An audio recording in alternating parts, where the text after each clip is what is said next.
Hey. Happy hump day, everybody. Welcome back. Good to see you.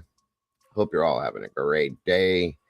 Today, guys, we're looking into the Sandra Birchmore case out of Canton. Uh, kind of some of the same things going on from the Karen Reed case, guys. So thank you guys so much for jumping in with me as we look into this crazy mess. Let's get this show rolling. Here we go. Here we go.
Hey, what's going on, everybody? Hope you're having a great day today, and welcome back. Welcome back. Please make sure you're hitting the like button as you guys come through the door. Share this out and hit that subscribe button if you have not yet. When you do, make sure you hit the bell to ensure that you don't miss nothing we come in here and talk about. Please, and thank you, please. Come on in, find a seat, get comfortable, and let's do this thing. Let me see here. Come on. Oh, we got somebody in here that's celebrating 9 months already. Happy day anniversary, Aro. Thank you for being part of this community. We appreciate you so very much and hope you continue to be here with us forever and ever. Thank you so much for joining when you did.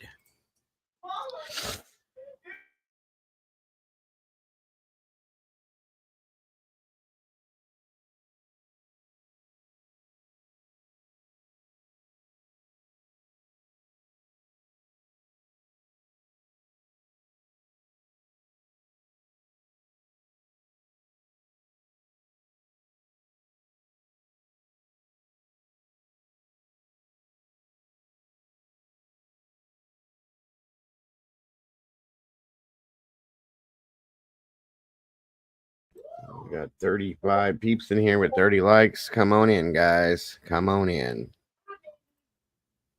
Everybody must be busy today. Don't see a whole lot of peeps jumping in, which that's okay. That's okay. So yeah, Canton, another situation in Canton, Massachusetts. How about that one, guys? How about that? Crazy stuff. Telling you about I've never seen, it makes you wonder about this police corruption scenario. I try not to think about it and try not to, I try to believe in law enforcement, but the people up there, I feel bad for them. I do. Just not good up there, I guess. That's all I can say. Let me see here.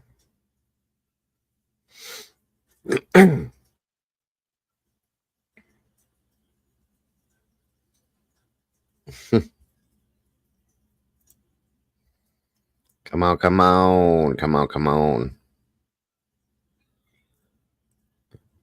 So let's see who we got here with us today, gracing us with their presence, taking time out of your day to hang with me today. I appreciate you all very much for that. Looks like Miss Wisdom speaks in the house. Hello, hello, and welcome. Cappuccino 877, great to see ya. Miss Kimber, welcome back. Hope you well rested. Deception dismantled, echoes of clarity. Interesting name. I love it. Welcome back.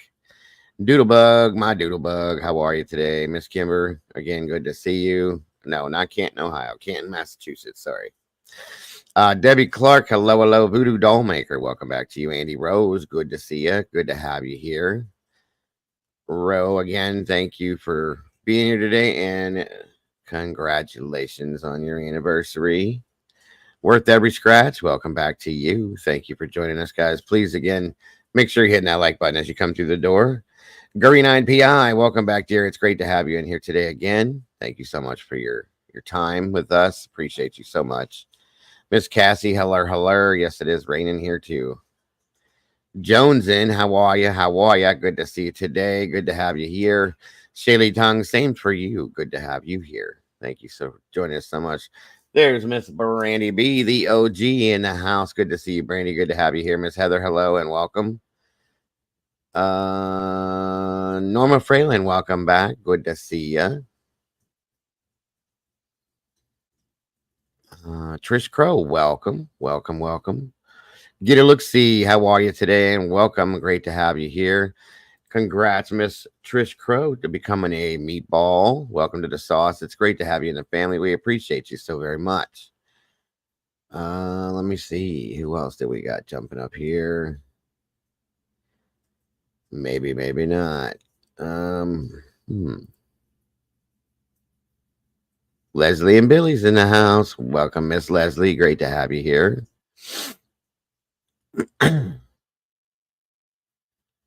Miss Debbie Clark, you left. Thank you for leaving your DNA. I appreciate that very much. That goes for all of you guys that are hitting that like button, please, and thank you.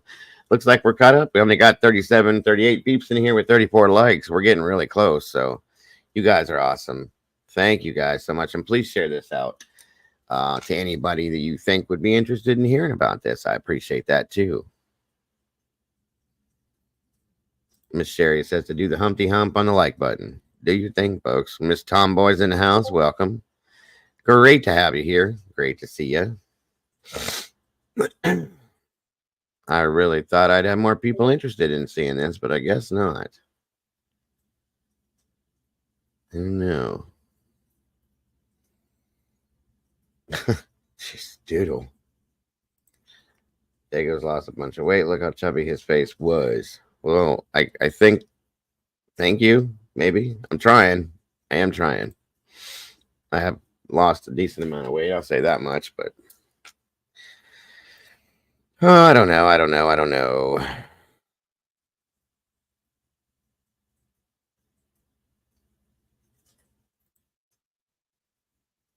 Oh yeah, we're gonna look into it. This is definitely a crazy situation, and you know, the police officers need to stop being able to getting away with these things. I'm just saying, guys. We have some really good law enforcement officers out there. We really do, but there are some that take advantage of their power, and here we end up in situations like this.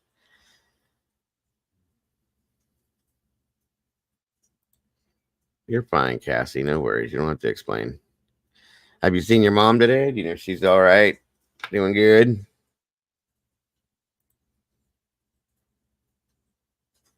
Well, you fell asleep early enough last night, Kimber. You should be well rested, dear.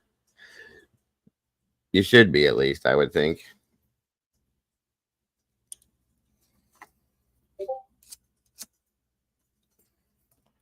Busy packing. Where's she going, Cassie? Oh, that's right. They're going on vacation. I forgot about that. Yep. 47 peeps. I'm waiting around to see if anybody else jumps in here. Wow, it's low today. And I want to get started on this, and then you'll have, have to go back, but I guess I'll have to soon. But come on in, guys. Get comfortable. What'd you say, Debbie? Maybe some people grocery shopping are working. I see. Truth is, I didn't realize he was live. That explains it. Well,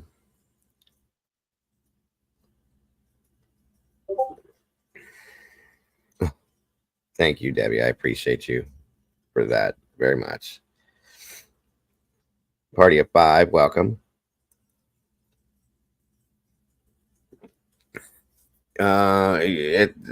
Quite interestingly enough, yeah, it does have some connections to the Karen Reed situation, believe it or not.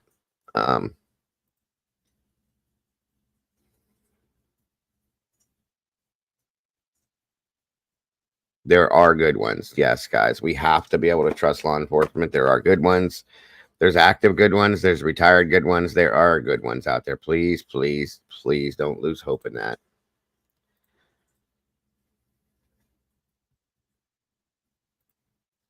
Green eyed. Thank you for the $2 super chat. 9-hour surveillance. Perp was caught last minute. Oh, there you go. Absolutely. Come on in, everybody. Get comfortable, if you will. 45 people, 40 likes. We're getting caught up, that's for sure. And we may not have many peeps in here today. Who knows? I didn't realize Truth was live. I probably would have waited, but he must have went after me then, because I checked and he wasn't. I try not to step on any. If they're going to be live, I try not to go live. That way we don't step on each other's toes, but he must have went right after I did. No biggie. Sorceress, welcome. Good to see you. Groot, what's going on? Welcome. Come on in, everybody. Pugopolis, great to see you today. Yes, trying to. Definitely trying to.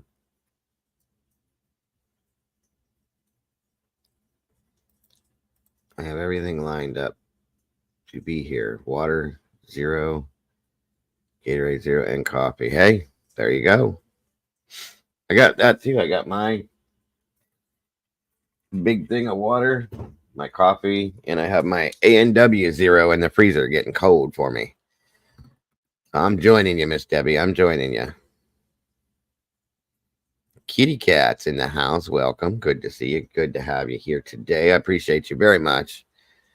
Come on in, guys. Get comfortable. This is a very interesting case, and it's interesting to see how this is linked to Karen Reed's situation too. Are you making?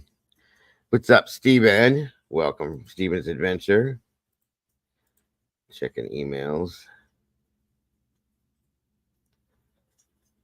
Oh, okay, awesome.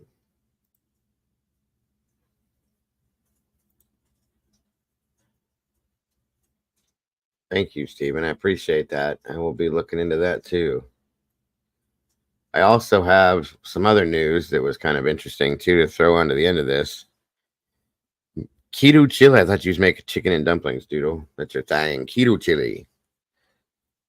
How the hell do you make keto chili? There's beans in it. No beans? Is it just hamburger and sauce? I'm curious. Thank you, Steven. I got your email, and I'm definitely interested, sir.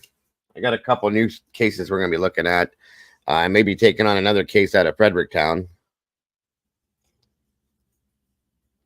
No, I should rephrase that. I am taking on another case out of Fredericktown. Once again, Fredericktown, Missouri never fails. So we're going to be covering another one of those. Chili. Yep, no bean. So what is it? So it's not chili then, Doodle. It's hamburger, basically, right? That's what drives me nuts about keto. Butterfly 71. More hamburger, too thick in the chili. Ah, That makes sense. Good stuff. I'm sure it's good. Doodles. Are you using hamburger or are you using venison? Michael Double O. Well, Doodle, your husband's here. Your English husband, I should say. Michael 007. Stuffed shells. Oh, wow. Green Eye. That sounds awesome. I love the stuffed shells, manicotti, all that stuff. Forget about it. I do love the Italian side of me. That's a fact. Good to see you today, Michael. Hope you're having a great day. Over the pond over there. You're using actual beef hamburger. I gotcha. Good stuff, hon. Yes, yes, yes. Oh, I love it. I love it, green eyed.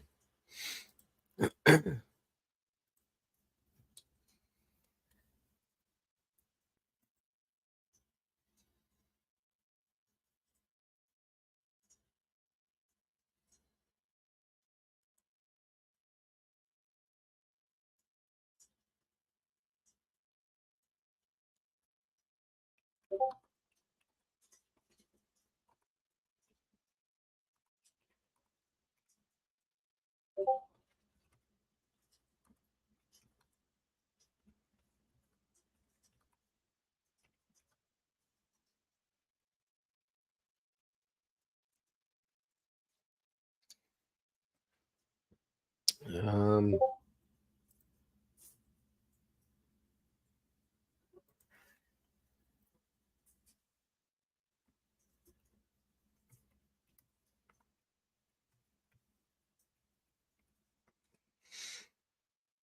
right. Yeah, I got a few ones coming up. So am I. I'm Sicilian too, green eyed.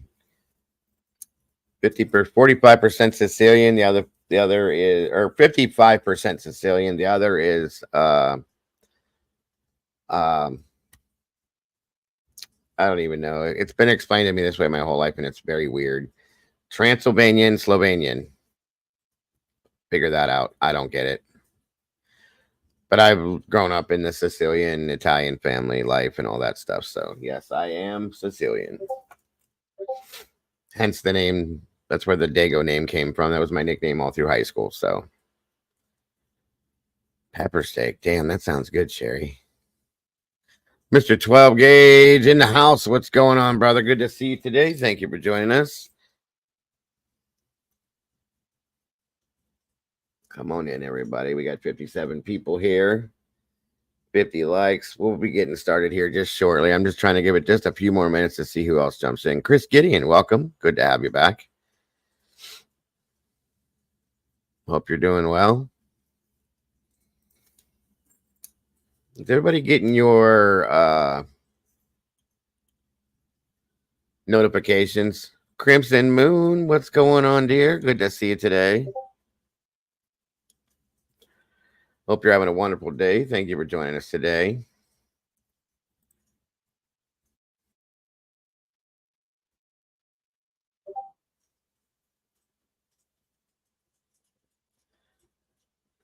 Yoy.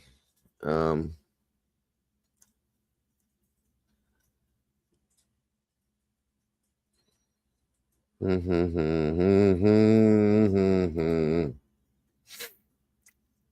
Molly, hello and welcome.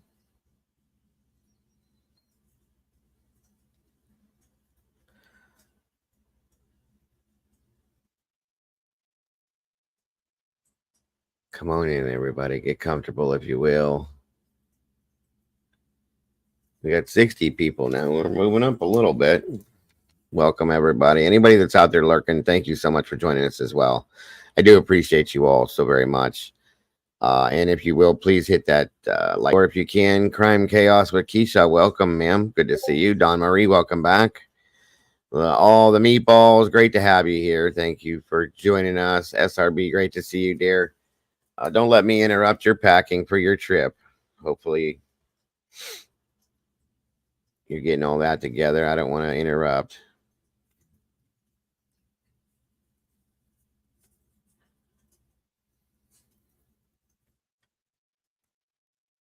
What do we got going on, Sorceress? Oh, now you're doing your nails. Okay, then. It is It's still warm out, but it's rainy and crappy here today. Yesterday was nice. Not as hot as it was this past week. Got a cup of Joe sitting at my desk. Well, I appreciate you, brother. Very much so. I got to get over there.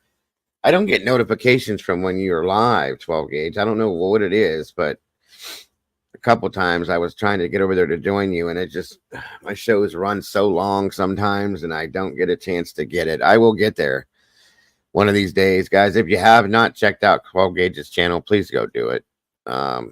Very interesting stuff that he talks about every time. You definitely don't want to miss it. There's no drama over there, I'm telling you, and it's very laid back, interesting material. So please go check it out. Excuse me. Not used to it. Virginia Beach. I used to love it there. We used to go there all the time. Absolutely, 12 gauge. Same here, brother. Miss Tina B's in the house. Welcome, Miss Tina. Good to see you today. Ray Baldick, welcome back. Yeah, 12 gauge puts on really interesting shows. Well, appreciate that, SRB. I really do. This one is interesting. Spicy Sugar, welcome back. Good to see you. Again, welcome to all the meatballs. I'm glad you caught it too. Well, you're gonna the case we're looking at is related to the Karen Reed case in a sense. Another Canton, Massachusetts disaster, horrific disaster, and a horrible situation, and corrupted police for sure. So we're looking at it, and I'm bringing you the info, folks. So if you live in that area, good Lord, I fear for you. I'll tell you that much. Great to see you, Ray. Can we drop 12 gauges link in here, folks? Please. Oh, there it is, right here. It's on the screen, Michael. It's right up there. SRB dropped it. It's actually right above 12 gauges last comment.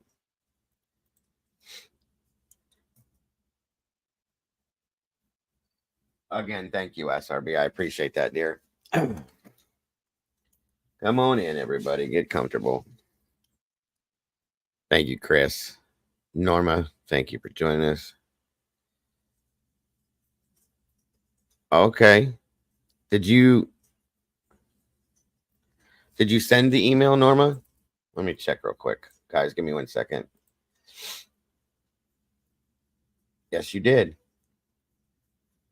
Okay. Thank you very much, Miss Norma. I appreciate that so very much. By the way, thank you, guys. Yes, it is. Yes, it is 12 gauge. I am about 20 minutes from there, sir.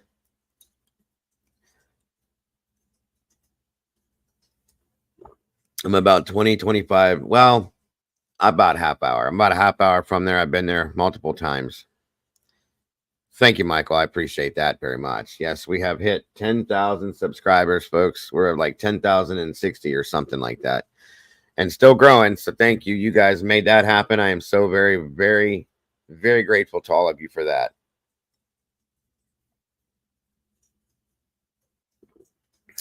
Thank you, Miss Cassie. Hello. Thank you, brother. I appreciate you very much. I think we got you. We finally got you. Didn't we get you up over 1,000 the other day? We all came in there and made sure we hit it up. I hope it's up over 1,000 at least. Yes, I saw that, Norma. Thank you so much for that, hun.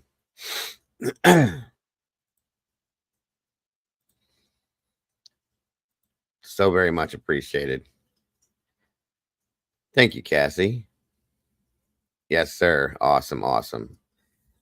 Thank you, Cassie, and thank you to anybody that donates to these two links here, whether it be the Cash App or the PayPal, guys. These links, we run these links because these links help me to pay my bills to keep coming out here to do this every single day. I don't work. I do this. So that helps pay these bills so I can do this every day.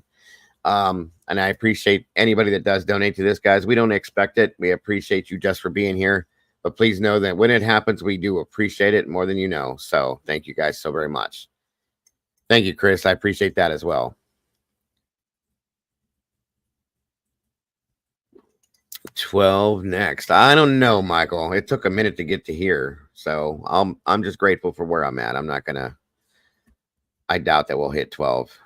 Not for a while. I don't think it'll be a while, I think. Holly Ramsey, welcome, dear. Good to see you today. It's interesting, that's for sure.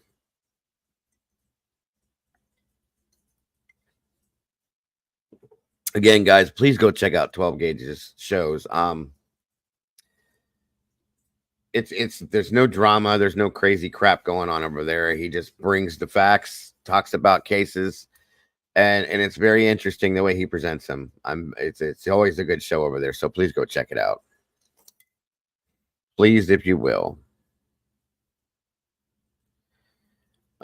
It is, Michael, it is. Thank you, 12 Gauge. I don't know about all that, but I appreciate you, sir. I really do.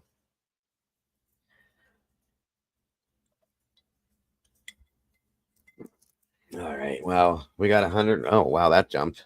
101 peeps in here with 75 likes. All right. Miss Teresa, hello. Welcome, welcome. Good to see you. Great to have you here.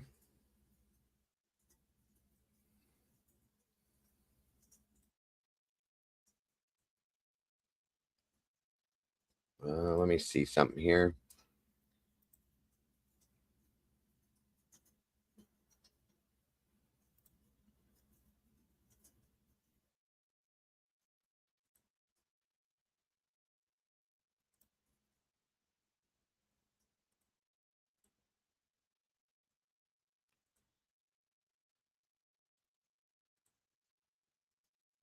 Hey, I see some roosters coming in here. Widow, welcome, Widow, and Mrs. Mississippi. Good to see you. Wow, where are you guys all coming from?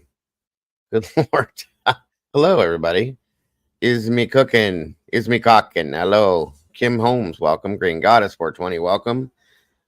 Ah, Mr. Truth. I see. Welcome, sir. Great to see you today.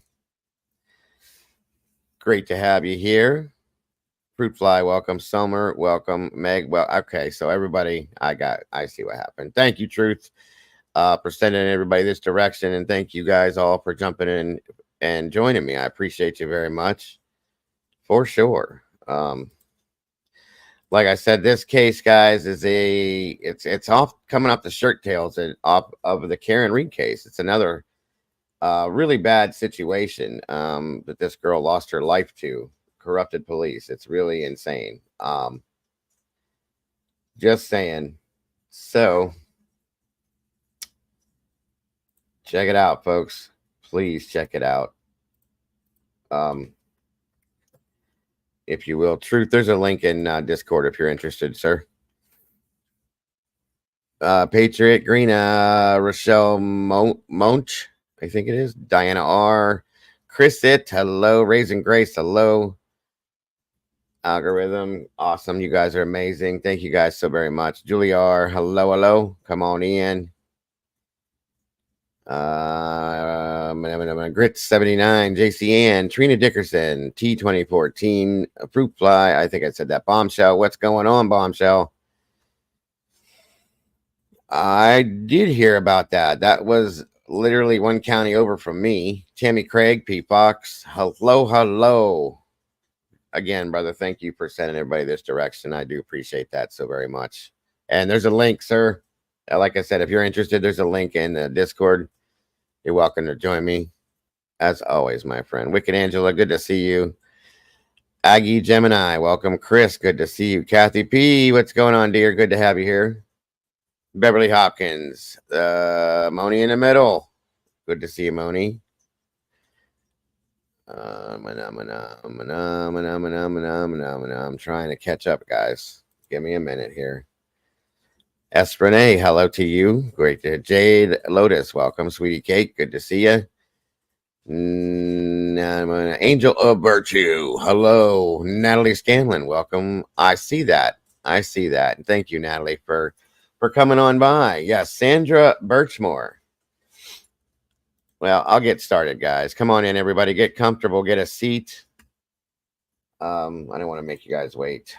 So hold up 1 second here. Let me load this in and we will get going. Okay.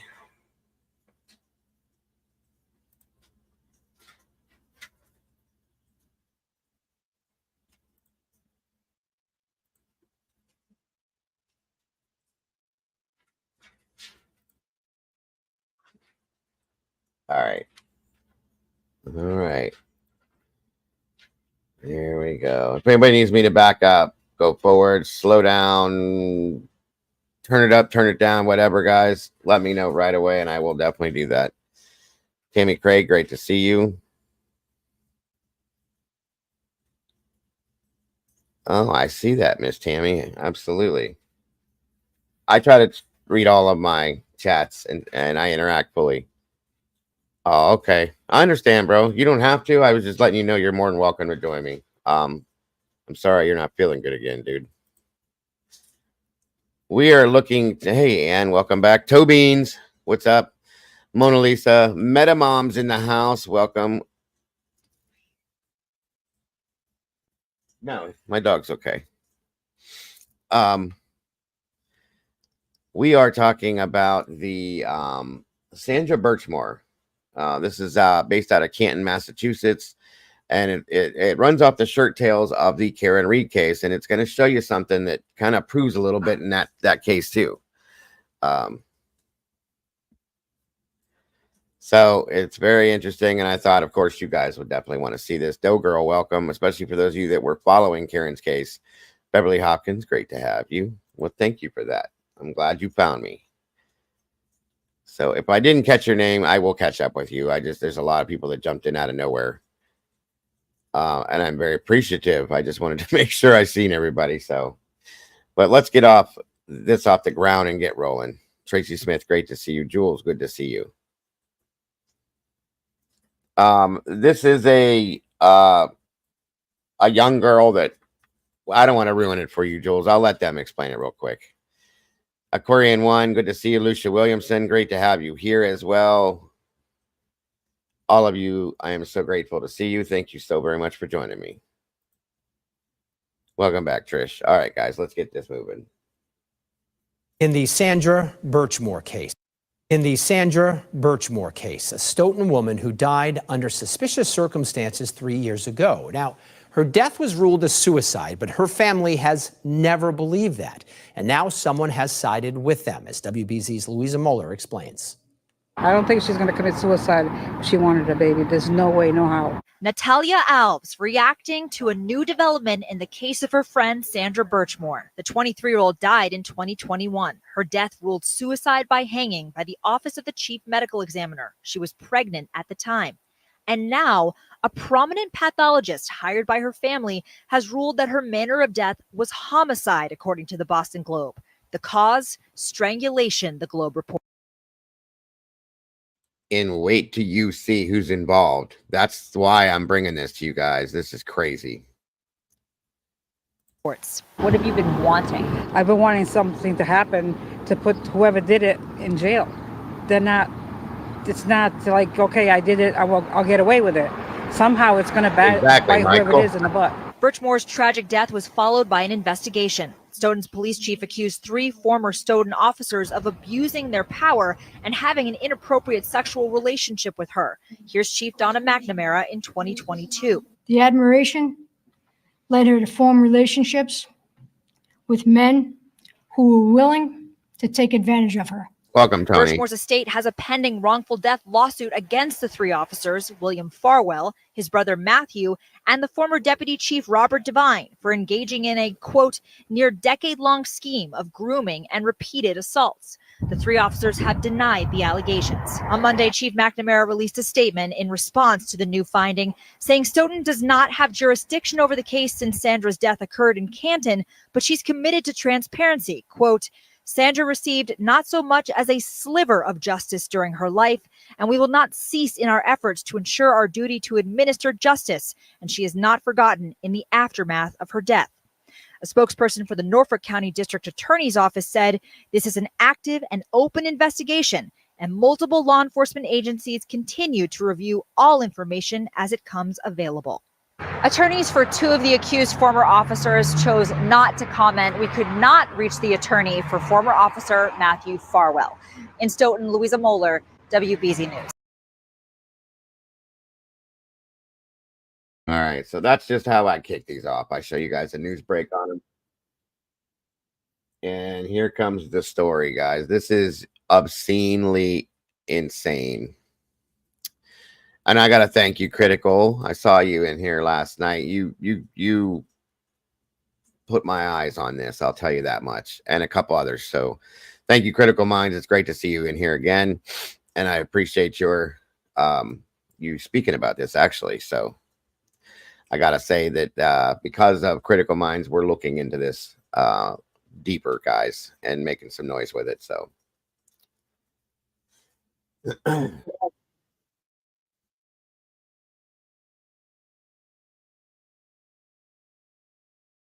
Sorry, let me bring it over to you guys. Yeah, I like to give credit where credit's due when I can. So like I said, Critical Minds brought this to my attention, and I hadn't heard about this until then.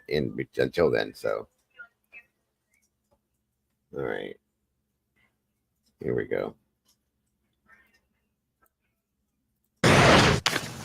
Welcome back, folks. We have another story out of Massachusetts that we're going to cover for you tonight. Some of you may have been talking about it, may have heard about it. It involves this young woman. Her name is SANDRA Birchmore. Let me give you a little bit of the background concerning SANDRA Birchmore.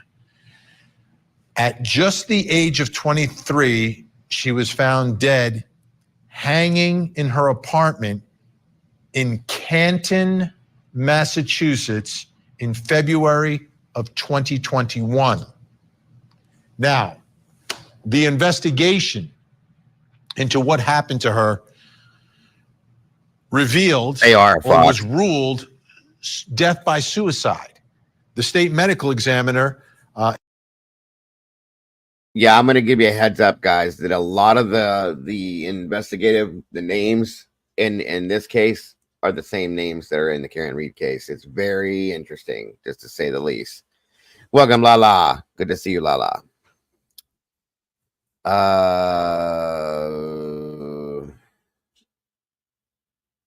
Yeah, that's what I'm telling. That's why I know a lot of you guys are following Karen's case, and I wanted you to see this as well because of that. After the autopsy found that it was death by suicide. The same autopsy reported that she had been 3 months pregnant.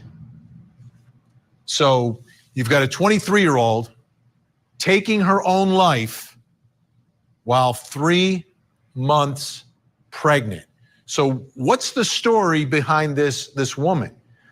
Well, there's a lot to it, and it's pretty deep. And we begin by taking a picture, I think you just saw it, of young SANDRA Birchmore. Here she is. She enrolled with the Stoughton Police Youth Explorer program when she was just 13 years old, okay? Young girl, teenager, right? Wants to get involved in law enforcement. How exciting is that? And here she is pictured with Officer Robert Devine from the Stoughton Police Department. I think he became the chief. But the chief in this picture is part of the story. He is now one of 3 officers accused of having some level of an inappropriate communications, contact, and grooming with this teenage girl, SANDRA Birchmore. Now, these 3 officers from the Stoughton PD, on the left, that's Matthew Farwell, who allegedly began a physical, I wouldn't call it relationship because it cannot be a relationship. It cannot be consensual if you're 15, right? But some sort of physical relationship with SANDRA when SANDRA was 15. SANDRA told her friend, allegedly told her friend, that he was the father of the child that she was carrying when she was found. Jody says this literally goes hand in hand with Karen's case. I did not say I agreed. Me and Clue disagreed on that. I don't think that Karen was guilty. So I think Karen was innocent. I always have. Clue and somebody else agreed with her on that. I do not agree that Karen's guilty. That's my opinion. Found hanging in her apartment. Now, we can go back to them if we want. If we can go back to that picture, because I want to describe who the person is in the middle. The person in the middle is William Farwell. That is a twin brother of Matthew Farwell. He's also alleged to engaged in multiple inappropriate physical encounters with her. Again, these are allegations. No one's been charged with anything. And like everybody else, they're presumed innocent, but these are allegations that have been made. He also allegedly sent her explicit messages and photos to her while he was on duty. So what's the big development in this case? Well, Dr. Michael Baden, you know Dr. Michael Baden. This is him in the O.J. Simpson case years ago. One of the most renowned forensic pathologists has been hired by Sandra's family as they are suing the Stoughton Police Department and the city of Stoughton and those 3 officers. He took a look at the autopsy results, and he found, based upon his review, that Sandra's death was a homicide. Now, I want to read for you a statement from the new and current Chief of Police of the Stoughton Police Department, Donna McNamara. I would be remiss if I did not remark that I have reviewed the findings of the outside doctor, that would be Dr. Baden, retained by Sandra's family. I was profoundly disturbed and troubled by what I read. While I'm not a trained medical examiner and I'm not qualified to draw any direct conclusions, the findings certainly warrant further examination at the highest level. So, more problems with local police, or more alleged problems with local police in Massachusetts, in that same area of Massachusetts, and now looking into exactly how Sandra died. Was this death by suicide or was this homicide? Let me bring in our special guests who are joining us tonight. Creator of the Justice for Sandra Birchmore Facebook page, Melissa Berry, and the page's moderator, Suzanne Cleveland. Thank you both for being here. This is the first time on this program we are covering this story. We've got a lot of viewers watching right now who've been locked into the Karen Reed case and are waiting to hear the results of that as the jury deliberates. So, Melissa, I'll begin with you. Okay. Let's start with Sandra. Tell us about Sandra so folks watching now, myself, everyone else, have a better understanding of who she was and where she was in her life at age 23. Sandra was a quirky, kind child. She grew up in Stoughton, Massachusetts, and she was excited that she was pregnant and about to have a baby. She would tell anybody that she was so excited to have this child. And that is part of the reason why people didn't believe that she did this to herself. She grew up, she did have a hard life. You know, her mother passed away in 2016 and her grandmother passed away in 2016. And a lot of other family members passed away around that same time. So she did have a tough life, but she was so excited to become a mother. And these men took advantage of her, and it's just heartbreaking to see what was done to her. So, well, Suzanne, let's talk about that. Some of these allegations, and obviously there's the family is now bringing a civil suit. What is the nature of the allegations against these officers and what they have been accused of doing to Sandra, and I guess beginning as a teenager? Well, see, Vinny, that's the biggest problem, is that this poor young woman looked up to these officers as role models and caretakers and protectors. And instead, they violated her. And when the story first came about, it was already tragic that this poor girl died. And we know that Sandra didn't die by suicide. But the reality is that if it had happened that way, and then that horrible death is still on the hands of these predators and groomers who exploited her and took advantage of her and essentially stole her adolescence. So it was already a tragic story. And then as the layers unfolded, and as you know from Chief McNamara's statement, they know there's a lot wrong here.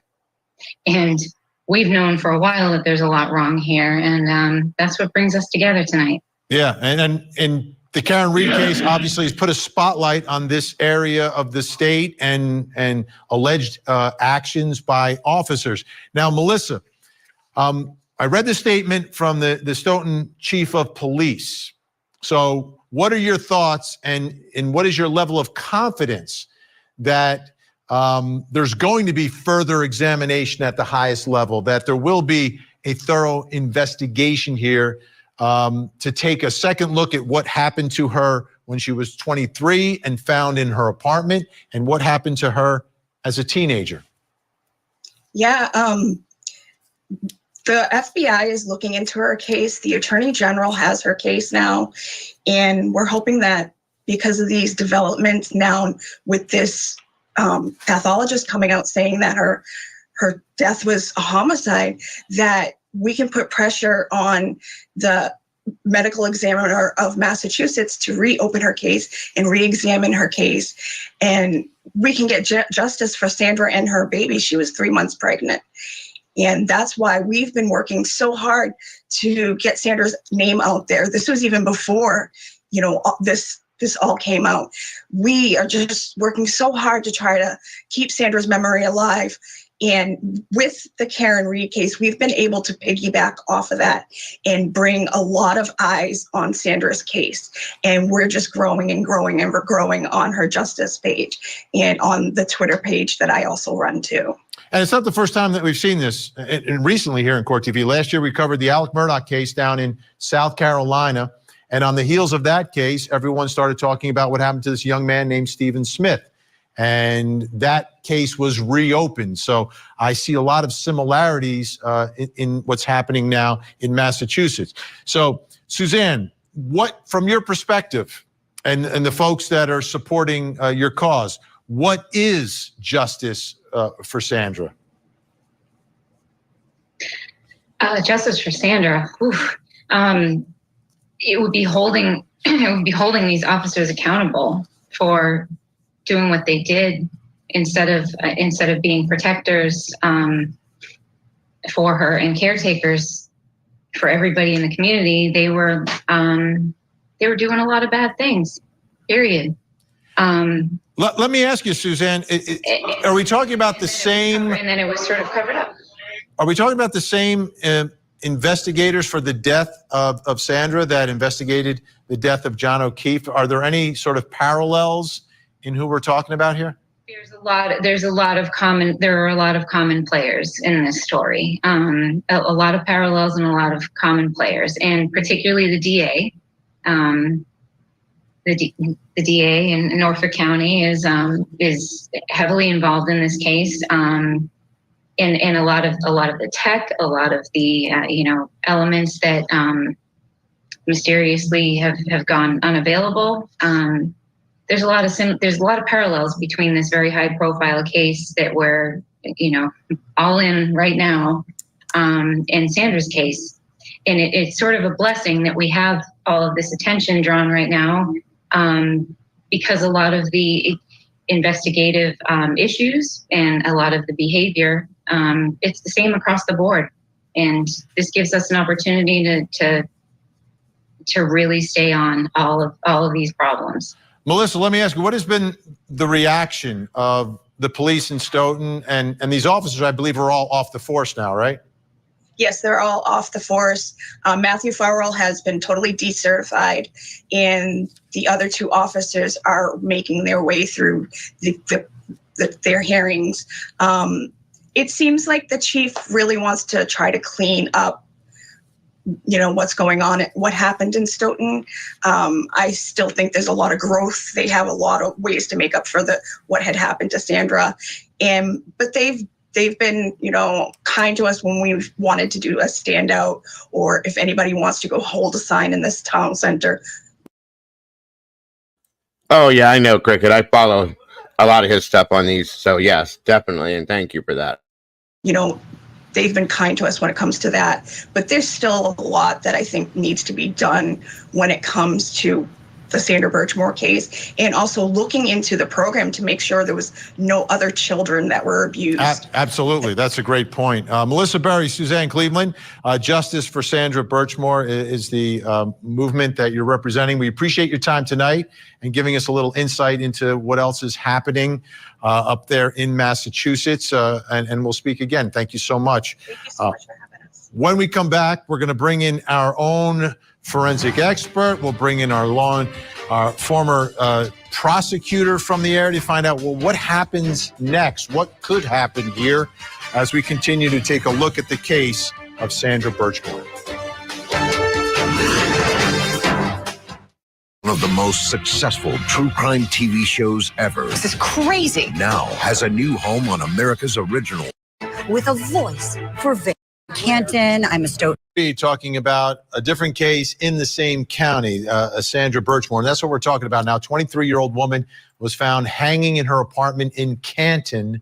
But now Dr. Michael Bodden, who is helping out the family. Thank you, Michael, very much. I do try, and I appreciate the fact that you appreciate me very much. And thank you again, sir. Family of Sandra Birchmore has now written a letter to the Birchman's lawyer about his findings and taking a second look at the autopsy results. And here's what Dr. Bodden says about that alleged suicide. Ms. Birchmore did not die of suicidal hanging. The cause of Ms. Birchmore's death is strangulation, and the manner of death is homicide, Bodden wrote. And this is all from the Boston Globe reporting. While the state medical examiner found that Birchmore was pregnant when she died, the office apparently did not send fetal tissue for DNA analysis to determine who the father was. Swabs from Birchmore's body, hair, and fingernail clippings and clothing she was wearing were taken for a sexual assault kit, but Bodden wrote in his report that it appears the evidence was not tested. In Bodden's letter, he said Birchmore fractured her right hyoid bone, a small U-shaped bone in her neck. Such an injury occurs rarely, if at all, in suicidal hanging and does occur in half of homicidal strangulations of women. Powerful stuff. So let's bring in our guests, our experts, to get a little more perspective on this. Joining us, Massachusetts attorney Rick Grundy, who prosecuted criminals in Norfolk County for many years. Also joining us, board certified forensic pathologist. You know what, Granny? I think it's because, and I'm not. I think because they already knew. This is my opinion and mine alone. So, Dr. Priya Banerjee. All right, Dr. Banerjee, I'll begin with you and the findings of Dr. Bodden talking about this U-shaped bone in the neck.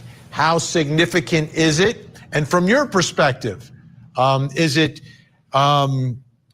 more indicative of homicidal strangulation or suicidal hanging?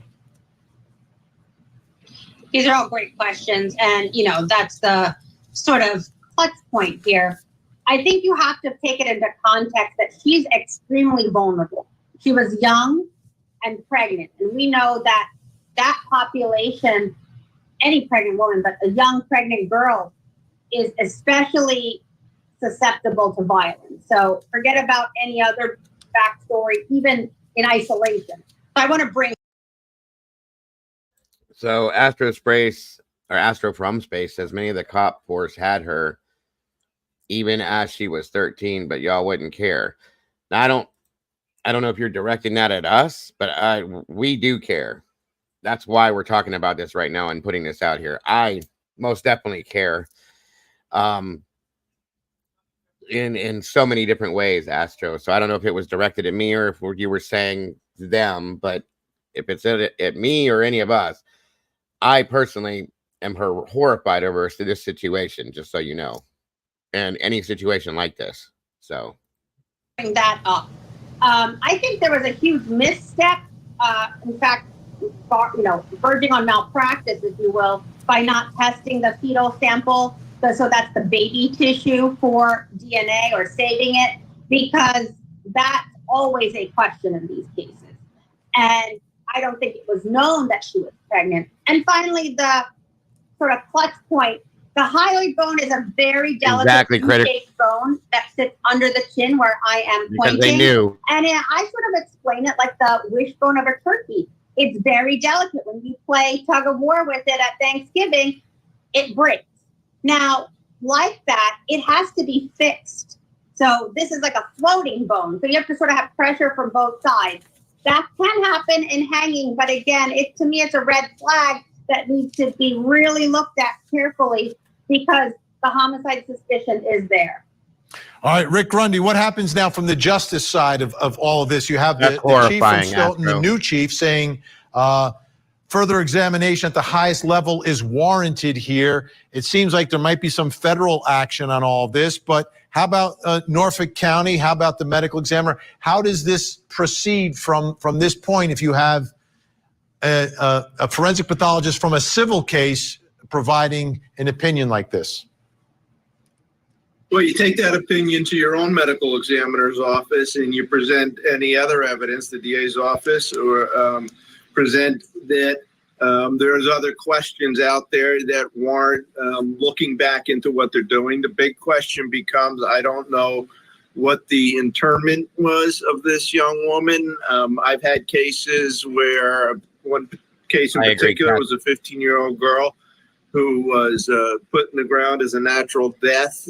26 years later, we did we brought her in and did a re-autopsy, and we were able to, there was enough remains there in the condition to determine that she was in fact strangled. So we got to determine what we have to look at, and whether those nail clippings, etc., are still available. Murder case, there is no statute of limitations, so it can get up and running at any point in time. Let me ask you, Dr. Priya Banerjee, this is 2021 when this happened. Any value in exhuming the body, and could you, through that process, and do another autopsy? Is there any chance that you could somehow determine who the father was? Yeah, that's a difficult. Guys, this is a scary situation for multiple reasons, okay? And that's, again, why we're doing this today. At least 3 law enforcement officers were involved in this. The district attorney is involved. In my opinion, the medical examiner was involved, and many more people. That's the whole government, folks. Not completely, but pretty close to quite a bit of the government in this area. That's a scary situation for the people that live in this area, okay? This is horrific. When you can't trust these people, who the hell do you trust in your area, in your community? This has to stop. Period. It has to stop, because this doesn't just happen in Massachusetts, folks. It's happening all over the United States, in small towns, different areas, that people get away with things like this. Enough already, okay? This 23-year-old little girl, she was still a baby, okay? Never started her life. It was getting ready to have a baby. We know how that went down. And I think she was going to say something, and they ended that. That's all I'm saying. We'll continue. Question. I wanted to bring up something about the hyoid bone. I just wanted to say that it usually is in multiple pieces and doesn't fuse. It has cartilage in it in younger people. So again, it's going to take a lot to fracture it. That needs very careful analysis. And I don't know if there's any retained samples. So usually with an autopsy, there's small nickel or dime sized pieces of tissue that we keep in case there's a question. I don't know what the retention time is for the office, whether that sort of small sample has the fetal tissue that can be sampled. Maybe they did microscopic examination that would have access to tissue, or worst case scenario, to exhume her. I think this is such a serious case. it's at least worth effort, of exhuming her if it goes to that, if those first two scenarios aren't possible. All right, we have about 20 seconds left here, Rick. The final word, you know the politics up there, you know the way law enforcement works. What are the chances, you think, of something happening here? You know what? They're answerable to the people whether they want to be or not, because they do have to still get elected. So the people can move this along. From what I'm hearing and what I know about this case, I hope they get behind it. I hope everybody gets behind them, because this is one that absolutely should be looked at further. I can give you the Real Housewives background with respect to all the politics, both the prosecutor, the district attorney before the current one, and his brother being a Stoughton police officer during this period of time, not implicated in any matter. Gotcha. All right. And then we're out of time again, Rick. Is the present DA. We're always out of time, but thanks so much. Rick Grundy, Dr. Priya Banerjee, appreciate it so much, your expertise and analysis. All right, before we go, please take a look at the screens. Folks, we have a missing child. This is Amoni Michelle Javoana Bro. Amoni's missing out of Dayton, Ohio, only 15 years old. If you see her, pick up the phone, make the call, 1-800-THE-LOST, 911, or you can call the Dayton Police Department in Ohio. Let's see if we can get Amoni to a safe place tonight. I'm Vinny Politan. Thank you for watching. Have a great night. Please don't forget to hug the kids.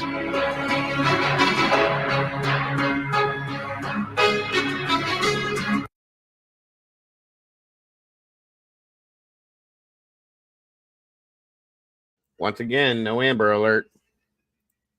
This pisses me off so bad that I don't get these. They need to fix this shit and be done with it.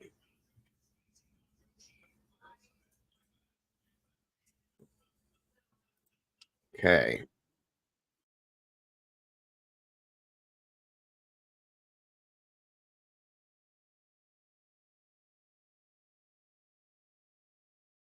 Moving right along. We got so much more to look at on this, so be prepared.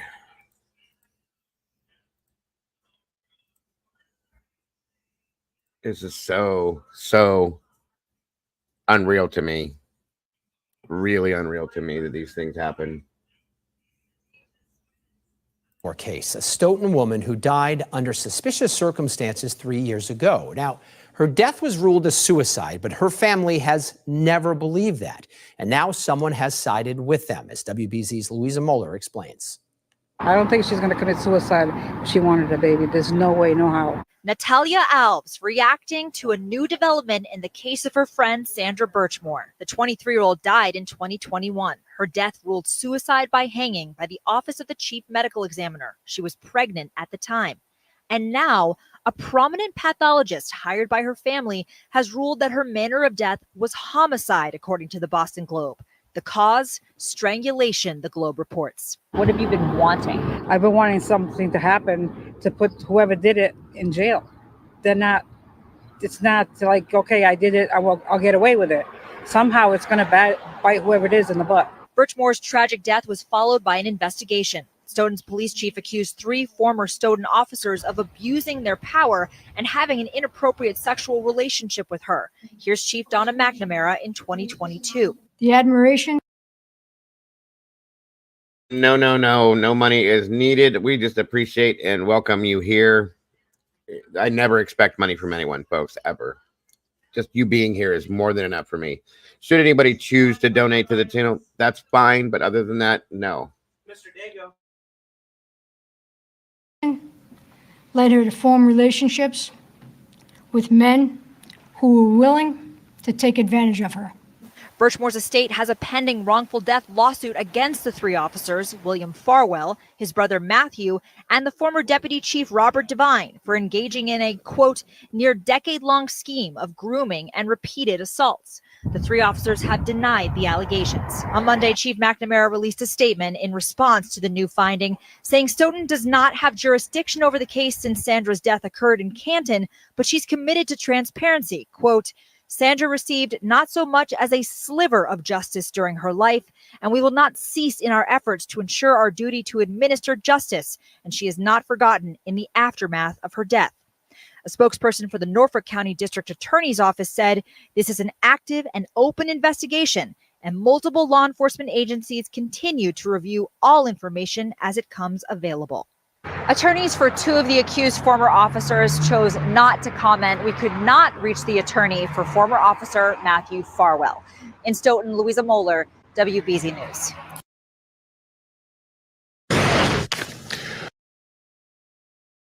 Okay, moving on. So much more. So much more. Hold on, folks.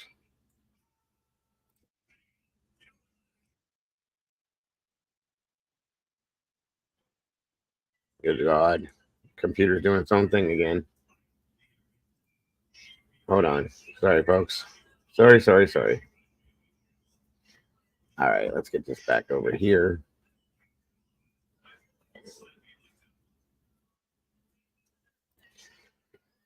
One second.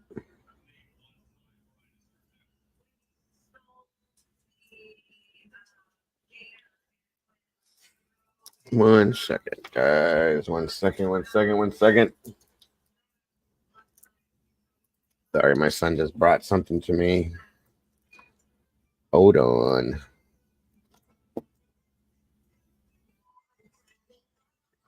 Trying to load it in.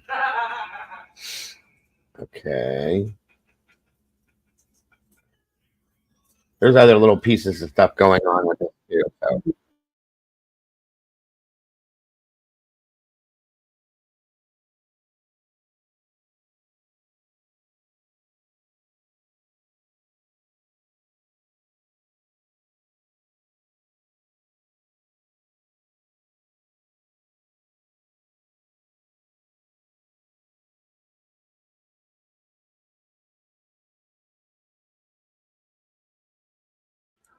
Hold on, guys. I'm almost there.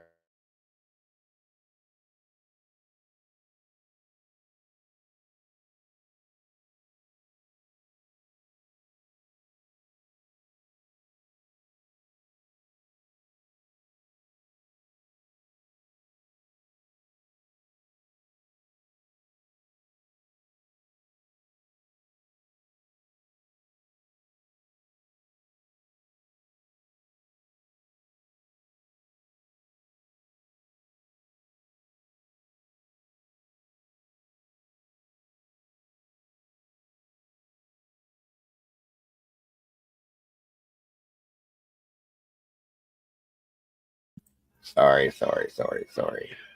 Okay. Oh, wait a minute.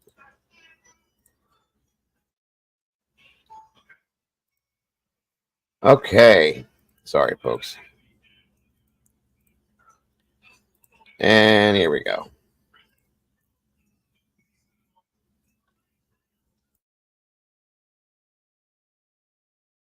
Live right now to Michael Morrissey, the Norfolk DA, for an update about the situation in Stoughton. Let's listen. House to look for any additional victims or evidence, and immediately contacted the state police detective units attached to the district attorney's office.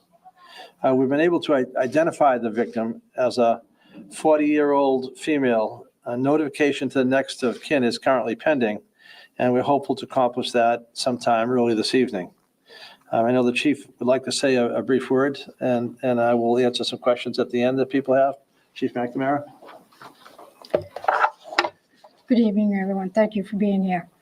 On behalf of the members of the Stoughton Police Department, we would like to extend our condolences and our heartfelt sorrow for the victim, her family, and her friends. Today, we responded to an incident that in the beginning stages of this investigation, we believe is an isolated incident to that specific location and address. To our community, we believe at this time through the investigation that we have identified certain information in that investigation to lead us that it is an isolated incident. This is a tragic event, and will take great care with the Mass State Police and the District Attorney's Office to investigate this incident to its resolve. And at this time, I'd like to thank the District Attorney's Office and the Mass State Police for their hard work as we are investigating this incident, and thank the officers of the Stoughton Police Department and the quick reaction that they did this morning and searching the home and making the area and the scene safe this morning. Thank you.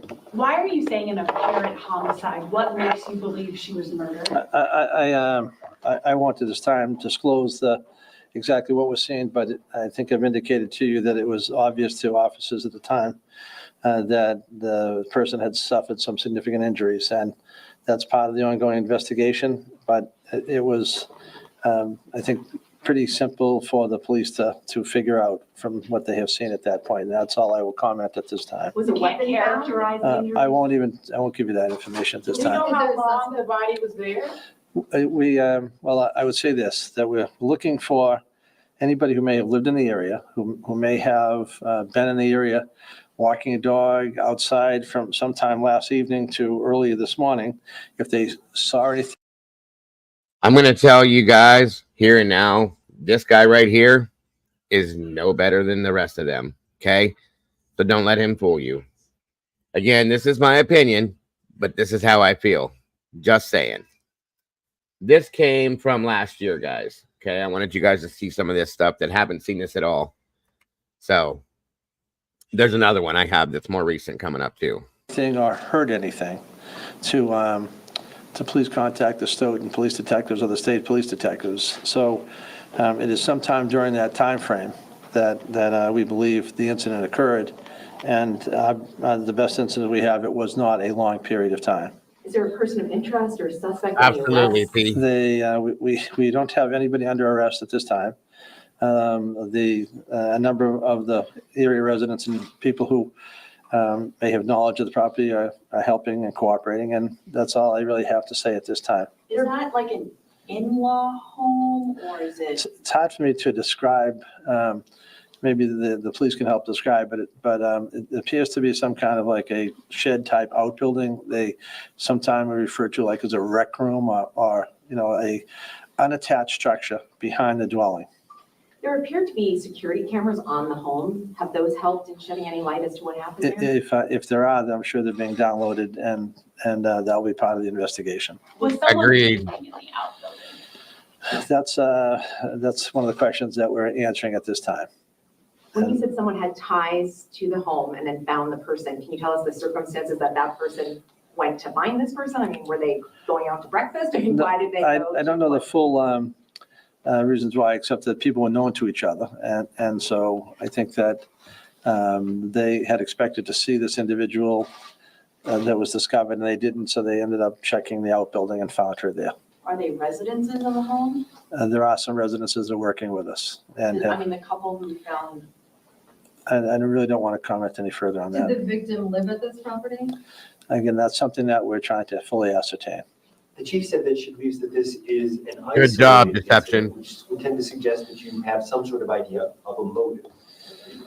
I'm not. It is not a random. Well, I'm not sure that I would say that a motive obviously is something that is trying to be developed, and I think some of you asked the appropriate question: are we looking at individuals? And obviously, wherever the evidence leads us, and that's obviously being actively followed right now. So, we're hoping to make some headway very soon. That's all I can tell you. Is it fair to say you do not believe it was a random attack? I think at this time I agree with the chief that it appears to be not a random act. And again, it's early on in the investigation. I wish I could tell you more. I haven't, sweetie, but I'll have to look into more, it. which could be as early as this evening. We will tell you more. Chief, are you familiar with this? You're listening to the latest developments coming out of the Norfolk County DA regarding the homicide investigation in Stoughton, where a woman's body was found in an outbuilding near a home there on Park Street. The latest, we know the victim is a woman around 40 years old. When we get more details, of course, we will let you know. And the DA, Michael Morrissey, making it clear this is a homicide investigation. He went no further than that, but he made it clear it's a homicide investigation. Now that guy, I showed you guys this for a reason. That guy right there, I clearly believe, in my opinion, is involved in all this. That's why I showed you who he was, okay? Hello, Angela. Good to see you. Now, backing up. 1 second. My apologies, guys. Oh, that's what took me so long. I was trying to find something that showed him. He's a piece of work. I'll tell you that much.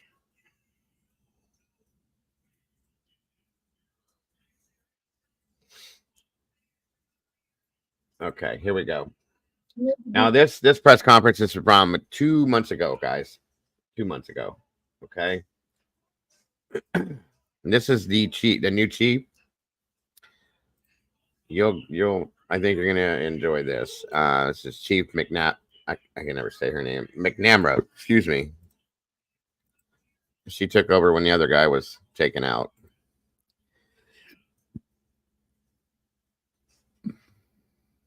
All right, here we go. Be fully transparent. You might have to turn it up a little. I am She's here kind of publicly outspoken. to disclose the results of an internal affairs investigation ordered by me, which uncovered serious misconduct on the part of former Stoughton police officers. What I'm about to brief you on is something deeply troubling to me as a human being and as a police chief. On February 4th, 2021, 23-year-old Sandra Birchmore was found deceased in her apartment in Canton.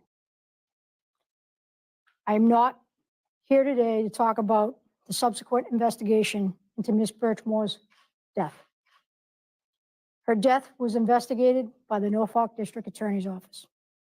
What I am here to talk about today is her life and how she was failed by, manipulated by, and used by people of authority that she admired and trusted right up until her final days.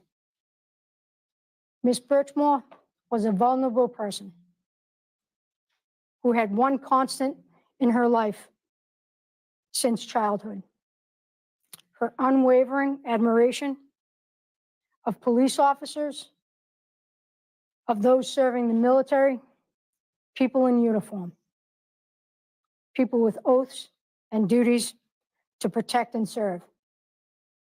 The admiration led her to form relationships with men who were willing to take advantage of her. The media has previously reported about Ms. Birchmore and her relationship with former Stoughton police officer Matthew Farwell. On February 5th, 2021, the day after Ms. Birchmore's death, I ordered Deputy Chief Brian Holmes to lead a full and complete internal investigation to determine what, if any, misconduct was committed by members of the Stoughton Police Department. The death of Ms. Birchmore and the subsequent inquiries into her life and death revealed a deeply disturbing pattern of behavior toward her. I'm here today because it is my duty, a duty that I take very seriously, to report to our community on the findings of a nearly 19-month-long, complex, and resource-intensive investigation. This is my first and earliest opportunity to speak about this investigation, which has just finished and has been reviewed by counsel as recently as yesterday.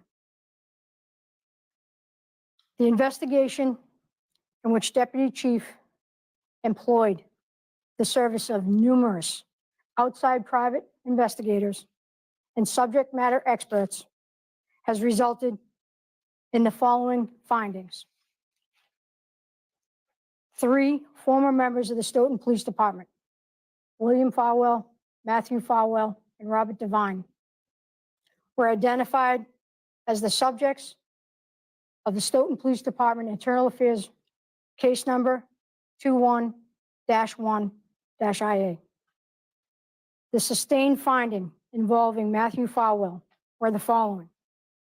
Matthew Farwell, in violation of the Stoughton Police Department rules and regulations, demonstrated conduct unbecoming an officer, failed to demonstrate sound judgment, was untruthful, and failed in his attention and devotion to duty. The sustained finding involving William Farwell are the following.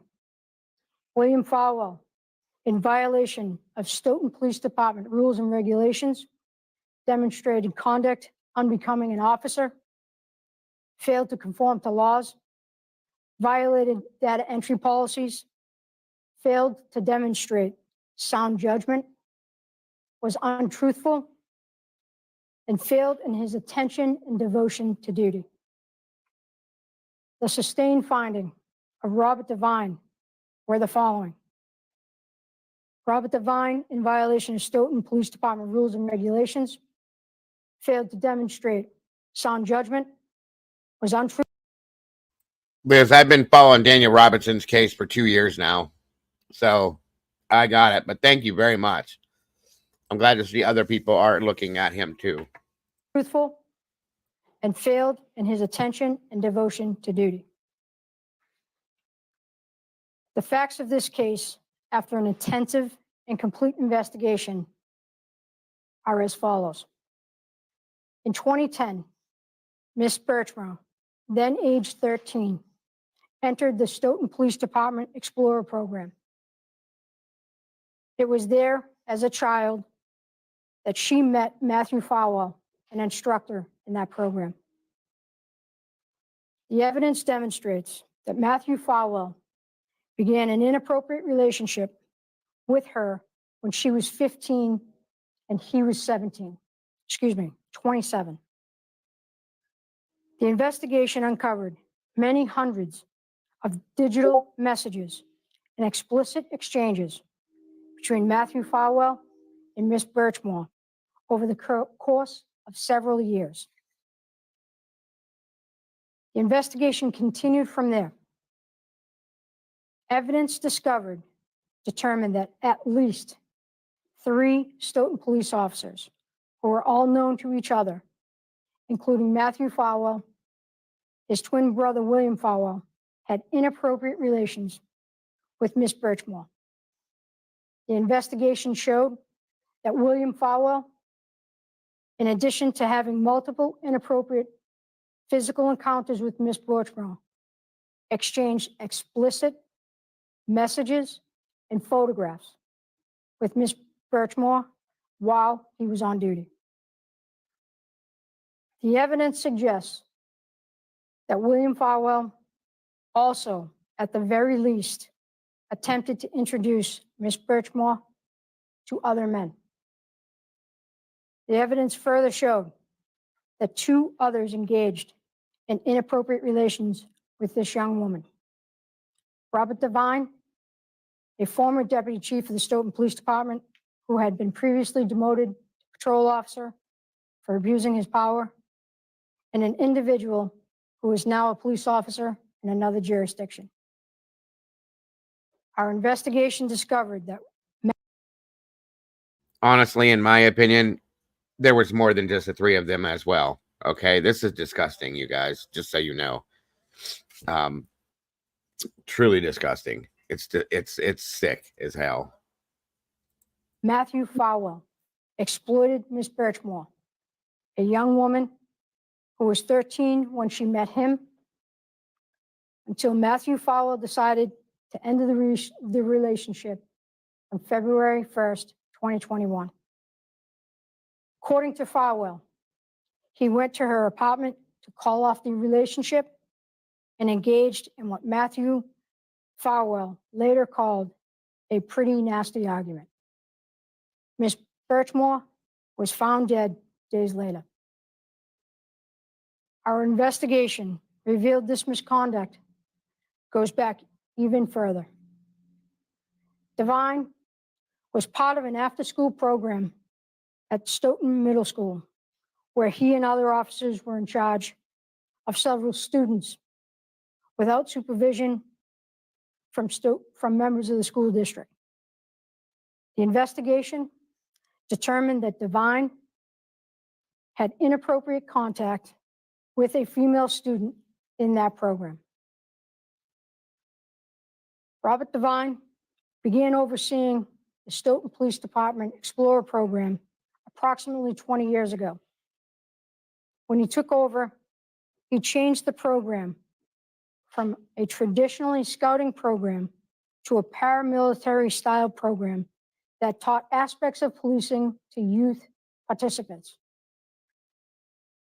Both William and Matthew Farwell were youth participants in the Explorer program under Devon. And I'm going to tell you guys something else too. If you're hearing what she's saying, I will guarantee you there was more than just this girl that were affected by this.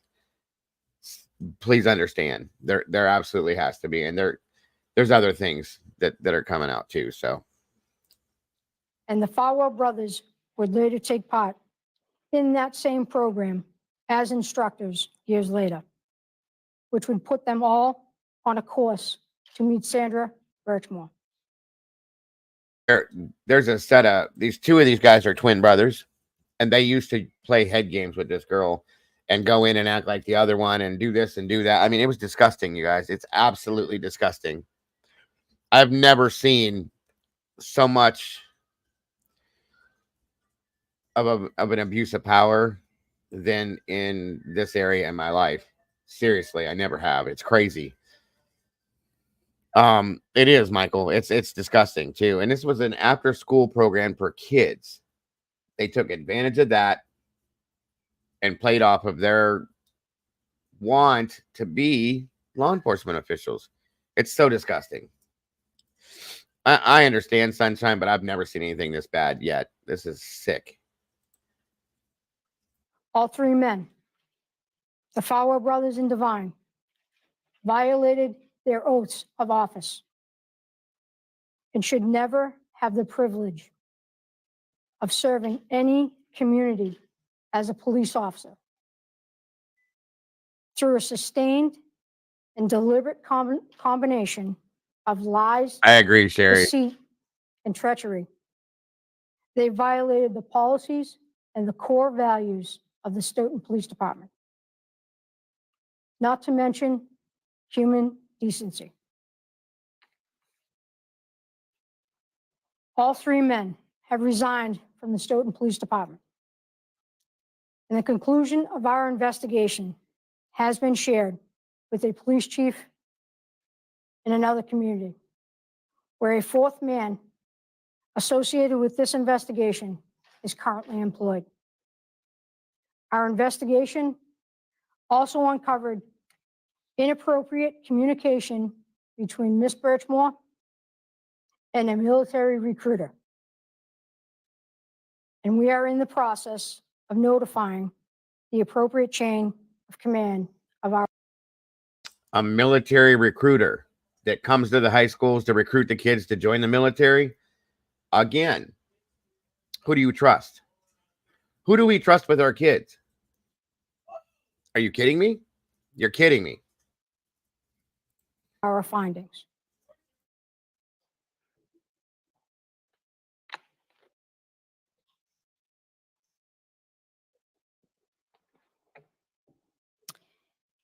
In years prior, a story like this would have ended here, or perhaps even earlier.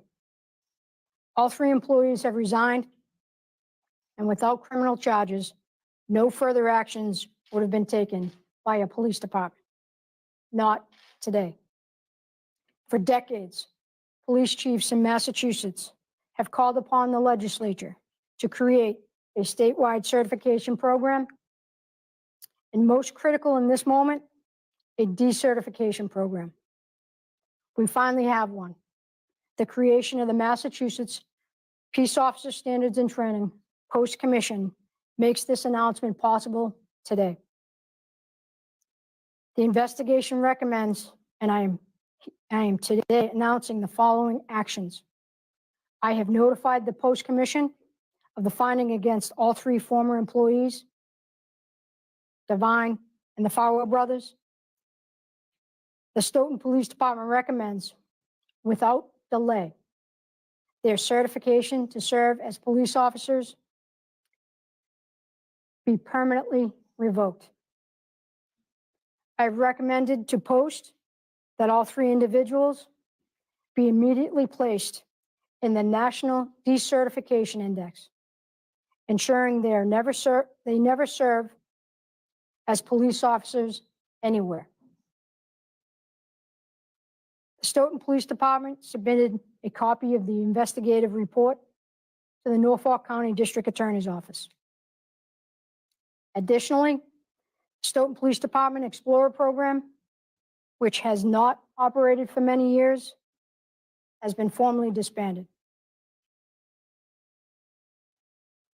We take an oath to protect and serve our community and its people. You are held to a higher standard. These men violated their oaths, and they are unfit to serve as police officers. So there's another officer too, and it's on the screen right now that I was going to get to with this, is a school resource officer that's in Albington now. Okay. A school resource officer who our kids look up to that are protecting them in school. I don't even know what to say, you guys. I don't. And here's the thing. You heard what they said about the fact that she hung herself, not being what actually happened. You know, and I know how what happened to her happened, guys. This is where this needs to happen. This is where these guys need to go to prison forever. Period. Because again, whether they're decertified means they can't ever serve as a police officer anymore, whether they've lost their jobs, whatever it is, this girl lost her life. 2 lives were lost that day. Okay. Hers. I can't, guys. It's so sickening to me.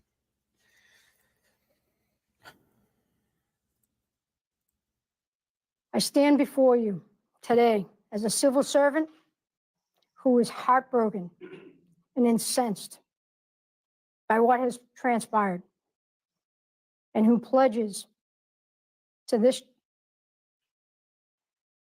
that this chapter in the Stoughton Police Department and the town of Stoughton is over. It must never repeat. The revolving door is closed. A person who wears a badge in this community will work to earn back the trust of our citizens. We will be trained and retrained on the meaning and the importance of our oath. Anyone who violates that sacred responsibility will be held accountable. I believe in lawful, fair, and impartial policing.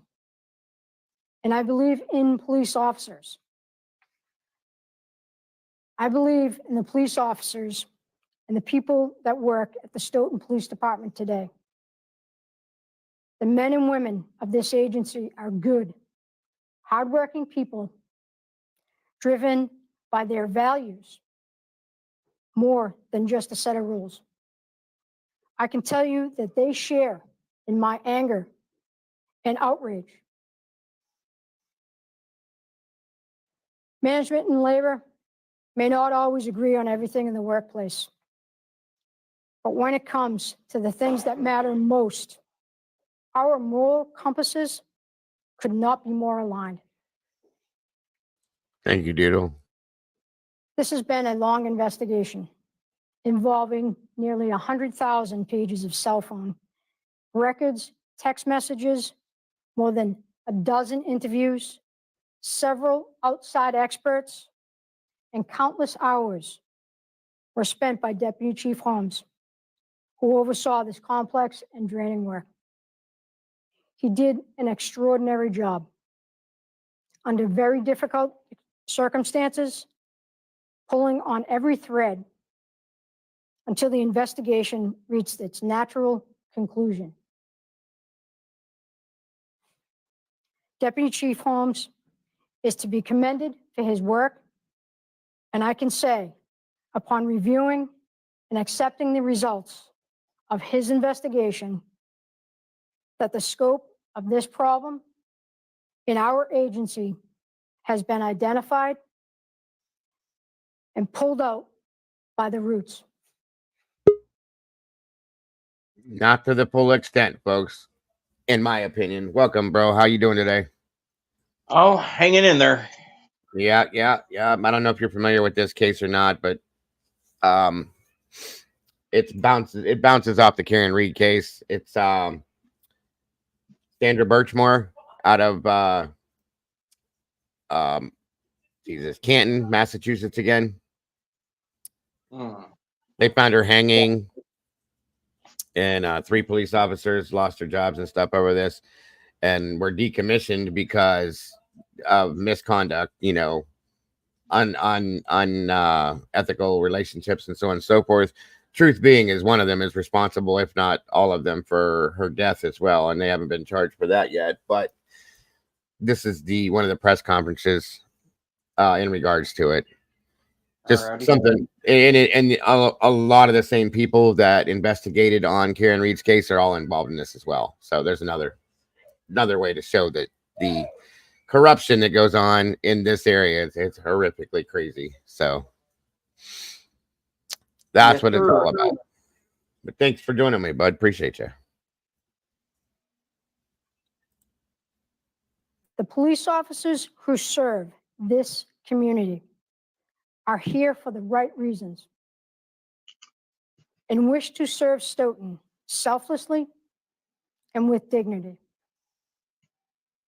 Please hold us to our word.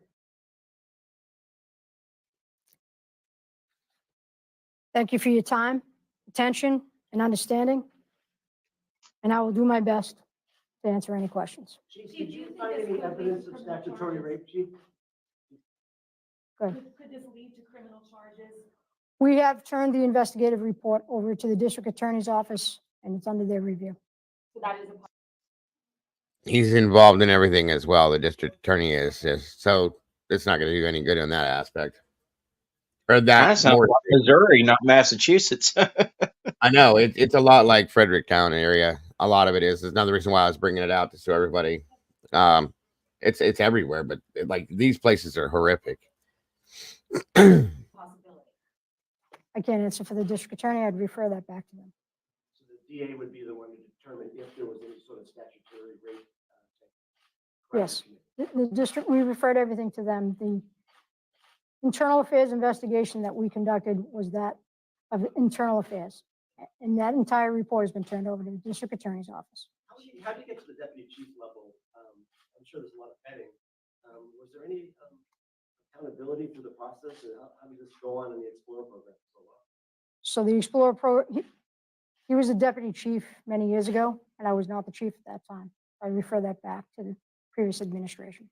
Chief, you're clearly upset about this. Can you just elaborate a little bit more on how you feel as a chief and as a woman about what has happened here?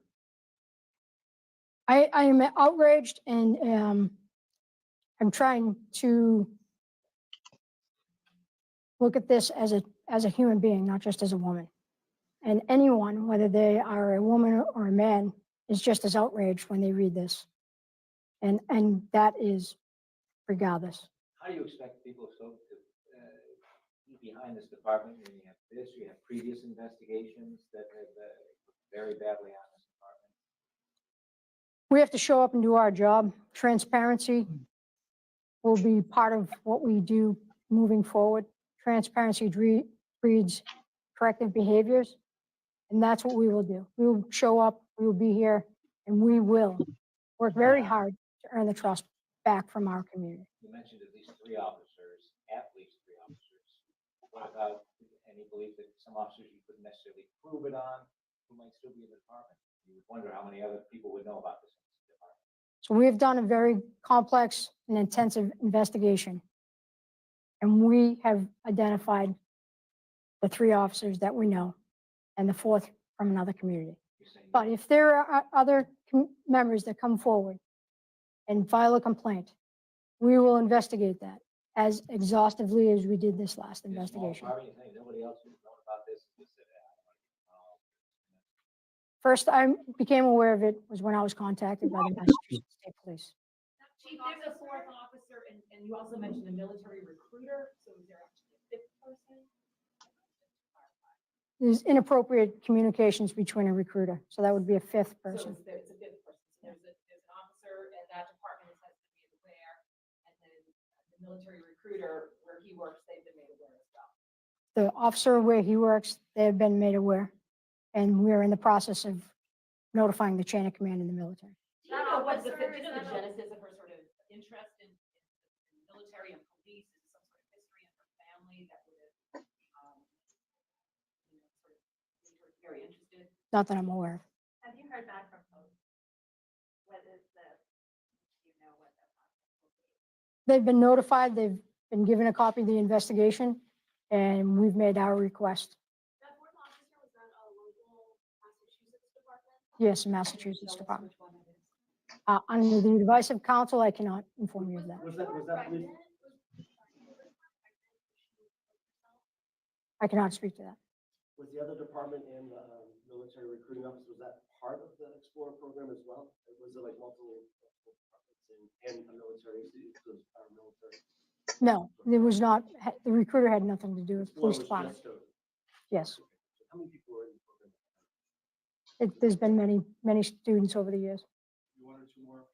Given what you've alleged, do you think this is enough to just keep them from working in cops in the future? Yes, I do. Would you consider Matthew Farwell a pedophile, given the girl's age, being at 13 and having a sexual relationship? I'd refer that back to the district attorney's office Chief, in you their said- investigation. Sorry, you said that your officers that are here now are here because they want to serve the community and live up to their oath. How do you know that? I've spoken to them.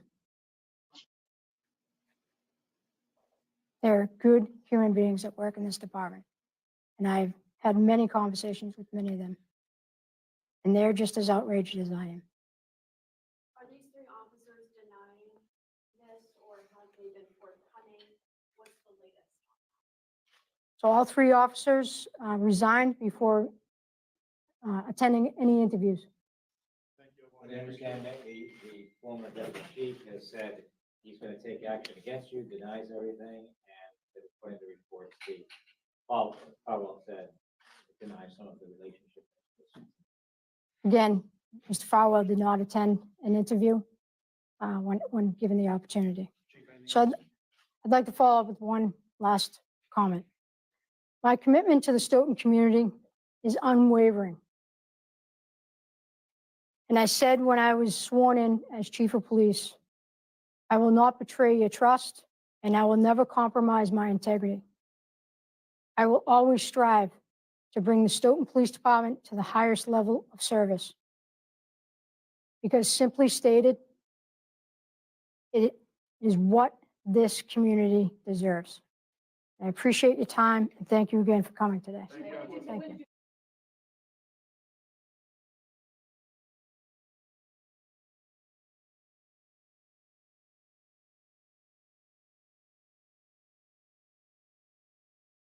Okay, so that speaks on that side of things.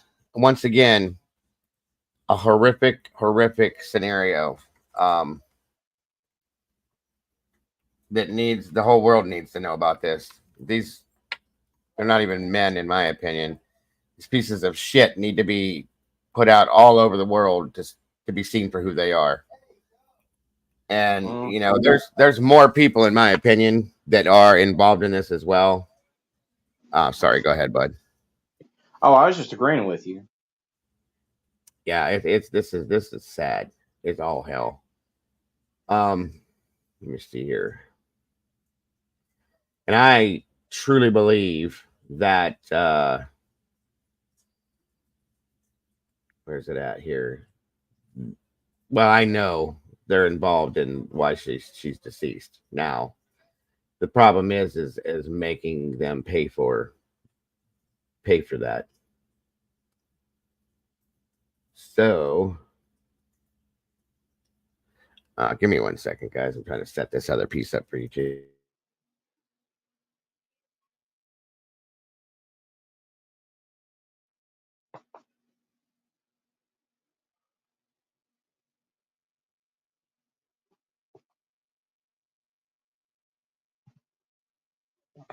Yes.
Okay, here's the other piece I was going to show you guys on this. And we have something else towards the end of the show I'm going to bring to your attention to on another case that I covered a while back.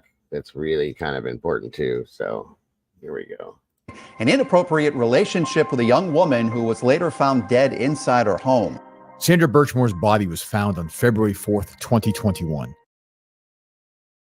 Can you guys hear that or no?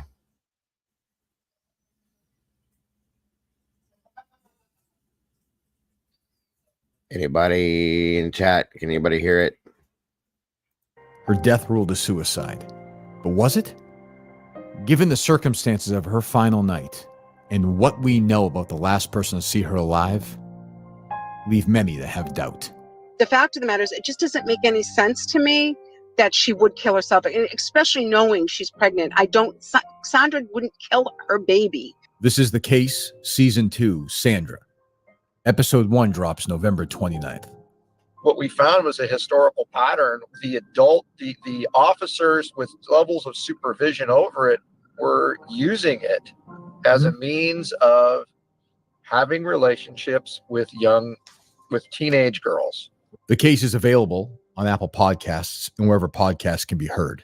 You can also find us at thecasepodcast.com and on Twitter at thecasepodcast. So many people should have protected her, and they didn't. And she expected these men to, and one after another, just let her down and ruined her.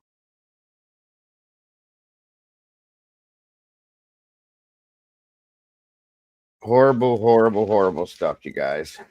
Horrible stuff. Okay. Oh my God. Tell you what.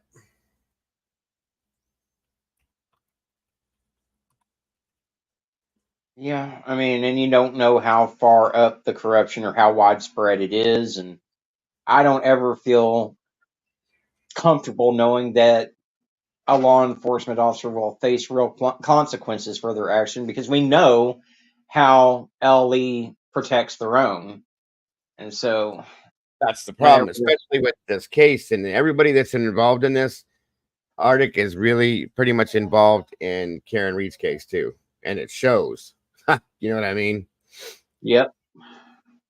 So hold on a minute here. I'm going to be bringing you guys, as this other podcast released, more. They need to try, these officers, or figure out exactly which one was involved. If not, all of them get for her death. I'm sorry, but I'm not comfortable with it otherwise. Okay, hold on a minute. Here we go.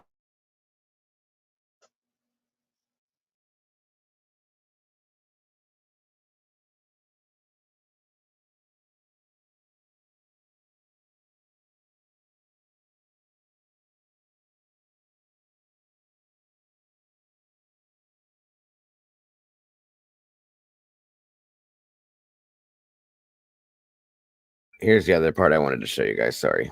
All right. I'm going to speed it up just a tinge.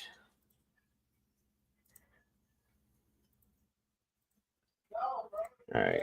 year, and his brother Matthew, who they say first met the young woman when she was 13 in a Police Explorers program. Also accused, former Deputy Chief Robert Devine, all allegedly preying upon a vulnerable teen who looked up to officers. The admiration led her to form relationships with men who were willing to take advantage of her.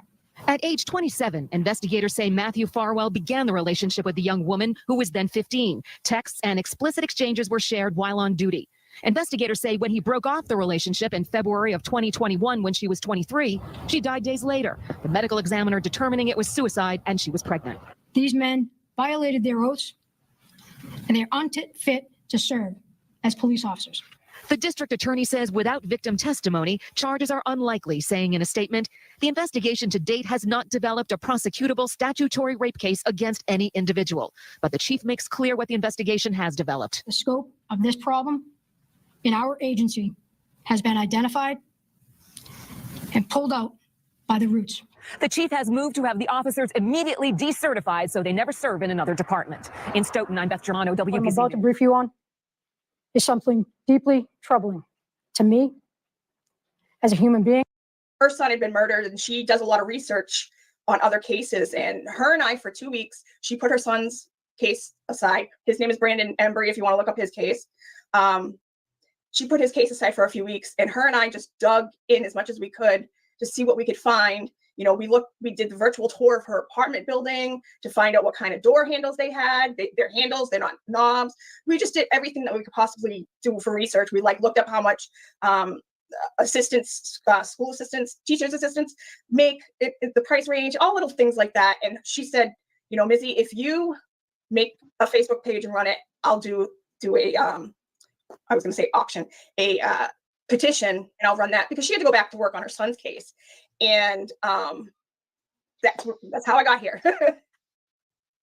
Yeah, this is something you've been supporting for a while. We it's funny, I think we might have been the first to talk about it on like a YouTube show through a candidate we had on from the Workers' Party.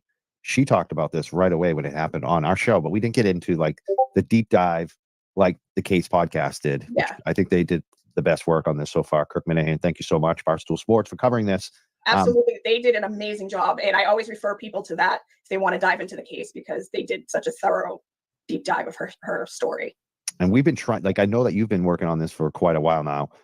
We've been trying to get you on for a while. It didn't work out like on both ends. We had so much issues. So it's like catastrophes, but this is like the perfect time to do it now, because there's a lot that's happening finally. There was a lull. And now all of a sudden there's this breaking news that we should talk about tonight. And also something you guys are going to be doing that people can help out on as well. But let's talk about the latest on this. I mean, I think we could rehash and just for people that aren't familiar with Sandra Birchmore, we can definitely play the elevator video that Kirk Minahan, put out there, because I think it has a lot to do with the details of the case. But I think a lot of people already know all about that. So I want to just get to the latest developments, which is really exciting. People are commenting on it. The Attorney General has all of a sudden taken over this case from the Norfolk County DA. Apparently, what's going on with that? Well, I suspect it possibly. This is from just 3 months ago, and I told you guys the DA was involved in this. I'm telling you, this is why. Could have something to do with the FBI investigation into the Karen Reed case. This is me speculating this. I've had sources tell me that the FBI has been looking into her case, but I have no proof of that. It's just, speculation.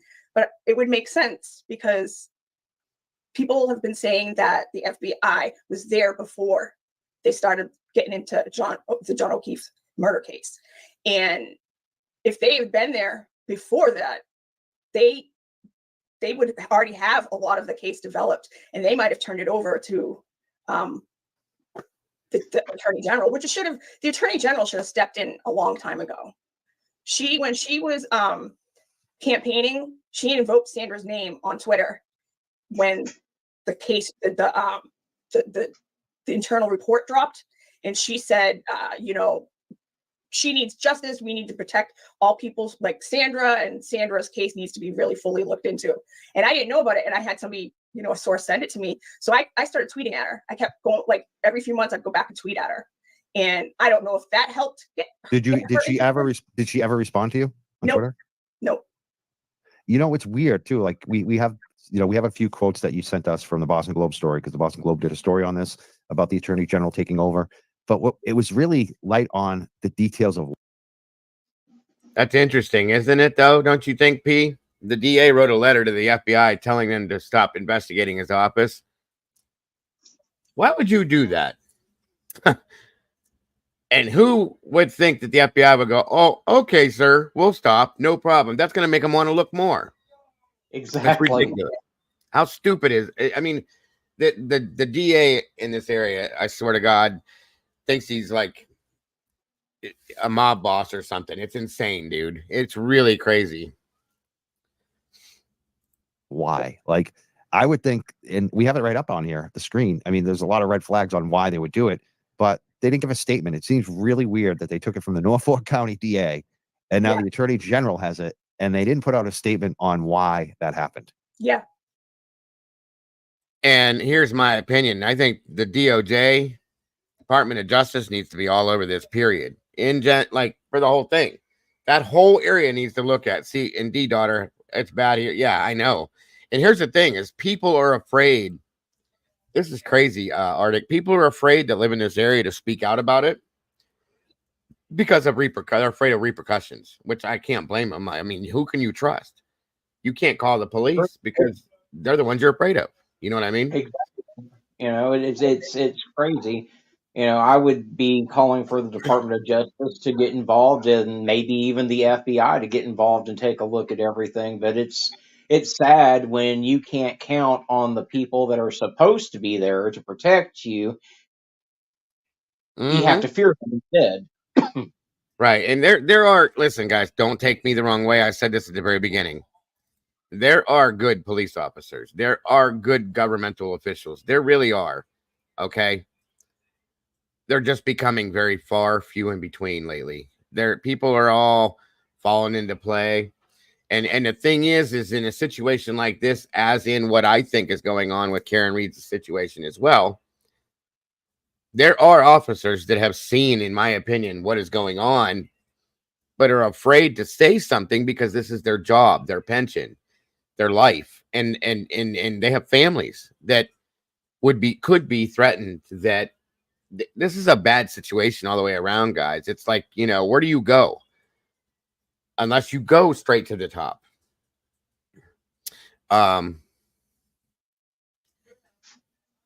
Critical says not so much anymore.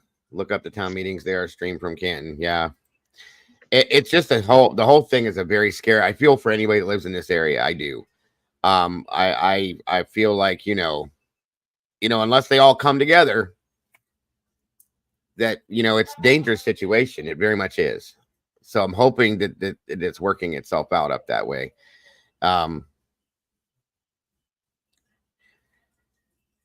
Right. So we'll see what happens here.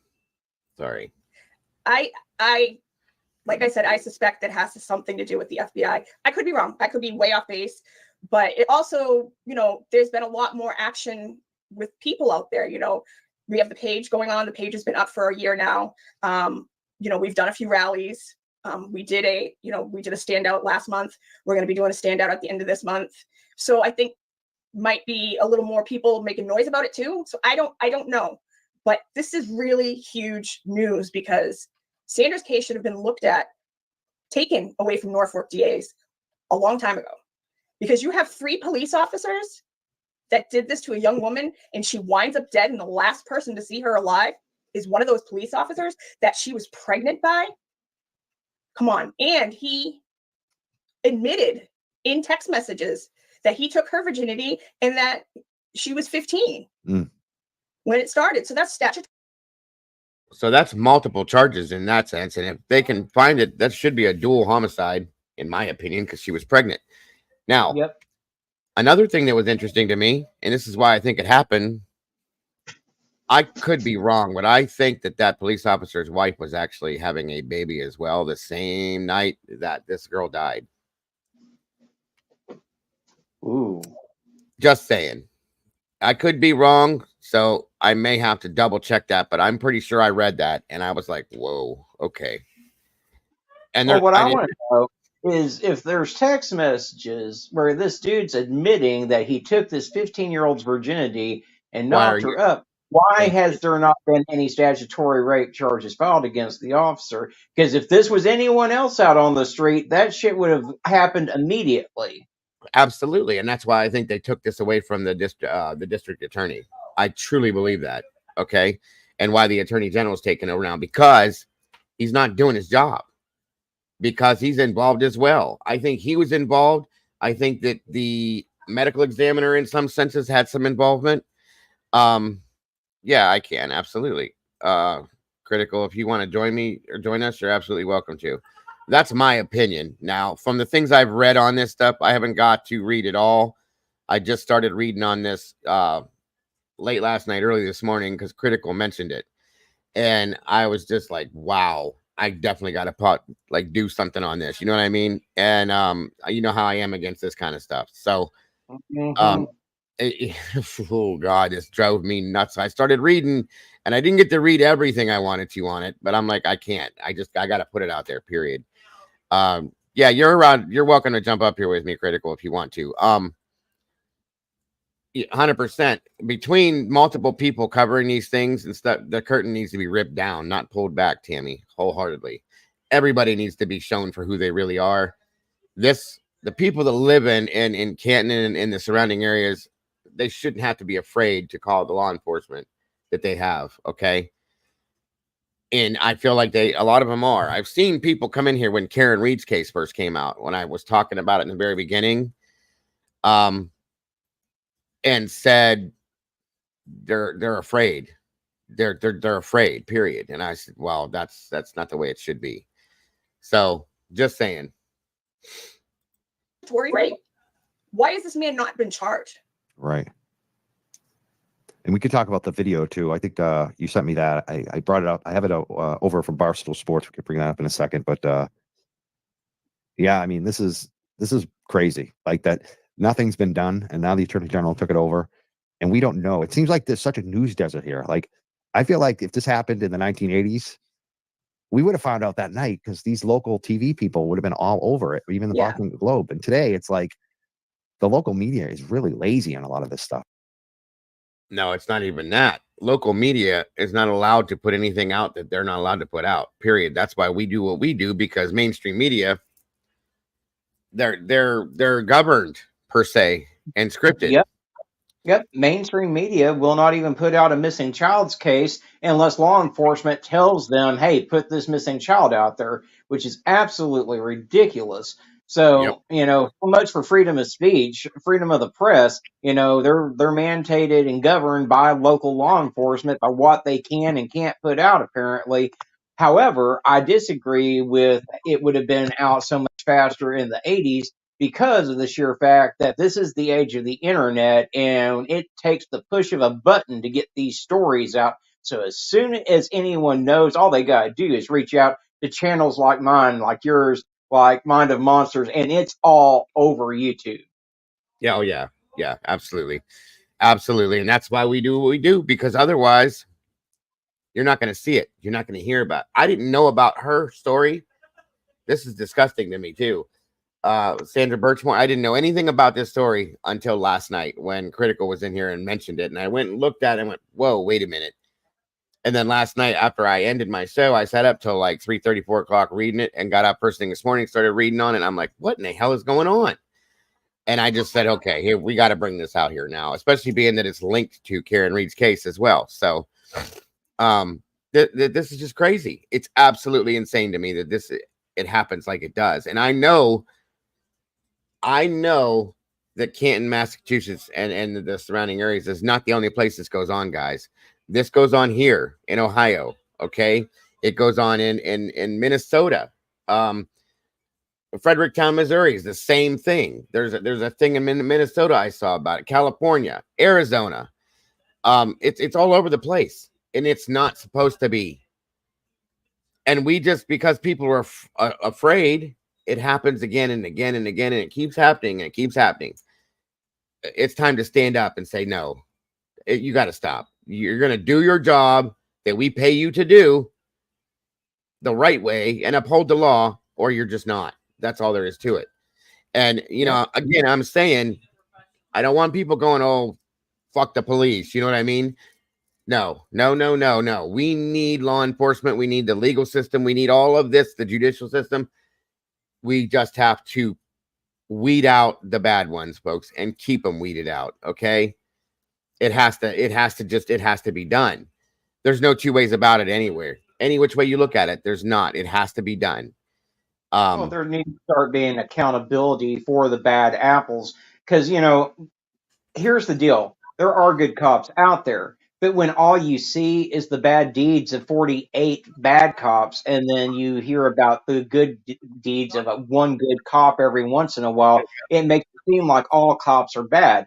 And when time after time after time, no accountability is held, they get put on leave without pay, and then come back to their jobs, it does create a bad taste in people's mouth. It does create a lot of disdain towards law enforcement. And so there needs to start being some accountability. I mean, God, how many cases have we seen where law enforcement didn't face any accountability? One case in California stands out where Stephanie Lazarus murdered her ex-lover's wife and went scot-free for years before she ever faced any accountability for her actions.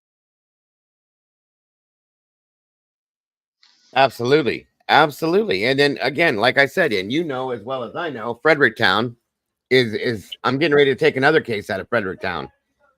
Another one, and I've already covered two and talked about another situation involving that place. It's just insane because it keeps allowing to happen, or keep being allowed to happen. Sorry for saying it like that.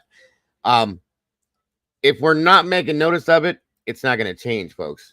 Okay, it's just going to keep happening, and more innocent people are going to be hurt, and people continue to be scared to believe in their government and where they live, guys. And we can't have that. We can't. So we need to make noise, and there's only a few like me and Arctic and Mom, and there's a few other channels that will make noise about this stuff, but not everybody will. So that's why we're doing this. That's why Arctic does what he does, and Mom and everybody else, guys. You the people have the right to stand up and say something as well. That's all that we can do. Tom PCU, he knows. Oh, I know who that is. B. Thank you. And it's just, Morrissey and Devine know each other. I've posted a few times there's a photo of the two of them standing looking like they went to the prom together. Like it's, he was the deputy chief of Stoughton. So of course he knows Morrissey. So it's like, it should have been taken out of Morrissey's hands and the Massachusetts State Police unit that's under him. It should have been taken, any police, clearly he cannot do anything to charge police officers when they commit crimes. Yeah. Look what is going on with the Karen Reed case, and look what's going on with Sandra's case. They happen almost a year to the day apart. And I honestly, deep in my heart, I feel like if they didn't pull off what happened with Sandra, I don't know if they would have had the balls to pull off this huge gambit with the Karen Reed, John O'Keefe case. Good point. The same town. This is in Canton, Massachusetts. We haven't really gotten to the details. I just almost assume that most people already know about this case. But, you want me to do a quick rundown? Yeah, can you give a quick rundown for people who don't know? And maybe we'll play that video too for Barstool Sports there. Sandra, she was born in Boston. She grew up in Stoughton. And when she was 13, she grew up from a single mother. She lived with her mother, grandmother, and two aunts. So first right there, I want to say that is one thing that bothers me, because she did grow up in a loving home. It's just they didn't know what was going on. They thought they were sending her to go be with the police. And who would think that the police would do this to their child? So Sandra she loved police officers. She wanted to be a police officer. So she had the opportunity to join the Stoughton Police Explorers program run by Robert Devine, Matthew, and William Farwell. And at the age of 13, they started grooming her. And at the age of 15, Matthew was having sex with her, statutory raping her. And I can't totally nail down exactly when William and Robert Devine started, having sex with her, but I don't even like to say having sex with her, but I think it was when she was like 18 because Robert Devine used to tell girls that he was grooming that he would, oh, I'll take you out on a date when you turn 18. So he was very, you know, he knew how to play the game. So Sandra kept, I hate to say the word dating Farwell, Matthew Farwell, till the day she died. And she was hooking up with Robert Devine and William Farwell. And the night of February 1st, 2021, that was the last day she was seen on the videotape surveillance. And around 9:14, Matthew Farwell shows up at her house, which is funny that he was there. It was a blizzard. His wife was in the hospital getting ready to have their child the next day. And he walked in with a mask. There it is. So I was right. Okay. Unreal, folks. Unreal. And this little girl was pregnant too. On, his hood up and his head down, so you couldn't identify him. He went into her apartment. He was in there for about 29 minutes, and then he left. He claimed he went there to break up with her. He deleted all their texts and emails. He deleted her from his phone. He basically tried to erase her, and she didn't show up to work she didn't show up. So this happened on the 1st, and on the 4th, her work spoke to the in-school police officer, and he sent it over to the Canton police, and they went and did a wellness check on Sandra, and that's when they found her. No, she was in a seated position with the ligature tied around her neck. Could one of my mods or one of the mods in here please drop Critical Minds link in chat, please, folks? And guys, go check that out. Subscribe and follow that channel. It's a really, really, really good channel, guys. Please go check it out. Which is very odd because that's basically prison style. It's a her type of hanging is a pressure hanging where you lean forward. It's not like a hanging from like a pole or something, which is odd for a 23-year-old girl to even know about that. She had other means of doing this. And they ruled it a suicide. And investigating her death, that's when, you know, they were getting called, the Massachusetts State Police were getting calls. Thank you, Doodle. Saying that, you know, she was dating Matthew Farwell. And I believe that she was making problems at home for him. She was making problems at work for him. And she was pregnant with his child. So that was the big problem. And he had made comments telling her that if you don't get rid of the baby, I'll take care of it. They had gotten to a physical altercation a few weeks before. And I personally believe that she was murdered. But even if she wasn't murdered, he's the one who did it. The abuse over the years. There was abuse and grooming and all of that. Exactly. We got a picture up here. One of them is Robert Devine, the guy on the right? Yes. And the tall guy was the police chief before the current police chief. Okay. So how old do you think she was in this picture? Probably about 13, because she was in the 13, maybe 14. I mean, look how she looks like she's 10. I know. And this happened for people, you know, as we mentioned, you mentioned Stoughton, but she actually died in Canton. So a lot of the police officers that, you know, have been talked about with the John O'Keefe situation from Canton also involved in this, like Lank and Albert, two of those. Well, things. actually, let me dispel some stuff about Albert. Okay. Albert was really not part of the case. They found her on the 4th. There were 5 police officers who went to the scene. I do want to talk about that a little more after. They went back on the 6th to retrieve the video, and that's when Albert went with the Lank in McCourt. So he really didn't have anything to do with the case. He just went back with them to basically make sure everything was taken care of at the apartment, so they could turn it back over to the building, the building, the people, you know, where her apartment was. They could turn it back over to them. So everybody keeps saying, I see a lot of people make that comment that Albert was part of the case. He really, really wasn't, but it's still, he's part of that crew. Yep. Let's play that video. I'm gonna put up the video if I can negotiate that. I don't know if you guys noticed me get up for a second. I had to fix my chair. My chair was like falling apart. Can you play that video full screen? Because I want to go turn my light down. Yeah, we could definitely do that. It's gonna take me a second to yeah, we'll get that up in there we go. Hopefully this is it. 1 second here. That's it. And this was the last, you know, there's a few different times of her going in and out of her apartment. This is the last moments of that she was seen alive. See if that works. There we go. We're going to get this going.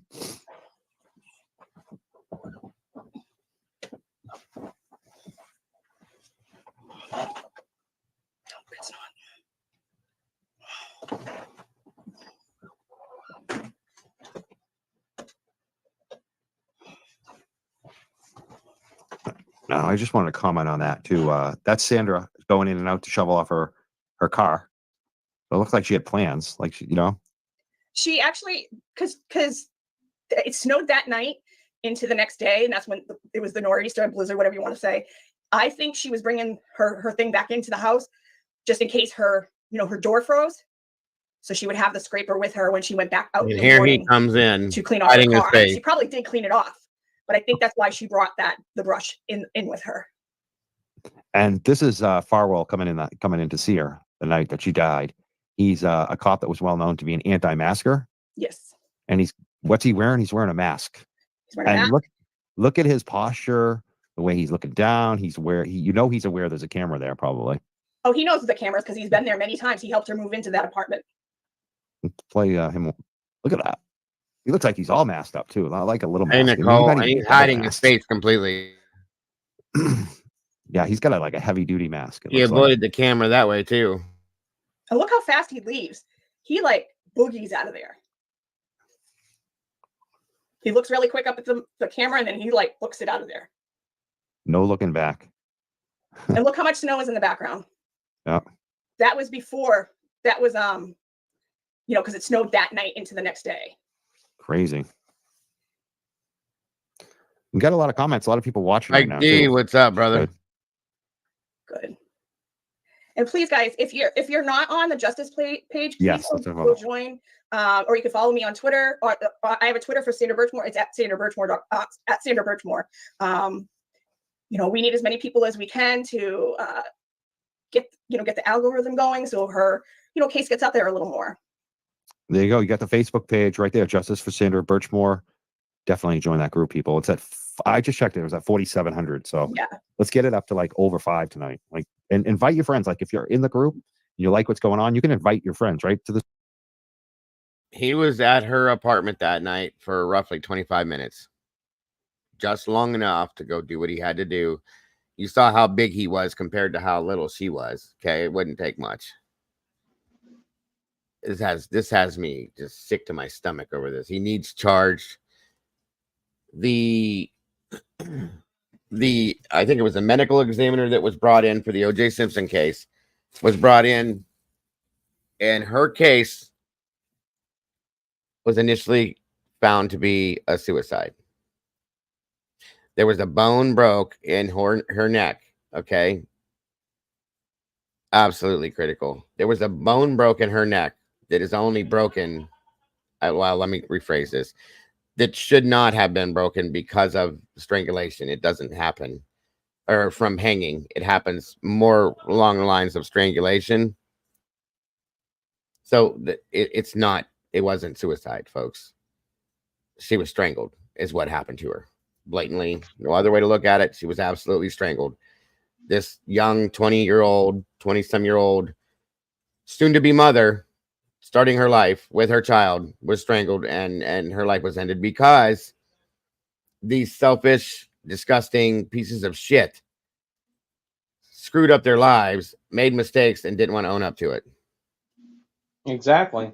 And even like she said, even if it had been a suicide, he's still responsible for how he treated her, the abuse, the grooming, everything else.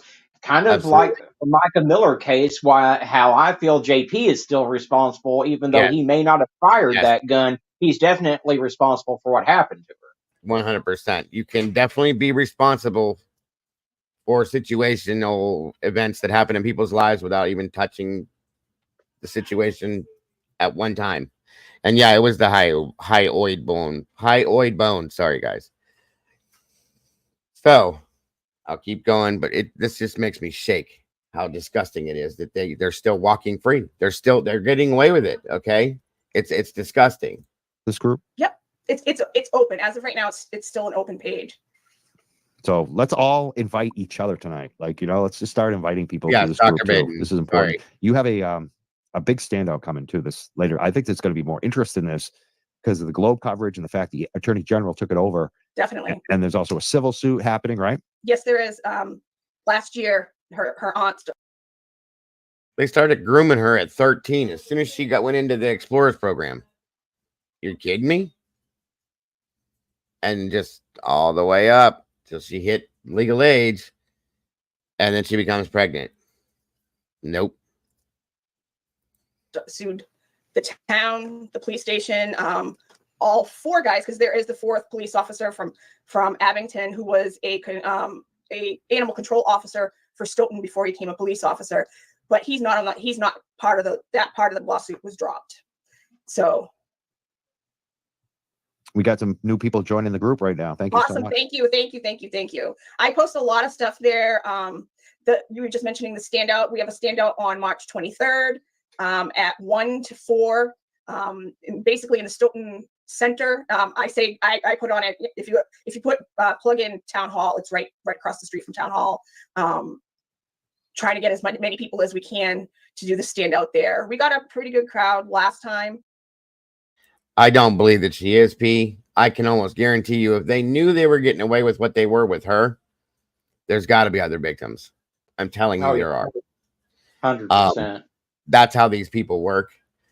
If they see that they've done this for so long, and there were multiple people that were enrolled in this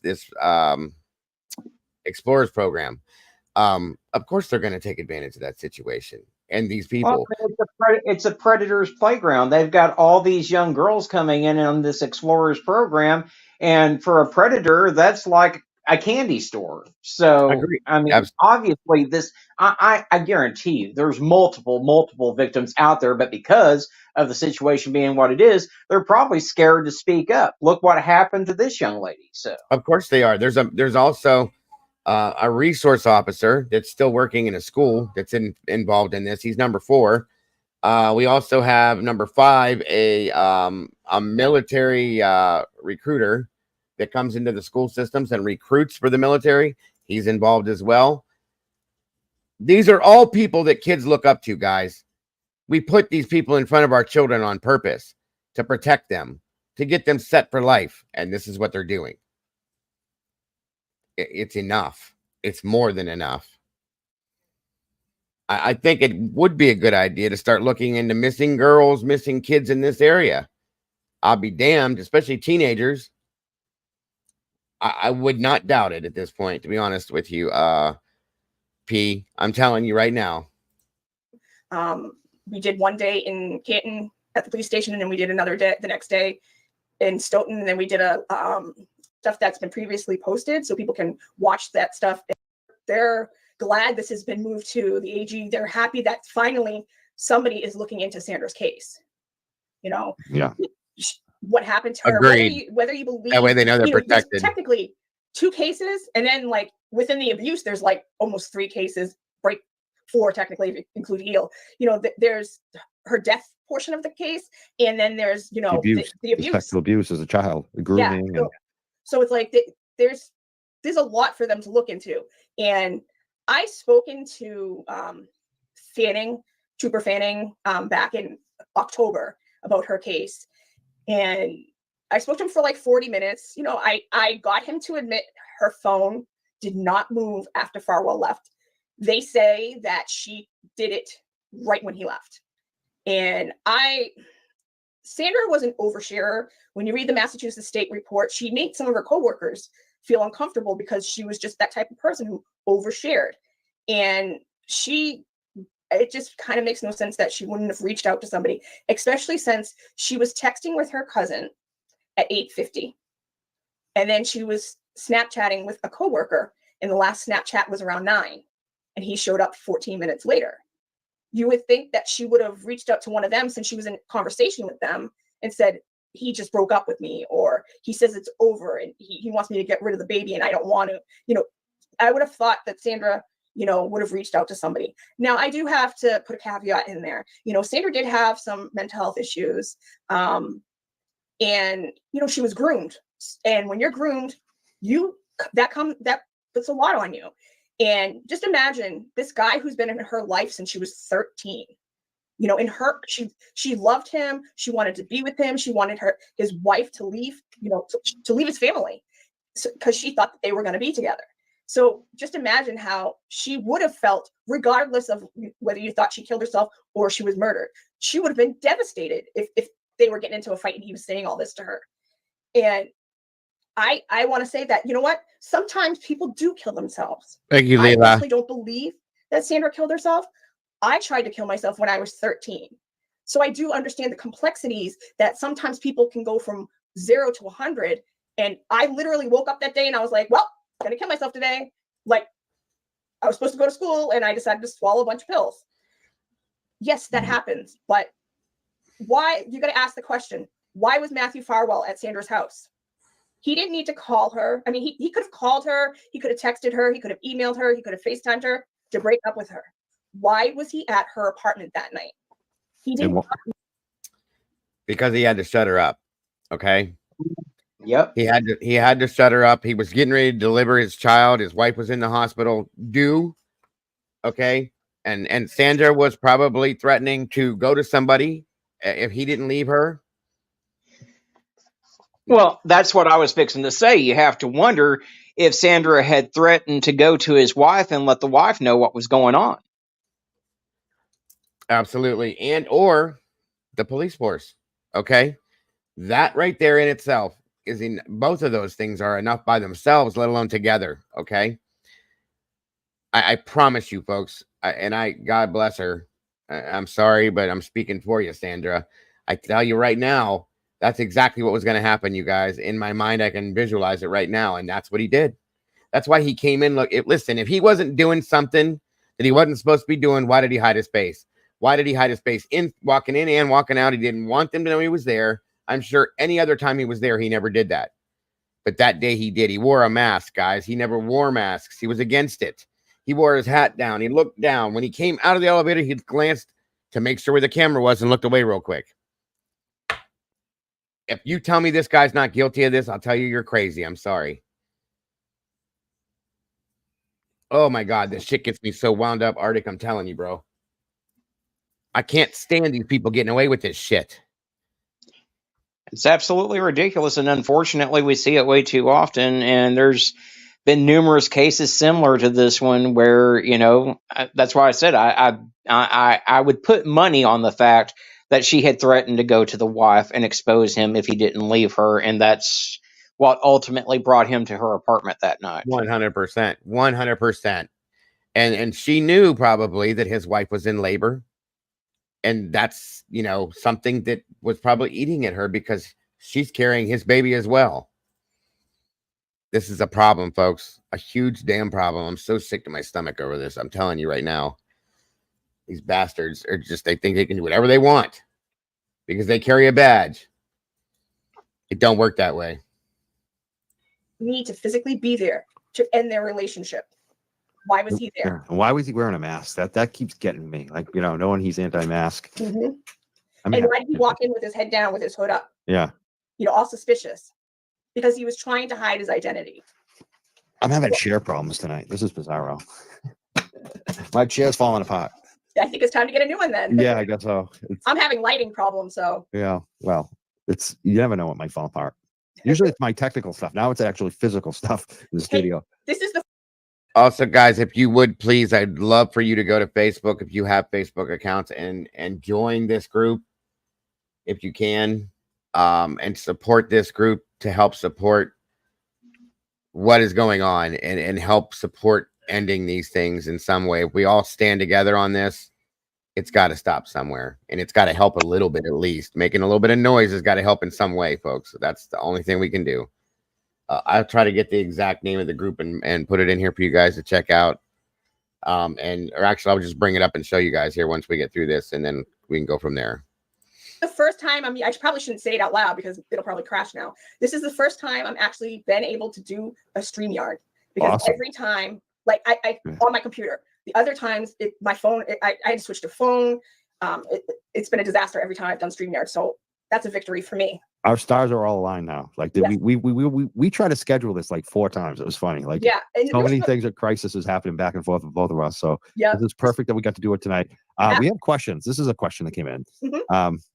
They were asking about the DNA of the baby. Has any DNA come back on the baby? Well, Farwell just refused to take a DNA, give them DNA. So none. I mean, that would be something that would, yeah. Think about that. A suspect who was the last person to see Sandra alive refused to give DNA. If it was me or you, what would they have done? Got a warrant for his DNA.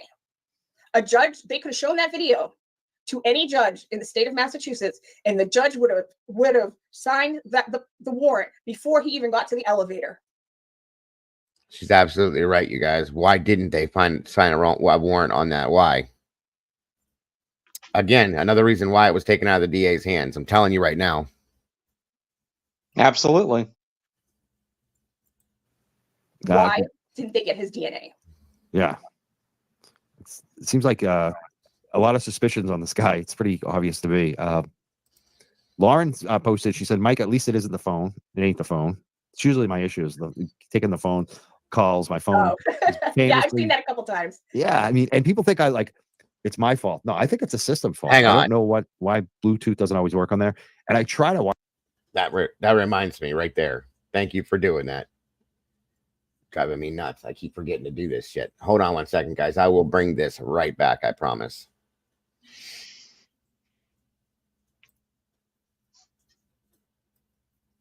Oh, shit. Where is it? Hold on, folks.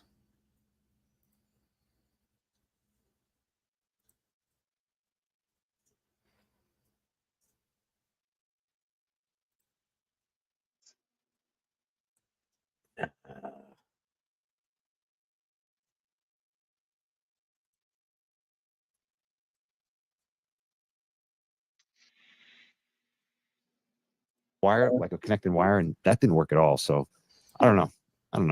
I don't think it's me. I think I'm pretty good like running a show. Like I don't even have any moderators. I'm probably gonna add them. But yeah, it's constant, the phone issue. But any questions? People, I know you're in the chat. People have been asking questions. I probably missed some. If you have any questions for Mizzy, this is the perfect time to do so. Here's one. Can't they compel DNA?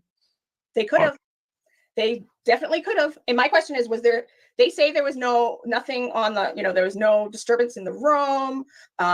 It didn't look like there was an altercation. My question is, was there skin under her nails? And I want to know, how was her body found? Was Sandra nude? Was she clothed?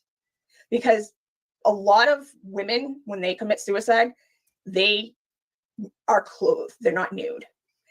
Even though you're ending your life, it's a modesty thing. They don't want them. I just put the link in the chat for that Facebook group, and now you should be able to do that as well. Arctic, I fixed that. Thank you for doing that. It reminded me of it. So you are now a mod as well, my friend. So you should have no problems doing that stuff in the chats now, okay? Alrighty, thank you. Yep. All right. To see them naked. So those are questions I have, but yeah, they could have compelled them to get DNA. Like I said earlier, a judge would have signed off on that before he even if he saw that video before he even got to the elevator. Yeah, I've got questions too. Sorry. I want to know if there was a rape kit done when they discovered her body, and like her, I want to know, was there skin under her fingernails or any type of defensive wounds?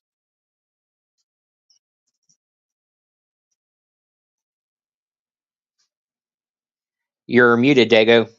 I'm just talking away. Yes, I was. Absolutely. I wholeheartedly agree with you, because there's 20 other reasons right there why this guy should have been charged.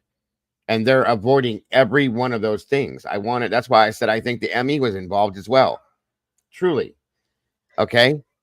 Because until the Dr. I always forget his name, Dr. Baden, got involved, this was rolled as a suicide, period. There was nothing else looked at.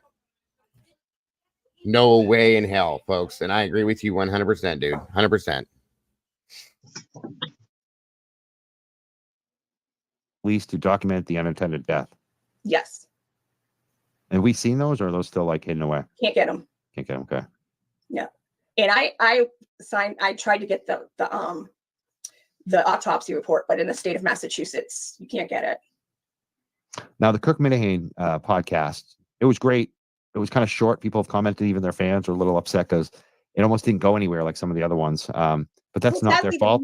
There's no other information. That's it. Yeah, they did everything they could. Yep.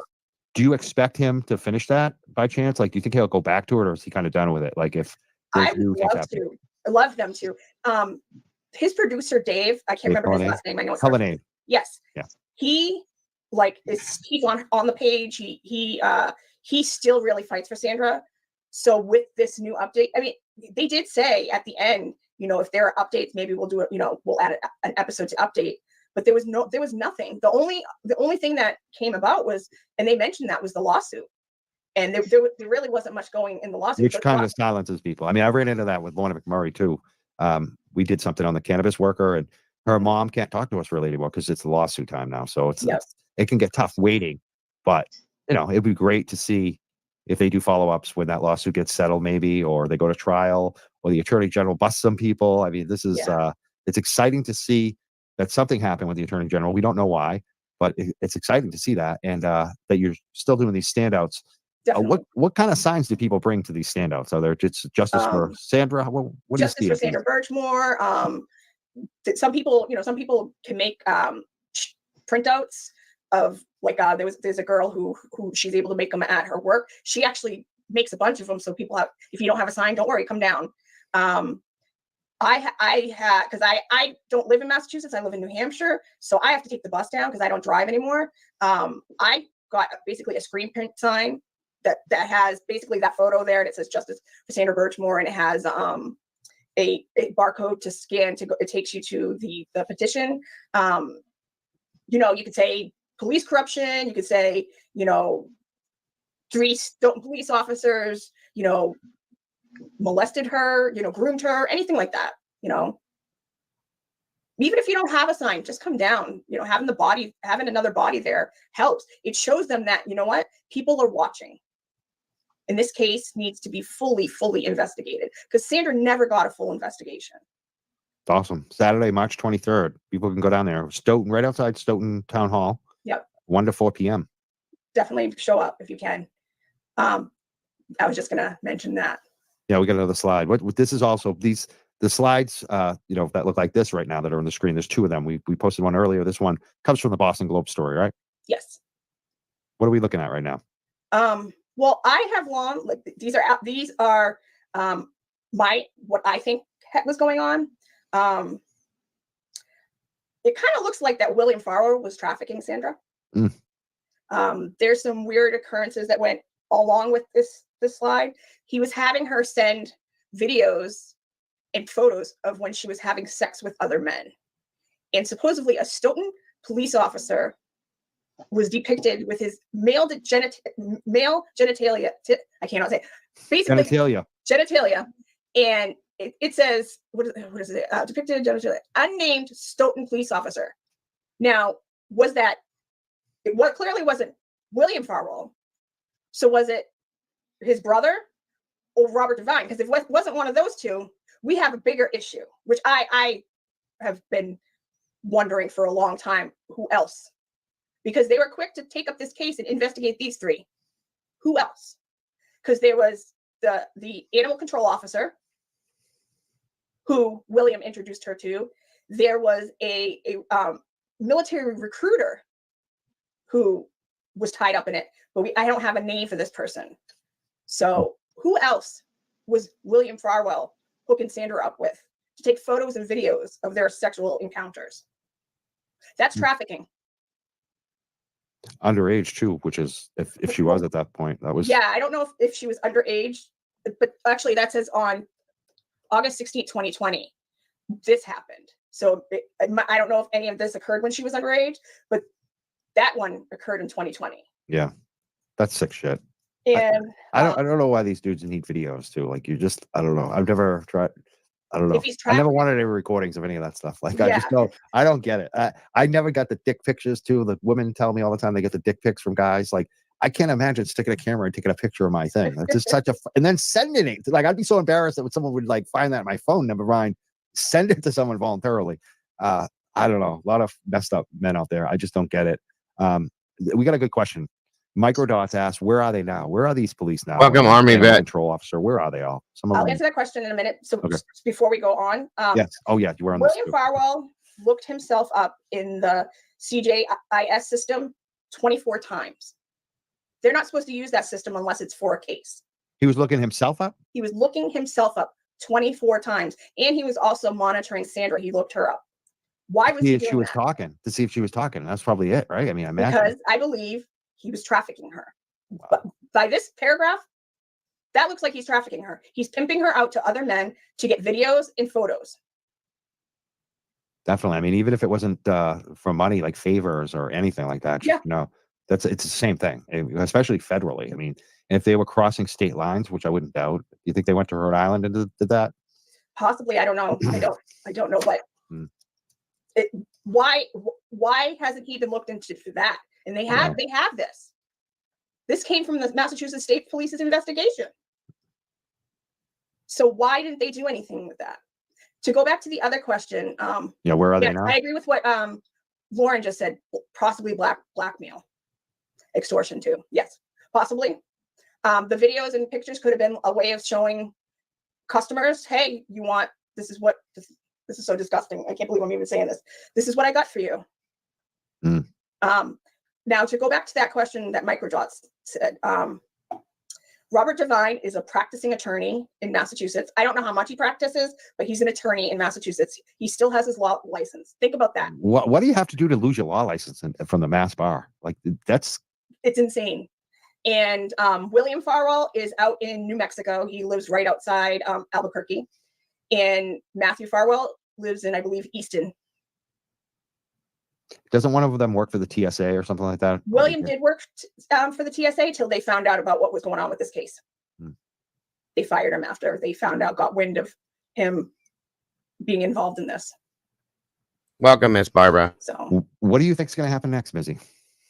I'm hoping that the Attorney General brings some charges. You know, Matthew Farwell should be in jail for statutory rape. But they keep saying that it's hard to bring charges He should be in jail for a lot more than statutory rape. Because they don't have her as a witness. Yeah, convenient. Exactly. Maybe that was another. I mean, speculate about the baby being a reason, but maybe it was also the other crimes. Like you don't have a witness. Yeah. All right. So that's the gist of what this scenario is, guys. I watched this earlier. They're just going to go on and continue talking about the same things that we were already seeing and so on and so forth. So I don't want to bore you guys with that. Hold on a minute. Sorry.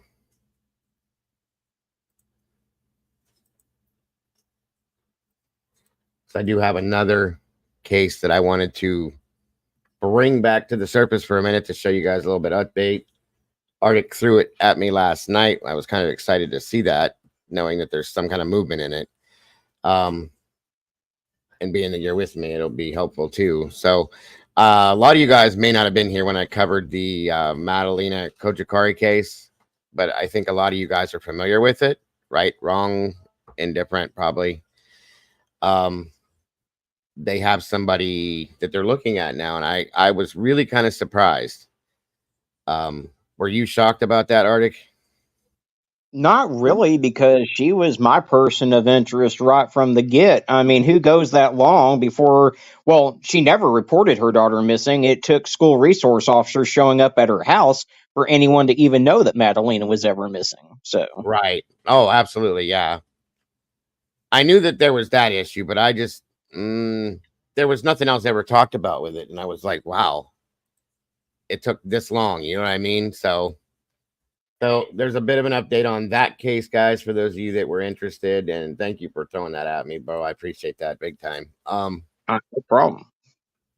Hold on a minute here. I want to show you guys this. 1 second. For those of you that don't remember this case, she's the little girl that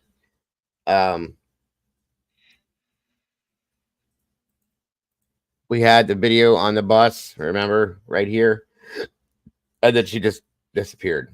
Okay, and they never reported her. It was a long time. Everybody in the chat when we talked about it, we're like, what the hell? Why didn't they ever report this? Call her in, blah blah blah, so on and so forth. And the only reason why her parents did was because, like he said, the school resource officer, was that who it was, or was it the truant? Or I think that's right. Anyway, they went to the house and basically had no choice at that point then to say something. There's mom. Good. I'm glad you're here. They were supposed to. Well, first they lied to the officer at the house. They said that they would come in and sit down once Matalina got home or whatever, and then they blew that meeting off. I mean, it's been a whole ordeal, and both the mom and the stepfather are shady as hell, in my opinion. So, yeah, definitely. So, oh, this wasn't. I thought this was a video. I'm sorry. Is there a video out on this or no? I haven't seen it. I just saw the Aware Foundation post that, and so I immediately sent it over to you. Yep. I'll pick it up. Mom, there's a link in chat for you. I want to say thank you formally because I received your gift today. So if you could join us, I'd appreciate it. Plus, I was worried because we didn't hear from you yesterday. So 1 second, everybody. I was actually kind of excited to see there was something in this.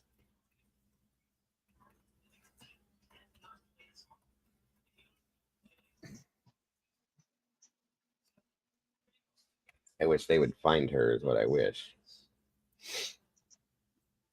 Well, this was from a month ago.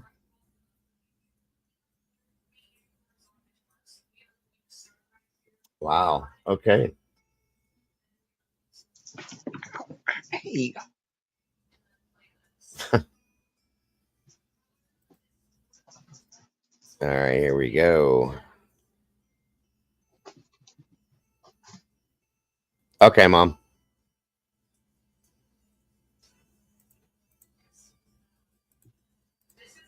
I miss out on things too. I was surprised. All right, here we go, guys. Minutes. We want to send it out live to 5 minutes. We want to send it out live to WCNC Charlotte's Richard Devon, who has been in the courtroom. Richard, what's the latest that you're learning? Yeah, let me explain something. First of all, I actually sent that text in earlier saying it was a plea deal. It's just she accepted into the plea of guilty. The judge asked her just a short while ago in courtroom 5170 whether or not she understood the charges that she was facing. She answered yes. And then at that point, her attorneys, who she just recently changed, spoke, and they said, we're now changing her original plea of not guilty to that charge of failure to notify law enforcement of a missing child. Then the judge went over a couple questions, asking her questions like asking her if she understood that she was not a citizen of the state or of the country for that matter, and she could be deported if she pleads guilty. She answered yes to that. He asked her again, did she understand the charges? Were there any mental conditions that she was undergoing now, or when she heard about her, when she spoke to her attorneys asking whether or not she was going to enter this this charge of failure to report her missing child? Again, she said yes, she understood. She also said yes, she was entering it of sound mind, so to speak. Right now in the courtroom, they're going over a number of things, including the fact that she understands that she could get 24 months for failure to notify law enforcement. That's a class 1 felony, and she would actually have to serve 24 months in prison. But she'll get credit for time served. Now, she's been behind bars for a number of months. They're going to go through that and figure out just how much time she has. She could be released very soon, and then she could be deported.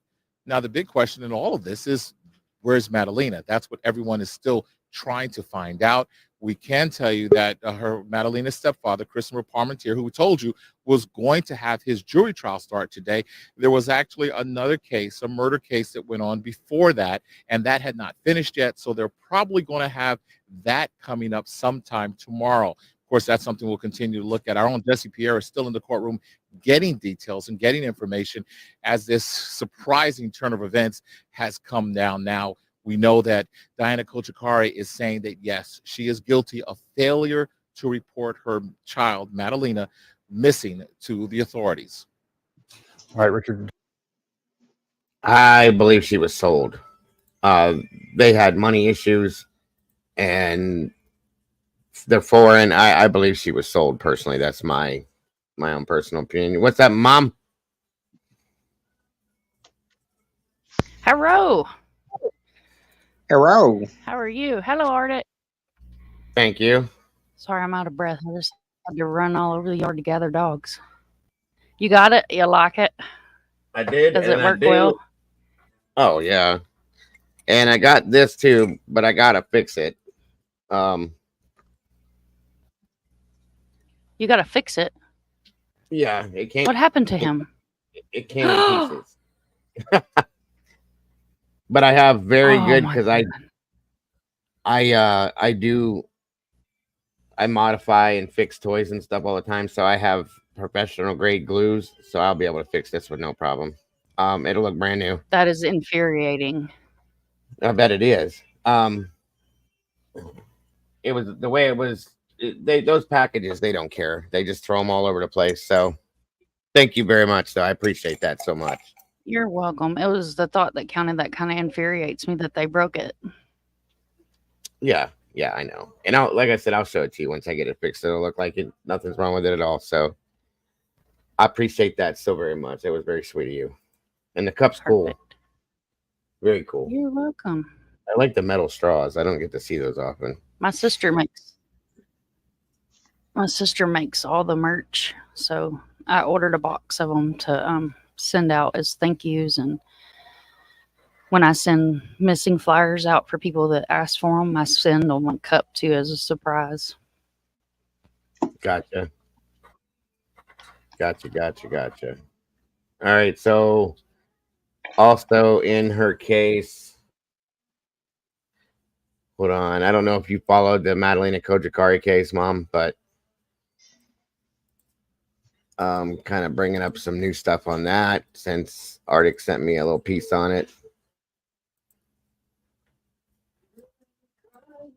We have new revelations in the case of a missing North Carolina girl, Matalina Kakari, who was last seen getting off of her school bus in November of 2022, but not reported missing until 3 weeks later.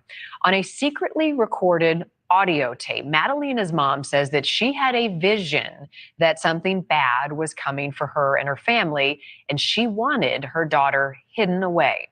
On Monday, Matalina's stepfather filed for divorce. This all comes as they both learned their fate on felony charges of failing to report Matalina missing. Diana Kakari pled guilty, was released because she's already served the maximum time for the crime. This was June 13th, folks, just so you guys know the timeline on this. Christopher Palmer was found guilty by a jury last week. His sentence has been suspended for a 30-month supervised probation term. His testimony in the trial revealing a lot of new information, details that we had not heard before until now in this riveting case. Did you harm Matalina Kakari? No. Do you know where Matalina Kakari is? No. Matalina's stepfather, Christopher Palmer, getting emotional at times, describing his wife, Diana Kakari, as controlling the decisions in the home, increasingly distant and unpredictable, using rituals like burning to cleanse evil spirits. Like stainless logs and closet racks, all kinds of metal things we burned in the fire pit. All while gaslighting him about Matalina's whereabouts, with different notes and excuses. She was telling me that she was sick and that she's in her room. There were the photos on the on the island. Evidence photos showing us Matalina's bedroom and the rest of the family's home for the first time. Palmater testifying Diana thought she and Matalina were in danger, linked to her home country of Moldova. She believed Russian entities were following her to get to her. And essentially, Matalina, she was asking me how we could hide her and Matalina from these people. Palmater's brother confirming the account, along with Diana's own words in a conversation she recorded with Palmater on December 5th, after Matalina was gone. My intuition told me something is coming that can be a threat to our family. Can you protect us as a family? It was just intuition. I don't know what's that. You had to listen to me when I told you that and do what I asked you to do. Take me and Matalina to members of your family, one of your brothers, to your mom. You didn't do anything. Where do you think that was? I think Diana took her somewhere with maybe her Moldovan family. I don't know. But I believe that Diana has tucked her away somewhere where she's not going to be found.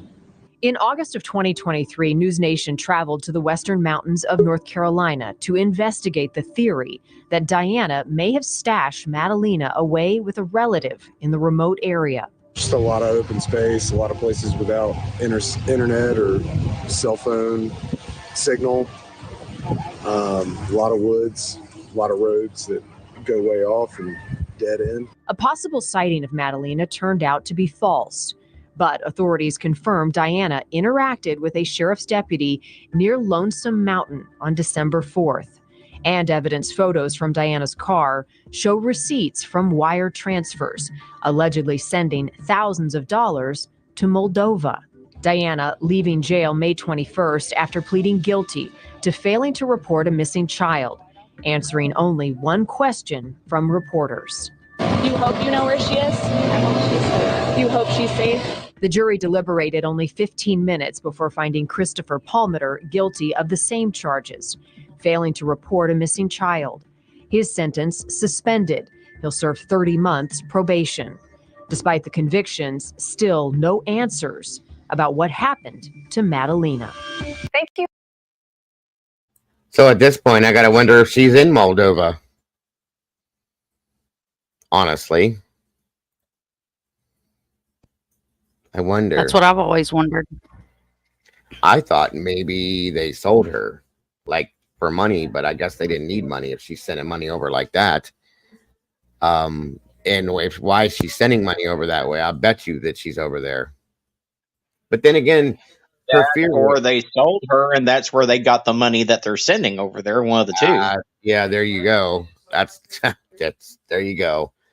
But I was gonna say if she is over there, that was where she was worried that. Oh my God, this woman seems like she's detached. You know what I mean? If she's still thinking people are coming after her and so on and so forth. So yeah. And she served her time and they let her out? Yeah, she was in jail for quite a while and they time served and then his is suspended. So.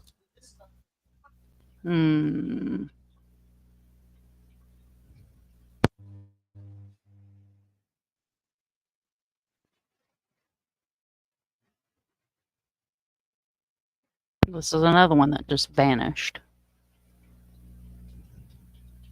Yes, yes, yes. God bless America. Too much, too many, too often. But didn't she say that she felt something bad? Yeah, that's what I was just saying. That's why I said maybe. Well, she said something about Russian. It wasn't Moldovan. It was Russian. Am I wrong? I think it had something to do with her home country, though. So that's why I was saying maybe not. God, you guys.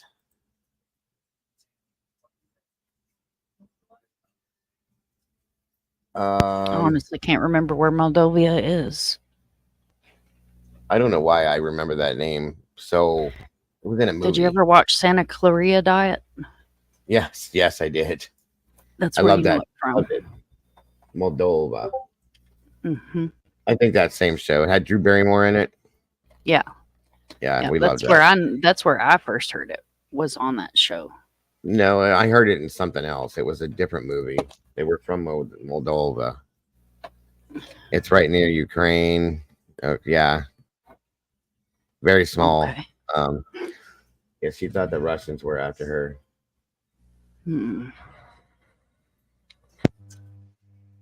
Where's it at? I wanted to see.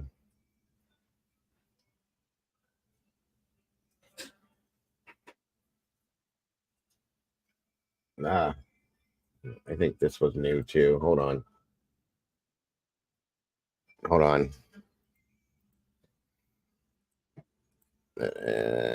Okay. Thank you for joining us, Mom. Appreciate you. I didn't say thank that you yet. for having me up. I was a little worried about you. I didn't hear from you yesterday, but then they had to remind me it was your birthday. So Yeah, I took a day away and no, you're fine. Hey, Salty. I'm watching movies with him and Cool. I get it. kind of just I get laid it. around and chilled. The new Ghostbusters ain't terribly bad. It's all right. It's okay. Nothing ever good enough as the first one. So No, I've said the same thing, but it wasn't too awful, I reckon. no, it was Paul Rudd makes it funny to me. I like him so. But I was grateful that they put some of the originals back in it. That made it better to me too. Yes, that made it better. And then I got to see my little buddy. Because the whole movie I was like, where's he at? Where's he at? Where's the Stay Puft guys? Oh, yeah. The little Stay Puft guys, yeah. I saw the one I like in there is Slimer. I'm a huge Ghostbusters fan. I have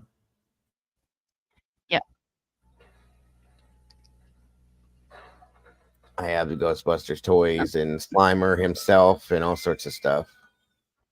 That's what I was asking him through. I was like, where's Slimer? Where's Slimer? Where's my little buddy? And then they showed the Stay Puft guys too. I was like, oh, all right, I'll watch it.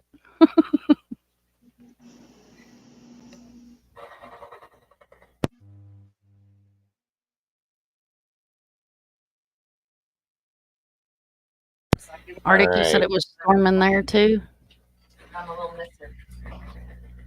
Water's a little pink. This is the craziest weather, I swear. One side of the yard it was pouring and the other side of the yard sunny. I am telling you, yesterday it was 104 degrees outside, and today when I went out this morning, it was 73 degrees and pouring down rain. So that's the same thing that's going on here.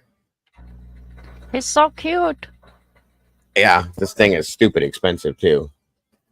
I got it at a yard sale. I got lucky. I looked it up. They want like $120 for that, and I'm like, you're crazy. Good grief. Right. I got to see the Ghostbusters hearse at one of the car shows here in Arkansas last year, and that was badass. So.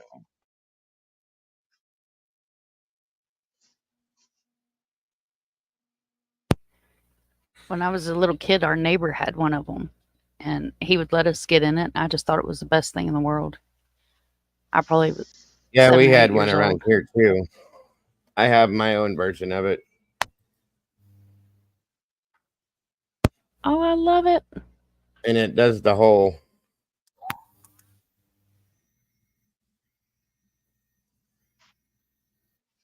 That's awesome. It's from the second one. This one is, but you can't see it very well right now because the lighting in here.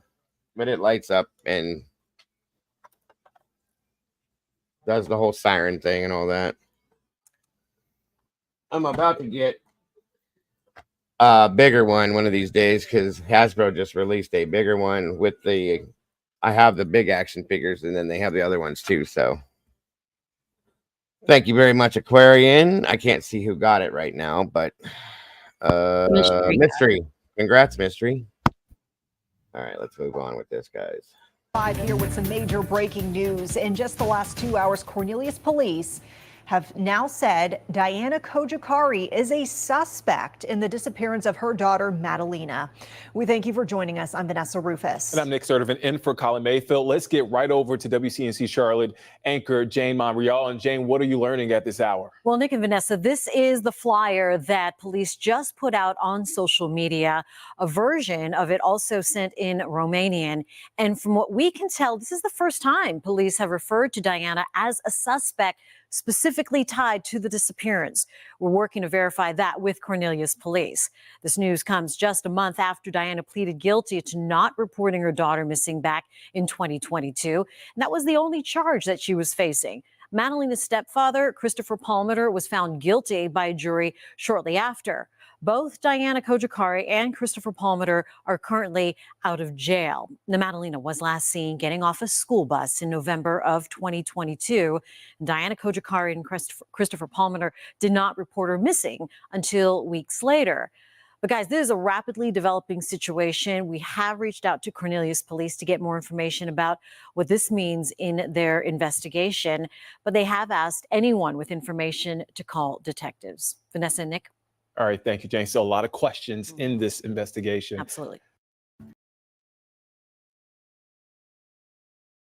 She is officially a suspect in her disappearance now, and that's just over the past 24 hours. Interesting. Very interesting. Seems like they could have held her on something. This should have happened a long time ago. This child's been gone for how long now? A couple of years. This is ridiculous. Now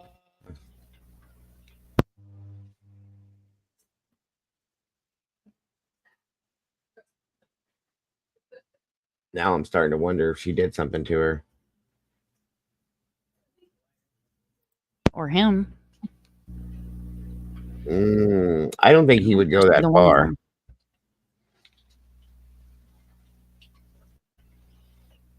I don't think he was as involved as they made it out to be that he was. I think he just kind of did what she wanted him to do. She seems like she's very in charge, I guess you could say. Such a happy kid too, and that's where we see that so much in these cases. She was always just smiling, just the pictures and the videos that I've seen of her, just a happy child. Yep. Exactly. Always beaming ear to ear.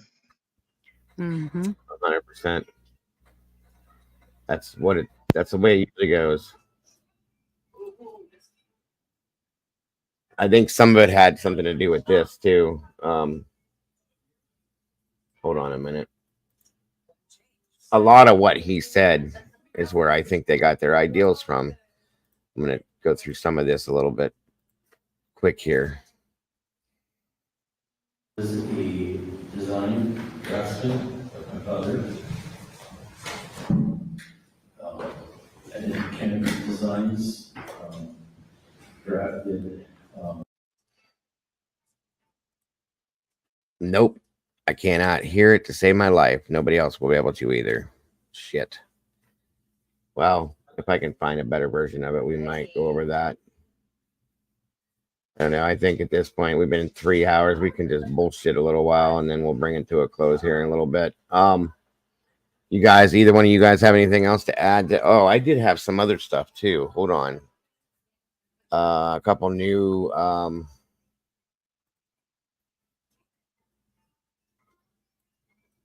So you enjoyed your birthday then yesterday, Mom?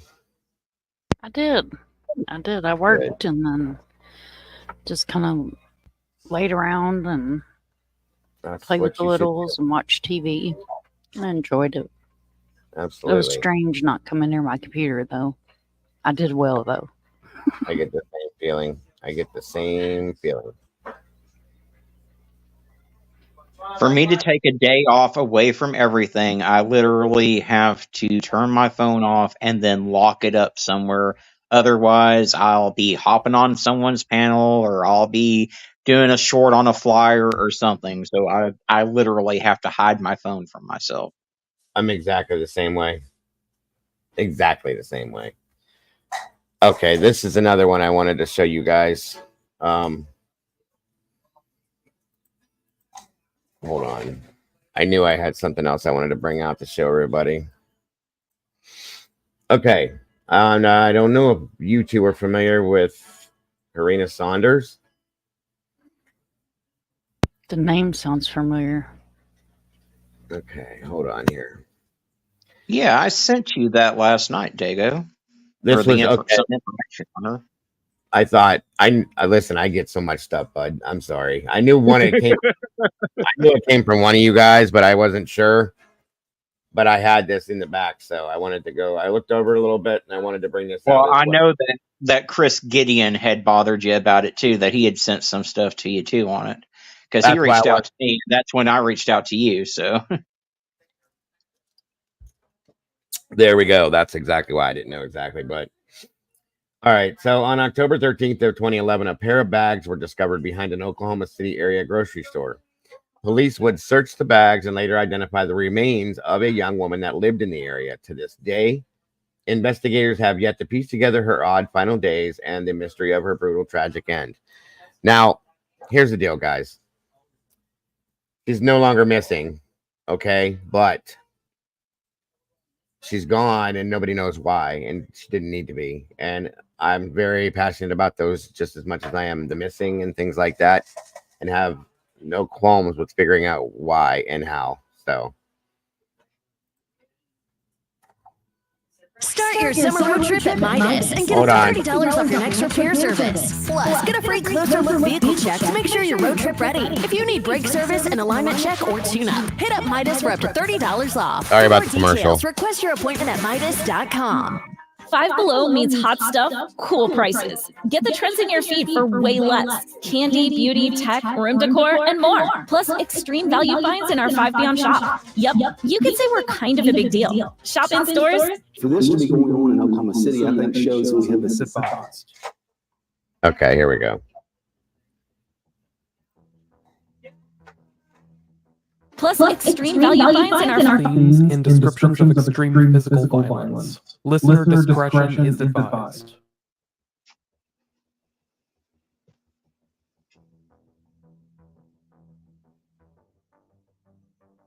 For this to be going on in Oklahoma City, I think shows that we have a significant and serious trafficking problem in regards to the sex trade. The individuals who are responsible for this don't care about human life.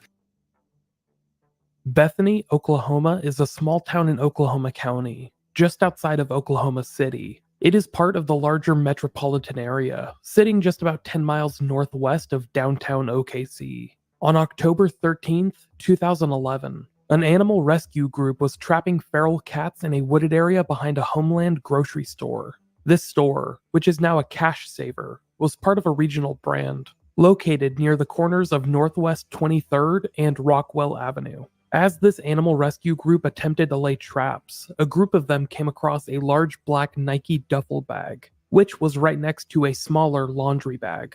Even from several feet away, the two bags had a very strong smell, and members of this animal rescue group, fearing the worst, decided to call the police. Police responded to a report of a bad odor emanating from a mysterious pair of bags behind this Homeland grocery store. However, what they found was not what they had been expecting. Inside each of the bags were human remains, remnants of a young woman whose life had been brutally and grotesquely ended. In her last days, she had come across the worst that humanity had to offer, and investigators were left with one of the most infuriating puzzles in recent memory. This is the story of Karina Saunders.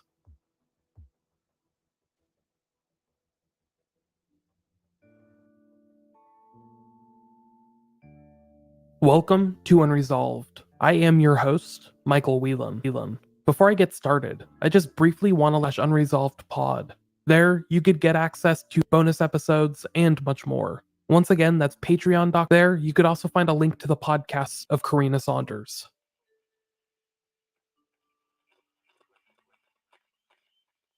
Karina Breanne Saunders was born on July 17th, 1992. Her first name, Karina, was chosen specifically by her parents for its meaning, roughly translating to "Dear Little One." Karina would become just one of 9 children, but was always able to stand out from the crowd.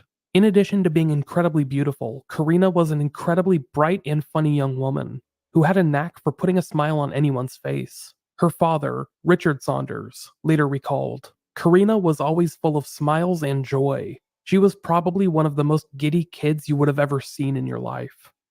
Karina lived with her family in Mustang, Oklahoma, attending the town's lone high school, Mustang High. There, she became known for her constant singing, eventually being given a spot in honors choir and receiving operatic tutorial. She was also incredibly smart, winning the school's spelling bee 3 years in a row, and earning a reputation as the region's top mathlete. She won a statewide tournament in accounting, and planned to become an accountant if she could not make it as a professional opera singer. Karina had a knack for making friends everywhere she went, and her goofy sense of humor was able to make most anyone laugh at a moment's notice. Her mother, Margie Queen, stated that she rarely ever got into trouble while she was at school. Quote, "She was such a good child. She was so smart, so beautiful. She didn't get into any trouble at school. She was such an engaging, fun-loving, free spirit."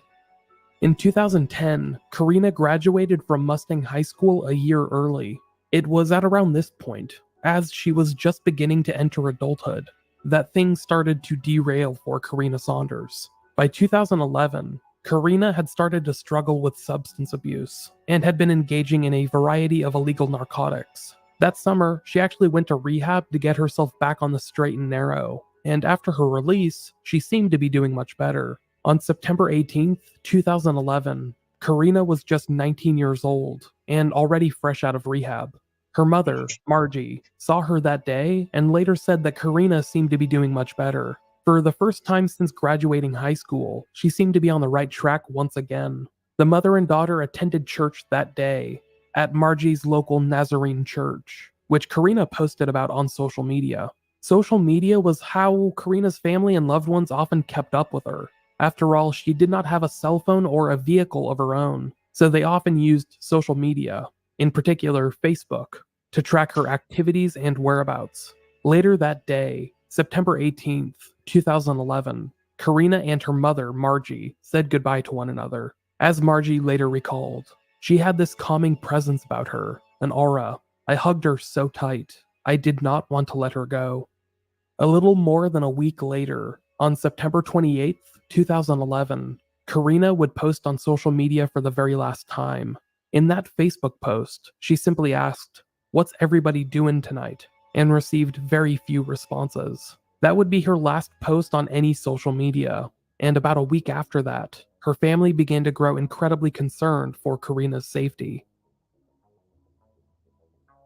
For about a week prior to that social media post, Karina had been staying with her 22-year-old cousin, Catherine. The two were close friends, and sometimes felt more like sisters than cousins. That day, September 28th, the two had gone to a Taco Bell alongside Interstate 40, near an intersection along Rockwell Avenue. At the time, Karina was wearing a white muscle shirt and gray Victoria's Secret pants with the brand name Pink along the back. Despite arriving at the Taco Bell together, Karina and Catherine were not leaving together. Karina was going to be leaving with an acquaintance of hers, an older man named Kenny, whom Karina had told some family members and friends about. According to those familiar with this mysterious Kenny, who was later identified as a man named Kenny Richards, he was involved with Karina in some kind of sex worker scheme.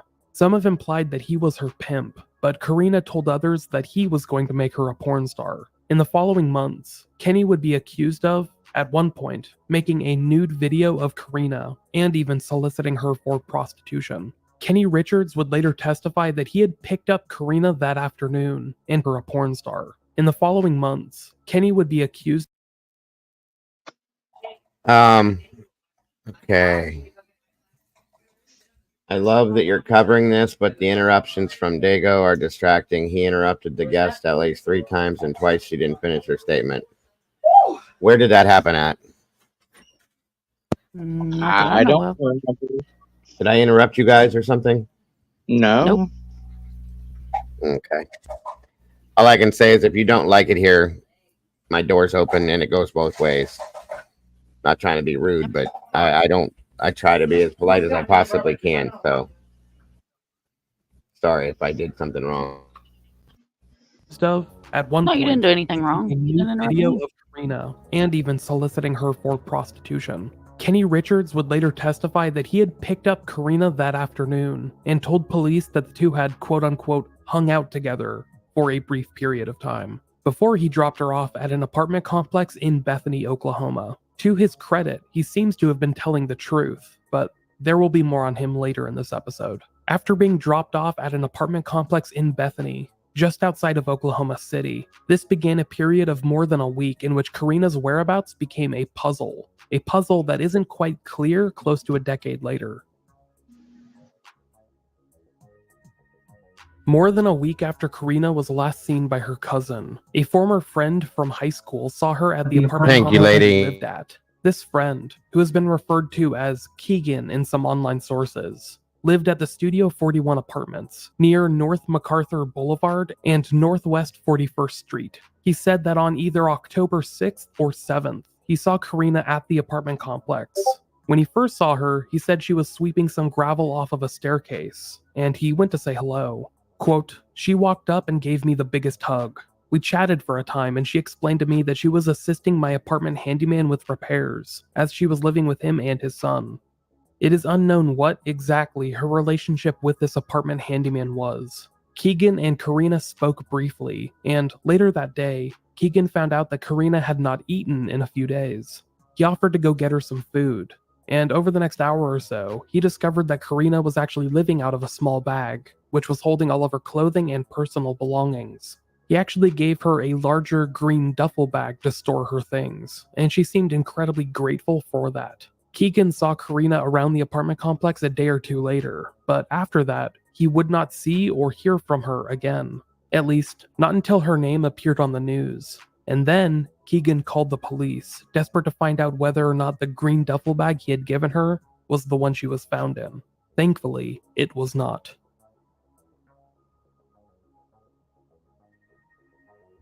While the timeline of Keegan's encounters with Karina Saunders was pretty loose, we know that she was alive until at least October 8th, 2011. That day, a Saturday, Karina would be spotted on CCTV footage from outside the Newcastle Casino/Gaming Center, roughly 20 miles south of Bethany. In this footage, Karina is seen getting into a red truck, described as a large four-door Ford pickup with a brush guard and lights on the top. It looks like a group of men were inside the pickup truck, but only one could be described. A man that got out of the truck and had both of his arms noticeably covered in sleeve tattoos. According to descriptions of this footage, which shows Karina getting into the truck, a dark vehicle is parked nearby. In that car is a group of young women who seem to be pleading with Karina not to get into the pickup truck. To this day, it is unknown who any of these individuals were. The man or men from the red Ford pickup haven't been ID'd, and neither have the women from the other dark vehicle.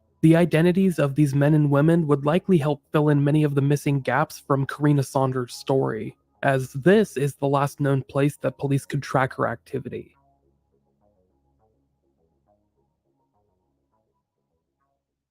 The very next day, Sunday, October 9th, 2011, Karina's cousin, Catherine Jo Bloodworth, received a threatening text message that seemed to indicate something had happened to Karina. Catherine was texting a young man named Kyle Savage, who had known Karina for around 2 years.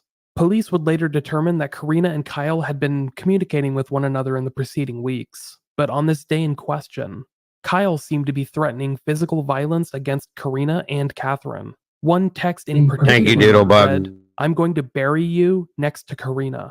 This young man, Kyle Savage, would later claim that the text messages were misconstrued and taken out of context. He stated that he had no idea he was texting Karina's cousin, but thought that she was another guy, perhaps a romantic rival, saying only that he had felt threatened and lashed out with a harsh-sounding text. Later on, Kyle would be unable to fully answer questions about these messages, simply stating that they were poorly timed but not incriminating. Nonetheless, Catherine shared these text messages with Margie Queen, Karina's mother. The following day, October 10th, a day that Margie remembers distinctly, as it was Columbus Day and she was off of work from her job as a postal worker, Margie filed a missing persons report for Karina. Throughout the day, Margie would haul around Karina's baby brother, her youngest son, who was just 3 years old. and would hang up missing persons posters around the region. She began reaching out to Karina's known friends and family members, hoping that some of them could shed light on her whereabouts. But Margie knew that something was wrong. When she went to social media, she saw that Karina had not posted anything in more than a week, and several of her best friends had been out of contact with her for close to a month. When Margie had gone to report Karina missing, police officers would note that she was, quote, terrified that something has happened to her daughter.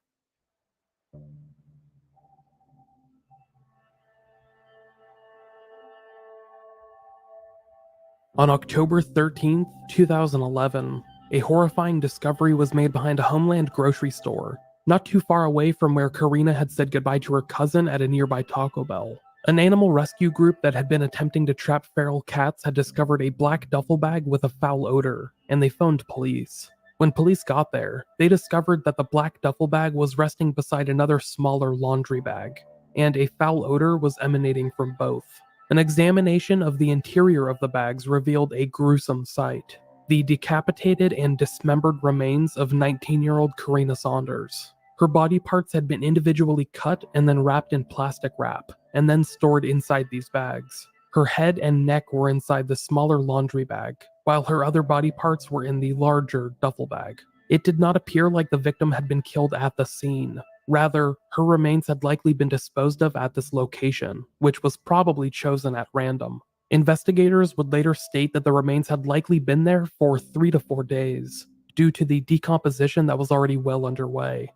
The identity of the victim was not known at the time, and police would have to spend the next several days attempting to ID the remains. However, they had a good idea who it was from the jump, and the following day, October 14th, 2011, members of the Bethany Police Department met with Karina's family to ask for dental records. They did not allow the family to view the body, believing that this would not help anyone.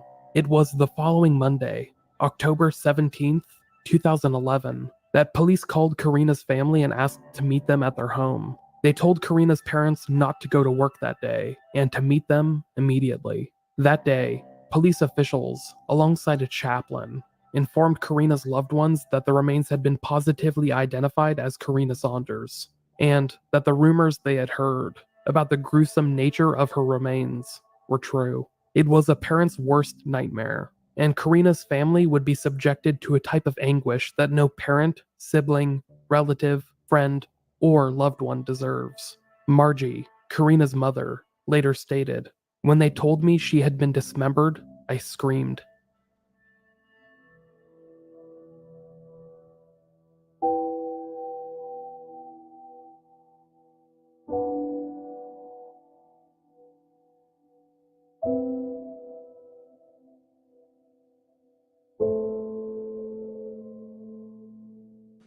This was a tragic homicide, and the family, of course, is devastated. Our thoughts and prayers go out to them. At about the same time, Bethany Police Chief Phil Cole told news reporters the body gruesomely found stuffed in a duffel bag was that of Karina Saunders. Her family had posted this message on Facebook. The page was set up after they first reported her missing on September 28th. The message from her mother reads, "Karina's father and I need to inform all of you that Karina has gone home to be with her Lord and Savior. We wanted to let everyone close to her know before you found out on the news. Thank you so much for all your prayers and love and support." Police believe Karina was last seen alive on October 8th or 9th visiting friends in an apartment complex near Northwest 41st and MacArthur. Police say they believe her body was dumped near a grocery store on Northwest 23rd soon after that. Police say they've interviewed possible suspects, but so far don't have enough information to make an arrest, and hope that someone can fill in the details of Karina's last few days. Do you think they have the video off of them still, Arctic?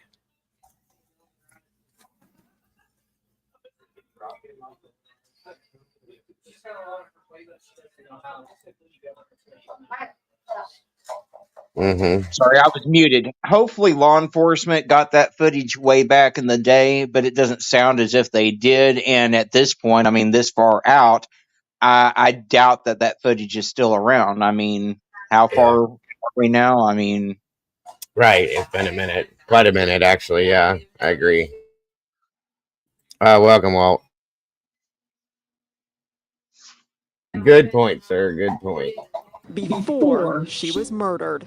We are asking for any assistance from the public when they see her picture, if they've seen her, saw her, especially between the times of October 8th and 9th. That would be incredibly helpful to our investigators. Over the next several days, vigils would be held by Karina's loved ones. Not only her family members, but her friends. Some assembled in front of the Bethany Police Department to console one another, while others stood alongside major interstates, holding up images of Karina in reverence. A memorial service would be held that week in a local Nazarene church, the same one that Karina had attended service with that September alongside her mother.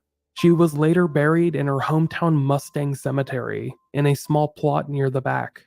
Her headstone featured a large butterfly, which was one of Karina's favorite symbols. In fact, her family believes it represents Karina in more ways than one, with her mother stating, "Butterflies have very short lives. Karina was 19. She didn't live long. We will be with Karina in heaven for much longer than 19 years."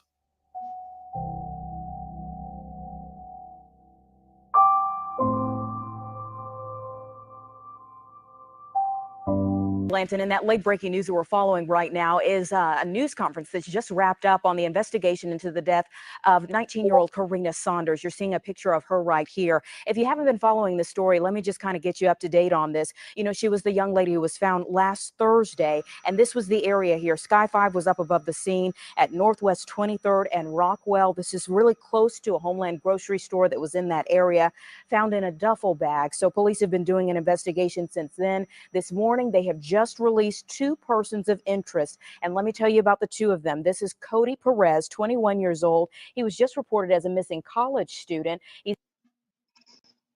Hang on, guys. I have an idea. Give me a second here. I know this is hard for some people to follow, too. A moment. Are you still here, Mom, or did I put you to sleep? Yeah, no, I'm here. I'm just trying to wrap my mind around this, like not to trigger warning for those of y'all that are, mine doesn't work like mine, but if you ever looked into a case or like listened to an investigator or anything, it's not an easy task to decapitate somebody. No, it's no. Well, I've seen it. That's the whole thing. I've seen it firsthand. No, it's not. You have to cut, not to be gross, trigger warning right out of the gate, but there's a lot you have to cut through.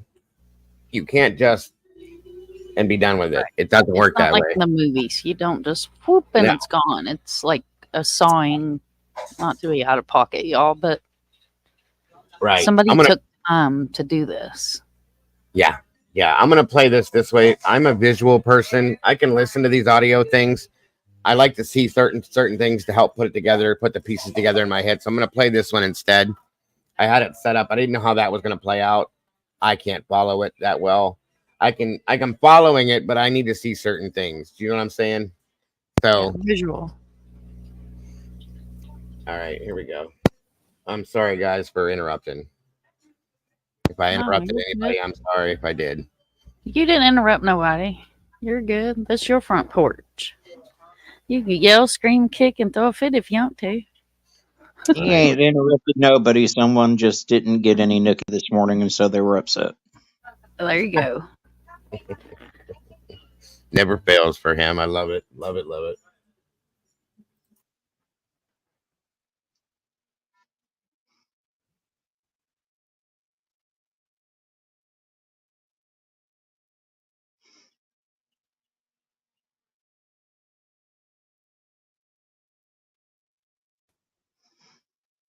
You're muted, sir. Yeah, I don't know if I'm gonna be able to play this one. I just realized something. Hold on a minute. I get hit sometimes with these flags, but let me see if I have the other one.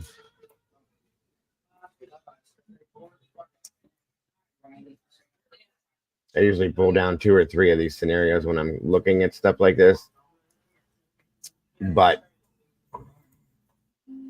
let me see. Hold on.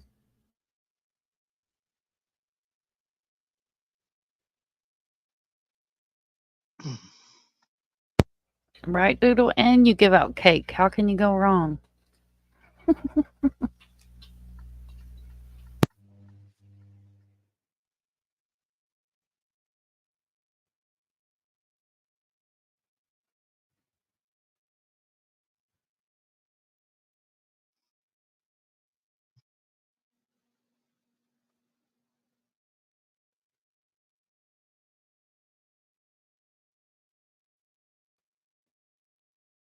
You're muted, sir.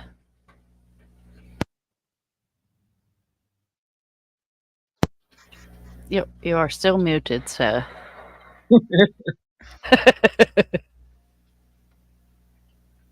Jesus Christ. Sorry. There we go. Anyway. I hear you now. I'm having a defect day today. I think that person like got me all whatever. But anyway, if this one doesn't work and I have to take it down, I'll just move to the next one. Just giving you guys a heads up. But this is a really interesting case, guys, that I want everybody to hear about, and maybe bringing it back to the surface again will bring something out of it. Who knows? We'll see. I'm gonna speed it up, and I'm gonna try to stop every so often so that we can discuss just a little bit of it, so that we don't get hit, because it's for educational purposes. Do you hear me, YouTube? It's the most grisly crime imaginable. The dismembered body of a beautiful woman stuffed into 2 duffel bags, dumped in a field behind a grocery store in Bethany, Oklahoma. Was she forced to make a snuff film? The individuals who are responsible for this don't care about human life. In those bags, the work of sadistic monsters. The woman's head, hands, and feet were literally sawed off. I mean, to think that here in Oklahoma City we have some young girl getting dismembered is pretty horrific. And the autopsy shows the killer even tried to cut off a tattoo to avoid identification of the victim.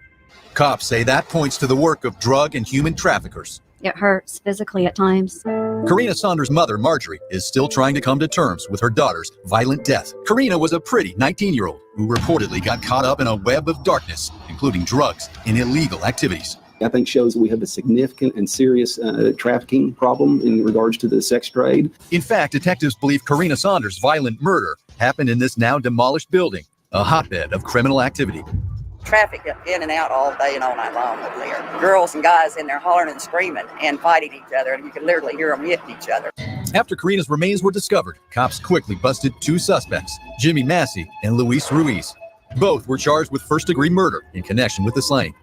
Court documents reveal that Massey, who is already in the county jail on drug charges, bragged to another inmate he was involved in the homicide. It seemed an open and shut case. Not so fast. Due to a lack of physical evidence, the charges against the 2 men were dropped. Even so, police say Ruiz and Massey are not free from suspicion because those charges could be refiled later. You have a high-pressure investigation. It ups the incentive for officers or detectives to go after sources more aggressively, to do things that are less reliable. Then, a stunning turn. After the release of Massey and Ruiz, 3 officers are now under investigation. Reports saying they used deceptive and misleading tactics to manipulate the criminal case against Massey and Ruiz. The officer says, you're going to go to prison. You're probably going to lose everything you have in life because of what you've been caught doing, unless you can help me out here. Unbelievably, Karina's torture was reportedly captured in bone-chilling detail on videotape for the making of what is called a snuff film, where people are raped and killed on video. The films are allegedly sold on the black market for top dollar. It was a setup. I mean, it was a tripod with a real camera. According to police, multiple witnesses reportedly claim to have seen the video. Say Luis Ruiz, the same suspect cops had to kick loose, can clearly be seen taking part in her murder. The OSBI has a strong belief that there is in existence a video of the murder. We have strong reason to believe that that video still exists. Now, Oklahoma State Bureau of Investigations is offering the largest monetary reward allowed by state law to get their hands on a copy. If there are those in the public who know where that video exists, we are offering up to a $10,000 reward for that video. A woman who claims she saw the video is an alleged prostitute. Her attorney, Scott Adams, says he brokered a deal for the informant to speak with detectives, and she was promised she would remain anonymous. Instead, her identity was released to the public. That woman is now in fear for her life. She doesn't get off the streets. I don't think she'll make it. I think they'll kill her. And I think that she needs to go into hiding for a while until all the smoke clears. Wow. Now, wouldn't they be responsible for putting her into witness protection at that point? Yes, that if something happens to her, they're responsible for putting her identity out there after a deal was made. That's my thought. Why have they not done that? That's crazy. Good God. You can't even trust somebody to help somebody. And sadly, there are so many snuff films out there, and you don't have to go to the black market or the dark web. You just know which internet sites to use. I could pull one up right now. I know I could. You know, without the title, you would literally be down a rabbit hole that's liable to put you in a bad place. Well, the problem is they have my understanding, because I know somebody that does hacking and accidentally has found things that they're not looking for, and said that you could type in a very, very, very childlike, purposely named a very childlike name, very innocently, and pull up something that you don't ever, ever, ever want to see in your life. And that's how the dark web's set up with that kind of stuff. And it's like, Jesus Christ, why do they have that? Why is it not shut down? Why is the dark web allowed to exist in that sense? Do you know what I mean? Yeah. It's complete insanity. I mean, they can regulate this. They do. We're regulated here on YouTube. They shut us down all the time for different things, but you can't regulate that. I don't understand that at all. Hey, Swen, welcome from Oklahoma. That's just crazy to me. And anybody else from Oklahoma, welcome, and hopefully this is interesting to you. It's horrible when you're. By the way, that's a very nice picture of you, Molly. That's what I mean. Like the one night we were talking about Sebastian's case, and we were looking at that Minecraft video. Do you guys remember that? Yes, absolutely. Oh, shut up, Clue. Jesus Christ. But yeah, we were looking at that, and I started looking around with that video and things related to it. It took me over to the dark web. Okay. And I was telling him, like, because I was talking to Clue after the fact, and I was like, oh my God, what the hell is this all about? This takes it somewhere different altogether that it shouldn't be. This is a kid's game video, like a gaming video. What is this all about, you know? But it wasn't a kid that did it. It was an adult that put the video together. And I'm like, see, that's what's wrong with this. The lines that separate us and them are not broad enough, okay?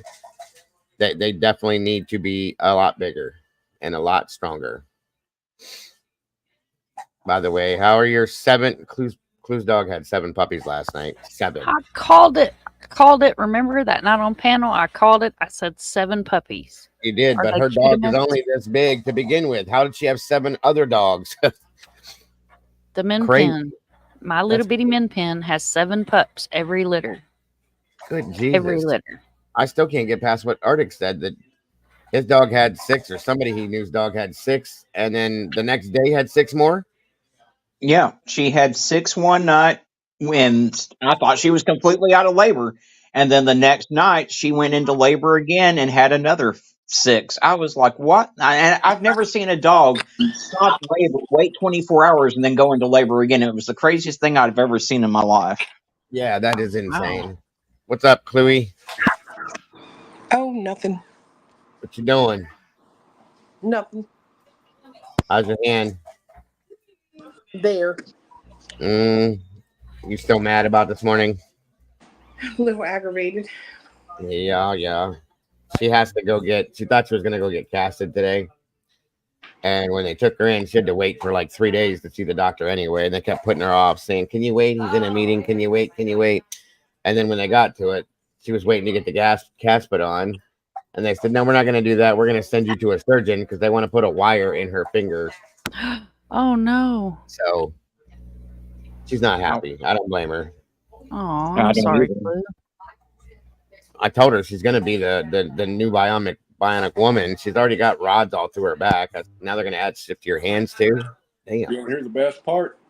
The best part, my favorite part, was that they took the copay, and then you go in there and you sit and you wait for an hour because the doctor that you got an appointment with is on a conference call, and then they get off the conference call and send the same PA back in there to say, well, She looked at your x-rays and she's not going to do the surgery because she broke the same finger last week. So they never even saw wow. her. And she still paid for it. I think she should get her money back, truly. Oh, I'm going to get my money back. As soon as I can type, I'm getting my money back. Uh-huh. I get it. I don't blame you.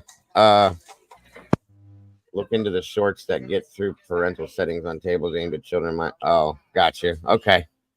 All right, moving on. Sorry to talk. I think I need to with this video because so. While the investigation continues, Karina's mother lives in excruciating pain over the senseless and brutal murder of her daughter. 5 years is a long time to not be able to speak or hold or hug my daughter. And says she will never rest until the people involved pay for what they did. And to her killers, know that we will never give up until justice is served. So there is that one about this. This is a rough case too, guys. There's a lot of these cases out here I've been looking at lately. She was so pretty too. What's that? She was so pretty to me. Oh, Karina, yeah, she's very pretty. Beautiful eyes. Absolutely beautiful eyes.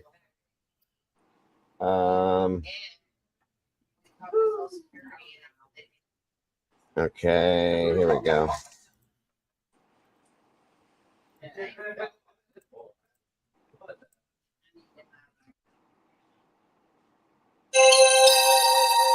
Late-breaking details about the murder of Karina Saunders. Police now say they know where she was killed. Someone found the teen's dismembered body behind a Bethany grocery store in October. Police say she was killed to intimidate another woman into taking part in a prostitution and drug ring. They think it happened in this Southwest Oklahoma City apartment complex, where police found blood on the floor and in a refrigerator.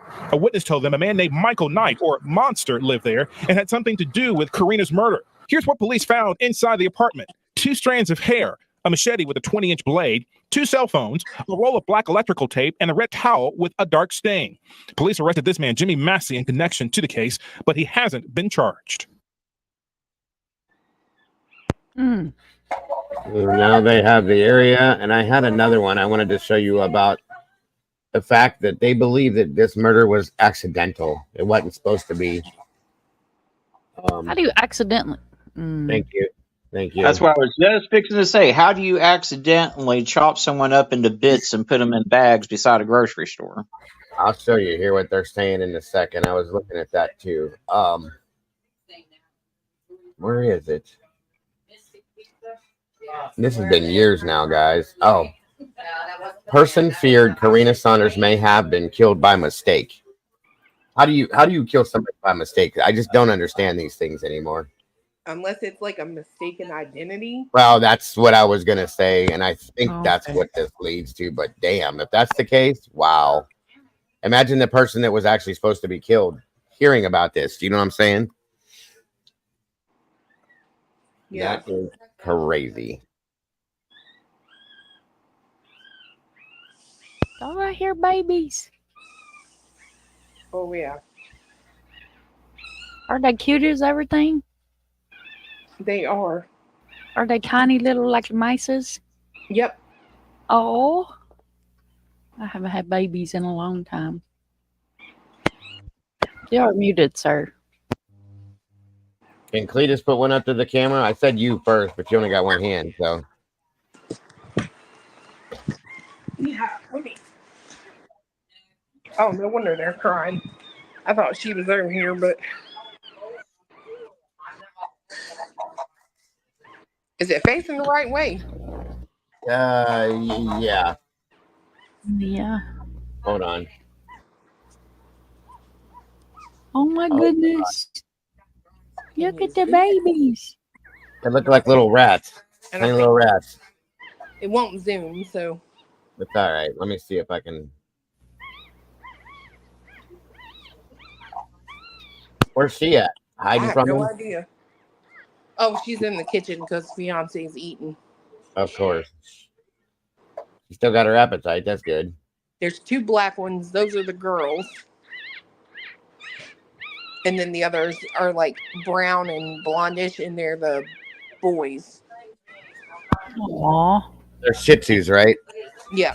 Yeah, they're adorable. Just waiting for their mama.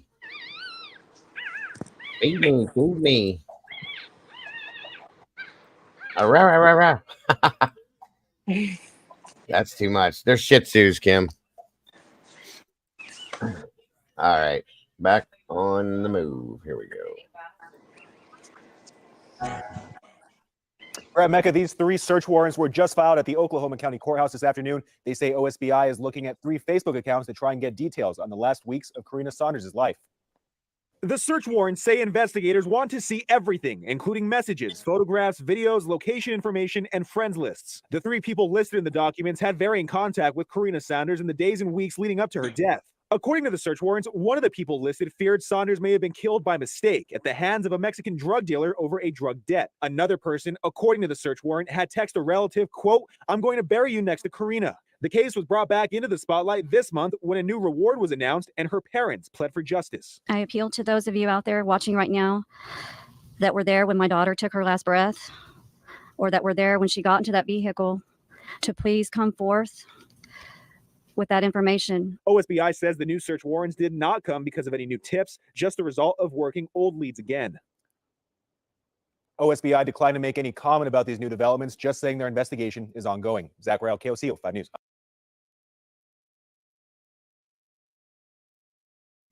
That's insane to me. By mistake. Oh my God, you guys. So I'm going to be looking into that more and trying to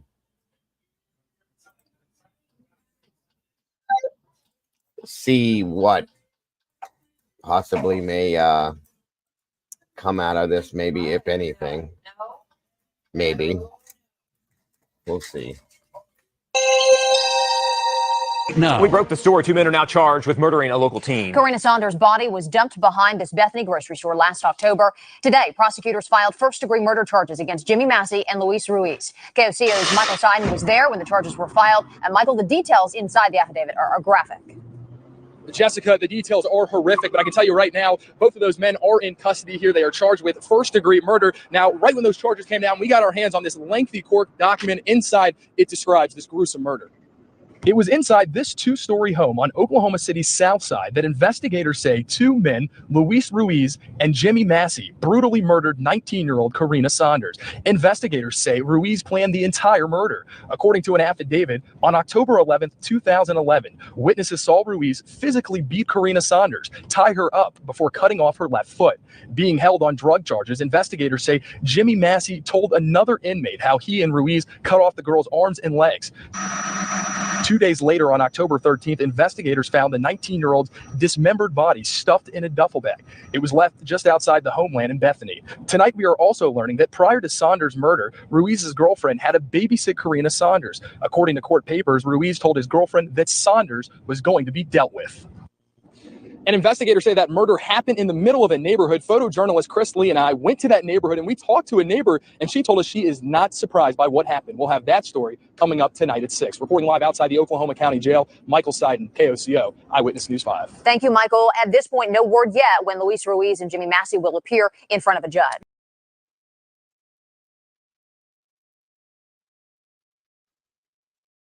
I don't understand this, because my understanding is those 2 were released from custody because I don't get it. All right.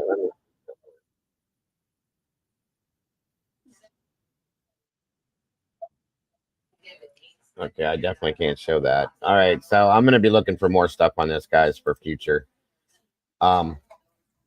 episodes to try to figure out a little bit more about it. Recently, Mom or Arctic, do you guys have anything you want to throw out about anybody? Anything new you want to put out today while we're in here?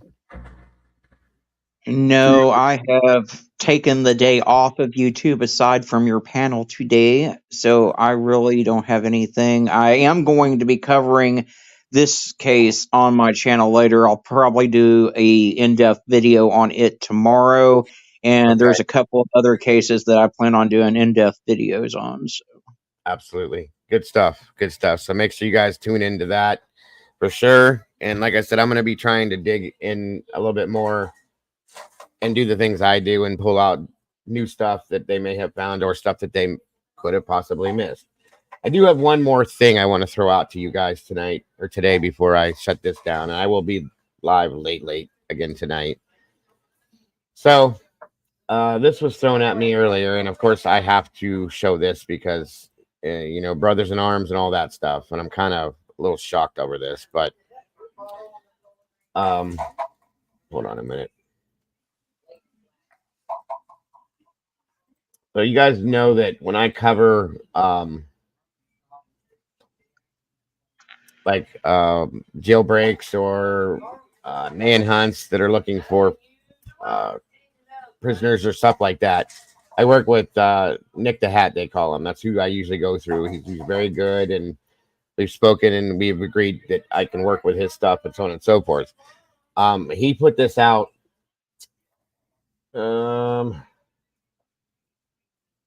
6 hours ago.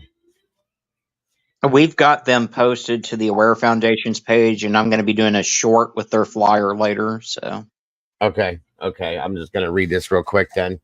A first responder has gone missing in Tennessee amid the manhunt for Josh Zimmerman. Although there's no current evidence linking his disappearance to Zimmerman, all possibilities are being considered. The missing individual, a 24-year-old man, 5'11", with a medium build, was last seen wearing a gray t-shirt, black shorts, and black Vans.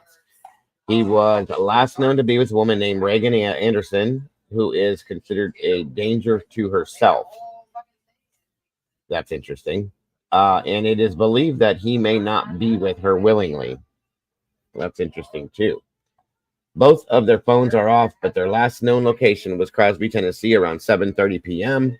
on June 25th of the 2024. Do you know where Crosby is, Clue, or Cletus? Yeah, I think so. How far from you is that? Hold on. I'll tell you. It ain't close. But, okay. Let me see. Gotcha. Let's see. 180 miles. Gotcha. Okay. All right. Just curious. So around 7:30 on the 25th, they are believed to be headed towards Gatlinburg, Pigeon Forge area. They are traveling in a black 2017 Ford Focus with a Georgia license plate GEX 655, which features a firefighter logo. Both individuals are firefighters. If you see either of these two individuals or the car, please call 911 immediately. This is her.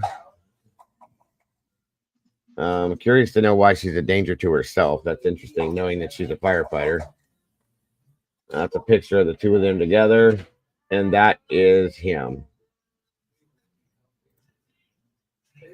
So, another twist in a story that's already becoming insanely complex is that it's reported that the female firefighter is also missing. We know that, and they're both reported missing separately. According to a police poster, what's interesting is that this simply doesn't add up. Both have addresses. Where'd it go? What the hell? Oh, in Georgia, though at two separate locations. Keep in mind the CIA is assisting in the search for Zimmerman. According to what my law enforcement sources have told me, I'm stumped. So I don't even know who this Josh Zimmerman guy is. If the CIA is looking for him, something's wrong. They don't bring them in for typical situations like this. No. CIA very rarely gets involved in any missing persons case. Now, I've seen them bring the FBI in, but not the CIA. Yeah. Unless this guy is a spy or something, maybe. Or I'm going to look it up, but anyway, it says, do not delete. We need your help. I live in Georgia. My family loves the area. My 24 5'11" build last seen. My son in dark t-shirt. Okay, yeah, we read all that up above. It says his unstable and dangerous ex-girlfriend, also a firefighter, obtained my son yesterday, and the trail is leading to this area. Several police and detective departments are involved. She is a danger to herself and my son. They do not believe he is with her willingly. They may end up hiking or pulled off going to Reagan's diner or places he has told her about in the past. His phone and hers are no longer on. Please, if you are out and about and see a black low profile 2017 Ford Focus, Georgia plate GEX 655 with a firefighter logo on the plate, or either of these two, call 911.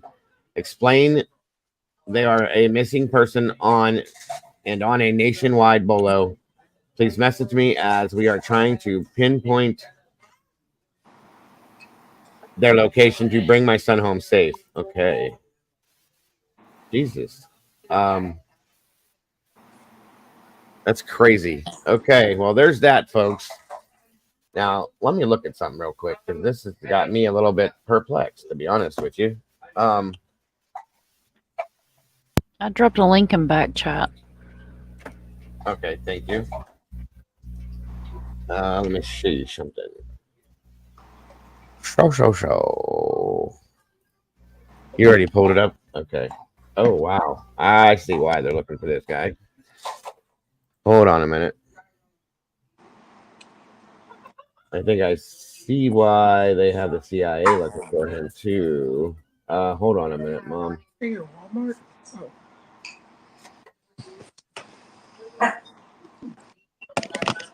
You may get it. Okay. 1 second here. All right, here we go.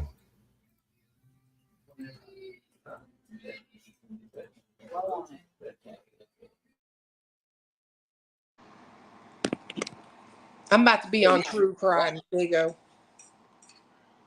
What did you say? I'm about to be a true crime story. I'm about to kill this man sitting beside of me. Why? Oh, Lord. He just raised his voice to me. What did you do? I asked him, did he want me to go get the Walmart order off the front porch? No, sit down. That's because you're being stupid by trying to do dumb shit when you got a wound like that. Thank you, Dago. You said it, I didn't. I would have raised my voice at you, too. Sit down and stop doing stuff that you ain't supposed to be doing. Okay, well, I got another one on the list. Okay. You got 3 of us on the list because Arctic disagreed with me. Yeah, but he's forgiven. So, like I said, You ain't got no bionic hand yet, so sit down and let your man bring that crap in. Now is he on the list? Nope. Whatever. Whatever. From under DeSoto County deputies a few days ago, and tonight Sheriff Thomas Tuggle admits he has no idea where fugitive Joshua Zimmerman is. But there is new information tonight. We've learned the manhunt crossed state lines into Memphis, and Sheriff Thomas Tuggle also telling us it appears someone unknowingly helped him after he escaped. All right, ABC 24's Scott Mattis is live in the studio with us. Scott, what else did you learn? Yeah, this was a good Samaritan that was just trying to help a fellow Mississippian, but that's not even the case. Now, Sheriff Tuggle tells me moments after Zimmerman escaped custody inside the DeSoto County Courthouse, he ran to a nearby gas station and asked, like I said, a man for help getting a ride somewhere. You'll hear from Sheriff Tuggle in just a second, but let's get straight to the video. Joshua Zimmerman was already in the custody of the DeSoto County Sheriff's Office last Friday on an attempted murder charge and was being housed at the DeSoto County Adult Detention Center.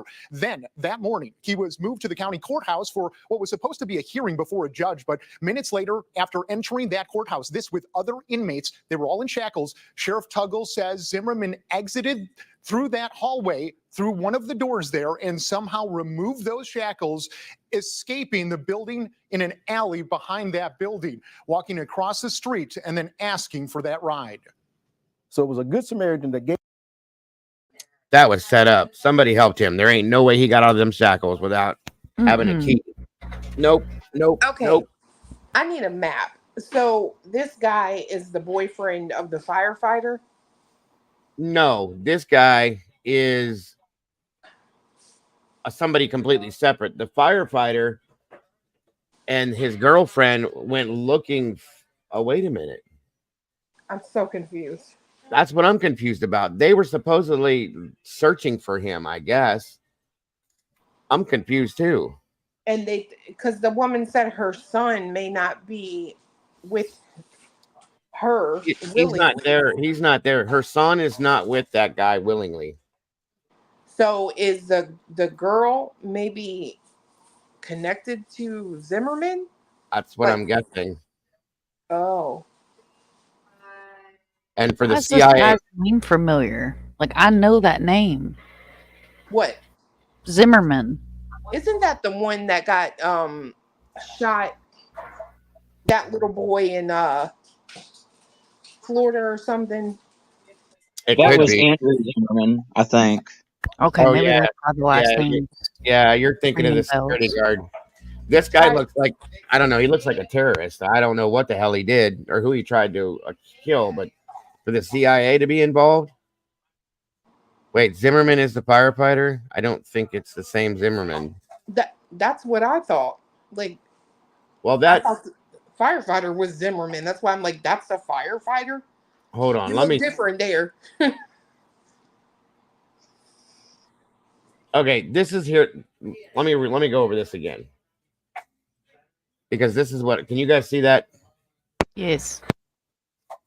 A first responder has gone missing in Tennessee amid the manhunt for Joshua Zimmerman. So Joshua Zimmerman is the one we were just looking at that looks like with the beard. Okay.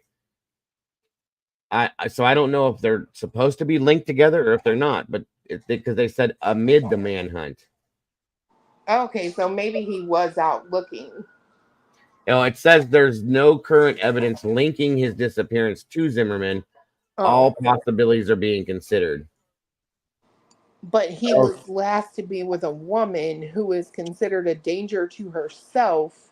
His ex-girlfriend, her right here. This guy is who they're asking about. This is the one that they're talking about that is with her against his will, like she kidnapped him or whatever. And she's also a firefighter and his ex-girlfriend, but she must be holding him at gunpoint or something. I don't know. I think they just said that Nick said it amid the manhunt. They weren't supposed to be connected. I just looked it up because I was curious as to why the hell the CIA is looking for him. And he's missing in Tennessee in the Memphis area or heading towards Memphis. Them trees are bending. Are you getting our rain now? No, we're getting a bad storm. So we just had a bad storm too. His name, again, guys, I didn't mean to confuse anybody if I did. Oh, I think this article confused everybody. Where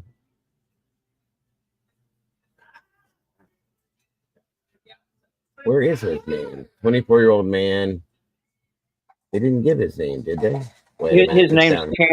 His name is Chandler Kubander.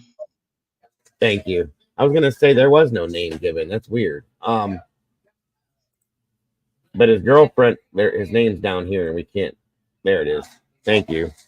Chandler Kubander, and her name is Reagan Anderson. She looks rough. Damn.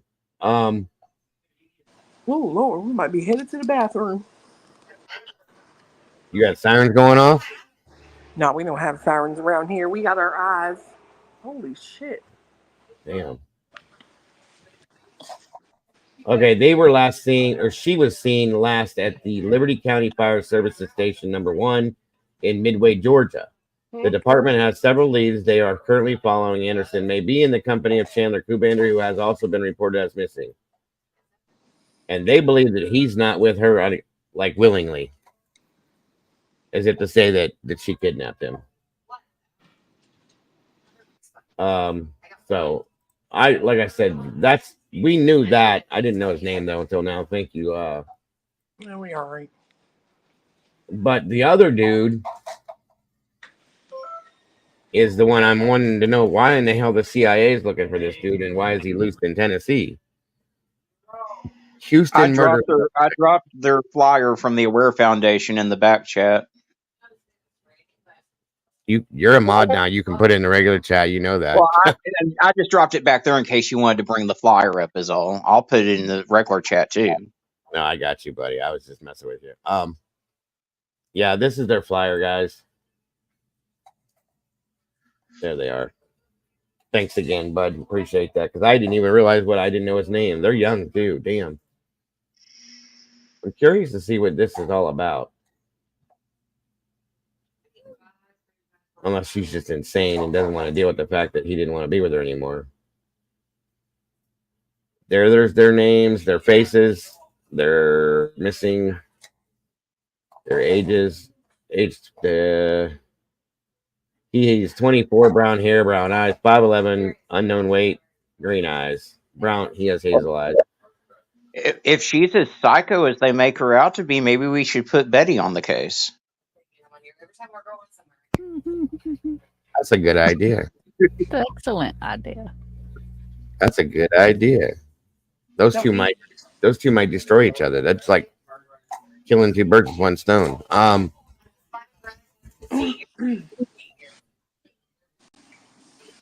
Yes, that's what I didn't mean to confuse you guys. The CIA is looking for this Josh Zimmerman guy, not these two. I shouldn't have done that. I should have re-explained it when I went looking at him. So there they are. I'm gonna try to add that to my list of people that I show that are missing as well. They were from Georgia, moving into Tennessee. There we go. So they're in, I guess, her car? Yeah, it's a lowrider black Ford Focus with the Georgia license plate, if you see it. GEX 655, and it's got a firefighter shield on the license plate, which would look like that shield on her chest right there. If you guys can see it. So let's keep, if you're down in that area, guys, keep your eyes open. Now, this other guy, here he is. Other headlines to get to today. A man accused of killing a woman in Houston is on the run after escaping police custody over. Hold on, that's not him. He just looks like the same. Good God, there's so many people that are missing and escaped, and Jesus. No, that is him.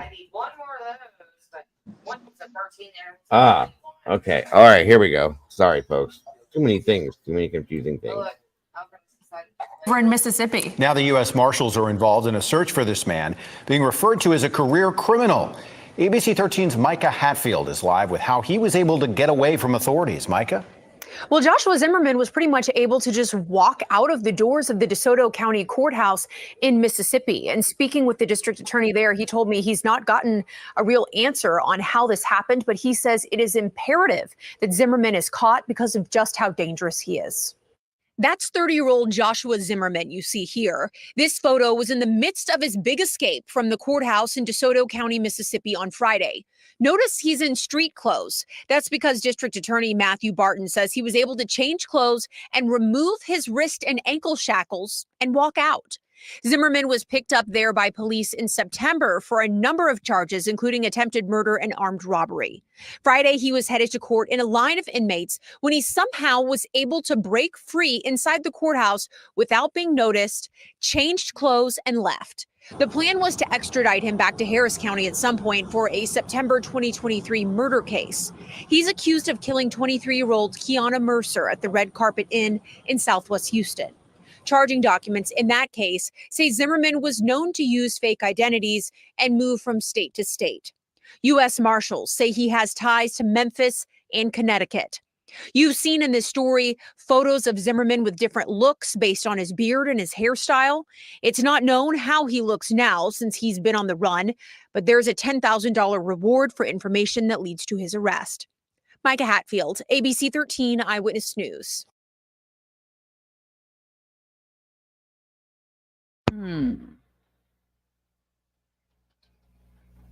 He just looks insane. I mean, still, to have the CIA looking for him, something's not right. All right, guys. Well, I think that's going to do it for today. Like I said, we've done a little bit of everything. I appreciate you guys. Mom, again, you don't have nothing to add. Arctic. Have you seen where there was an arrest made in the case of Blake and London Devon? The two that had been missing for years, and then there weren't any recent pictures of them or anything. Oh. Did not see that. Hold on a minute. Let me see here. Oh, 2 months ago. Is that or no? They're supposed to be having a press conference today. I dropped a link in back chat. Here it is right here. 35 minutes ago. I think this is it, at least. Hold on. Oh my God, I hate these press conferences. You're going to have to turn it up, guys.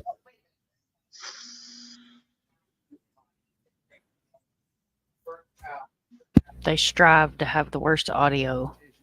Understandably attract a lot of attention from our community and beyond.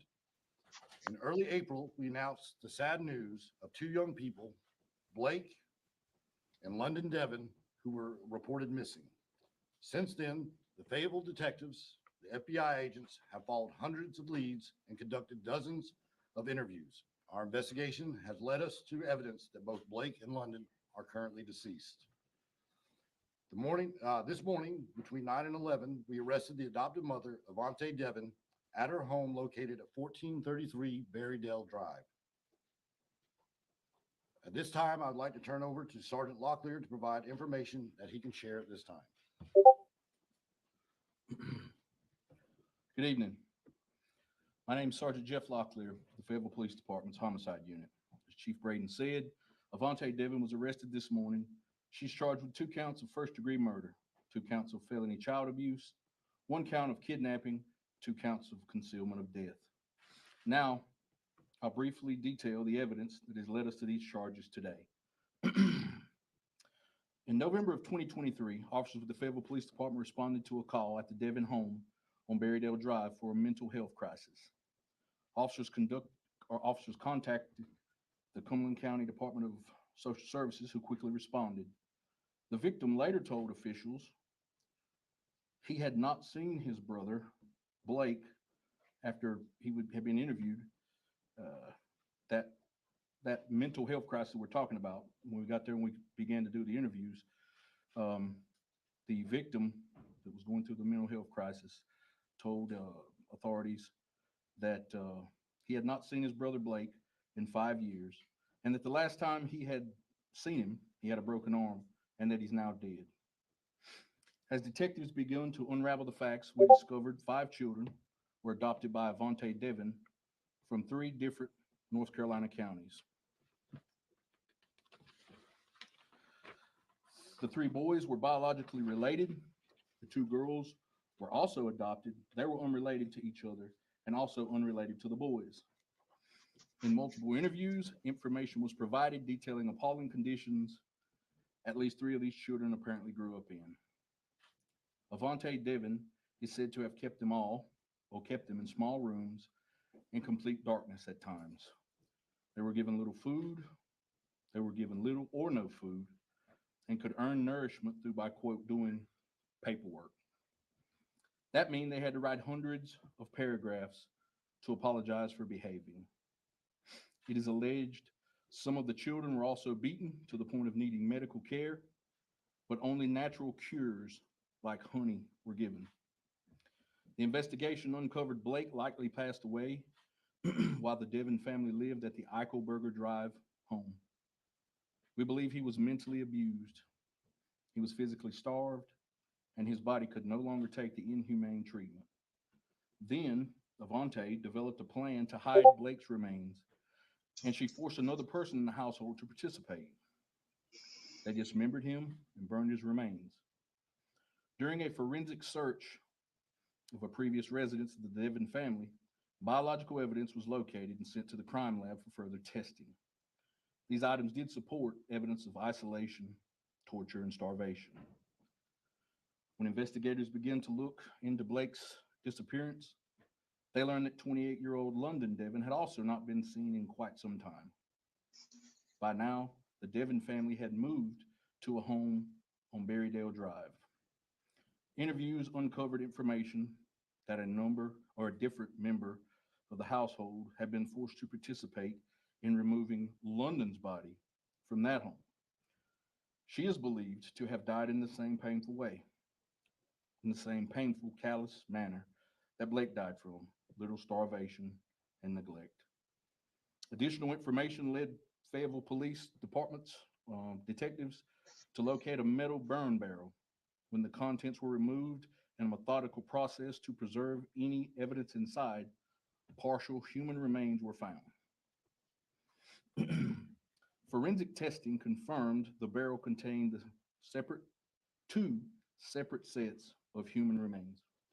One is consistent with a female between 15 to 19 years of age. The second set is consistent with a child from 7 to 10 years of age. Now you need to keep in mind that those are general ranges.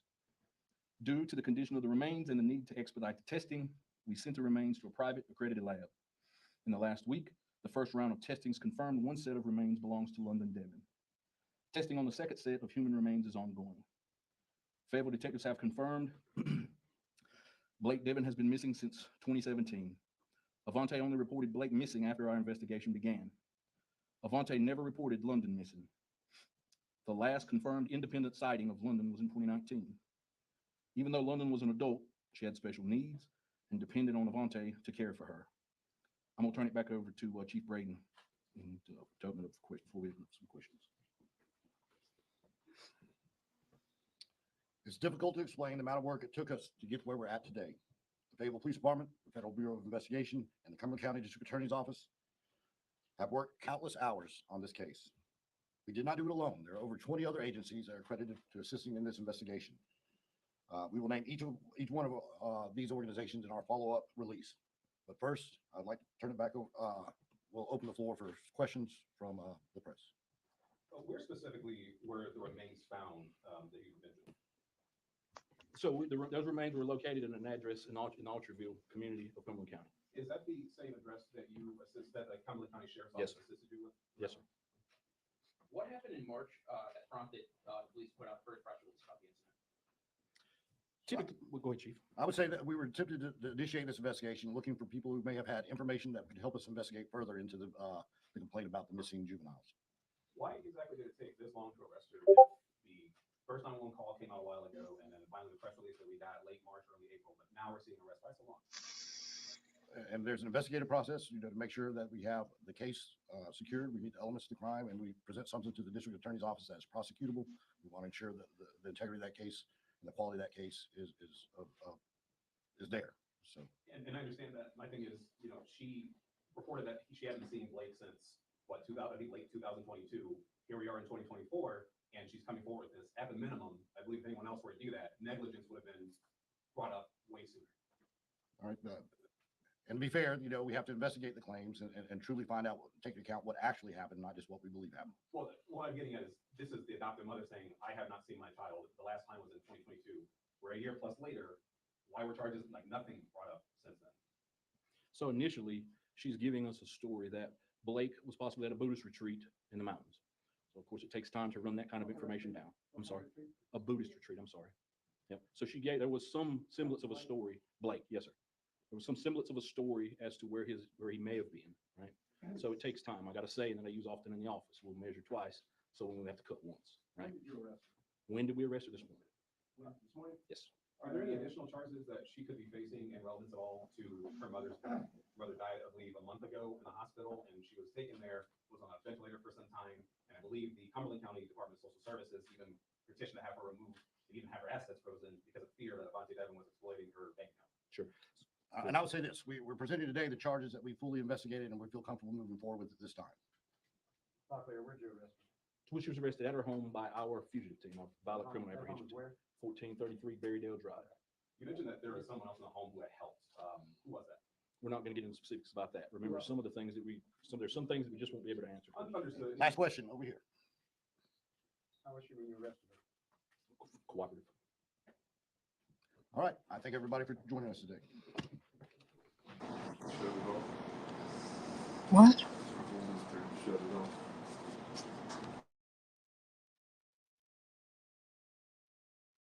Okay, so there is that, and I do have one more missing person that I would like to put out there for you guys real quick. Damn, that's loud. Hold on a minute. Headphones are cranked all the way up.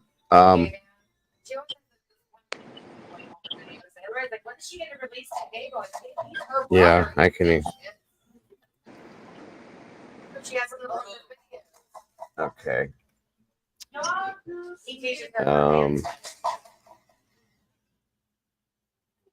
One second, guys. One second.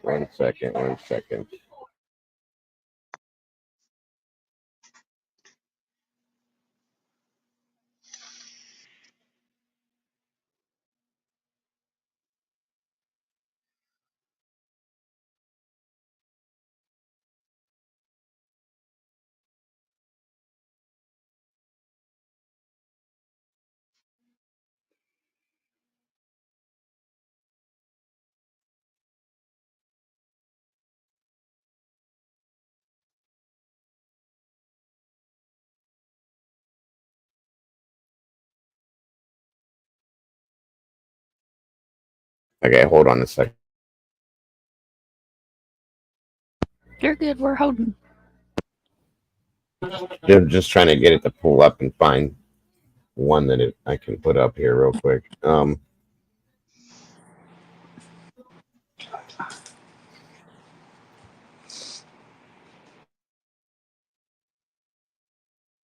I'll run Arctic since he's in here, rather than somebody else because I can't find a news report on it. So we'll just run this one real quick. It definitely needs to be seen because it's not being taken seriously enough, as a lot of these aren't. I haven't seen a news report. I couldn't find any. That's the thing. That's the thing. Law enforcement has not even put this young lady out on their page, and there is no media on her at all, other than some tragedy pimps trying to cash in on her story. That's Yep, what I I have had saw. a couple of people reach out to me wanting me to cover it too. I just haven't been live in over a week. So, but Arctic's Well, on top of it. And there's CCTV footage. Another one that left barefoot. I mean, Hold on, that's the short. I did a full length video on it. Hold on a second, and I'll get it for you. okay, yeah. And this is the first time I've seen this one. So see, if there's nothing, because I check, news drops constantly for these. I even type it in. They don't. If they're not putting it out, I don't get it that way. So I got tagged on Twitter by Simply, which is another advocate that I work with. And then I had 2 or 3 other people reach out to me and ask me to cover her. And I've got some stuff together. I just haven't done it yet. right. But I didn't know the tragedy pimps had cried over. I took a day off yesterday. Of course, Thank you always have dear. that one. Yeah. Absolutely. All right. Oh, give me 1 second. I'll pull this one down, then I'll bring up the full video on it. Thank you, Arctic. You're awesome. And thank you, Dago, for sharing her. Oh, of course. Always. Like I said, if I would have known, I'd have been on it already. But see, I'm not going out here trying to grift off these like some of these people are. I'm just trying to get the word out there about them. And that's it. You know what I mean? So We've got a whole thread going on Twitter. If you follow me on Twitter, like there's several of us that are good people too that are. My second Twitter in the account thread. got taken down. I don't know what the heck my problem is with Twitter, but I can't keep a Twitter account to save my life. So I'm sorry, Arctic. Facebook's the one that takes me down. well, I can probably say because you're brutally honest, Arctic, that's probably why. Twitter don't like that. So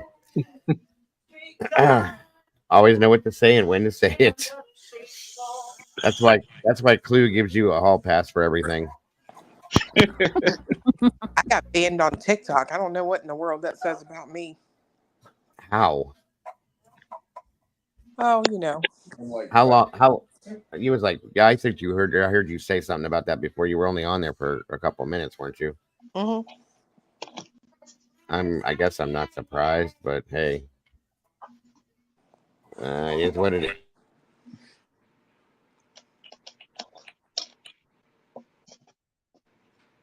I guess I'll throw myself into that group with you guys, Mom. Yeah, come on in. And it's I think it's mind of _ monsters. You should be able to just search mind of monsters. You'll see me. It's not this picture, but it's me. Well, I mean, you can't see the canoe, but you'll see water behind me. I was in a canoe.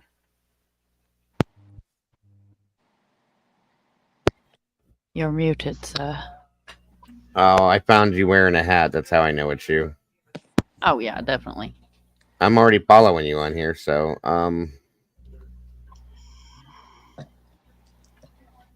okay.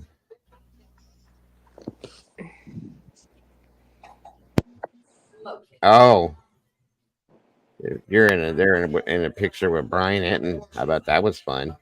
Yeah, I got 2 hugs. I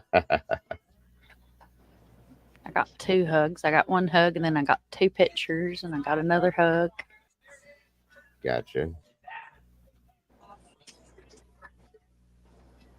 Is it the America's Missing Broadcast Emergency Response thing? The Amber Alert thing? No, it should be. It's probably way back here. Hang on, let me retweet another one. The NECMEC. I followed that. I just followed everything that you're following, so.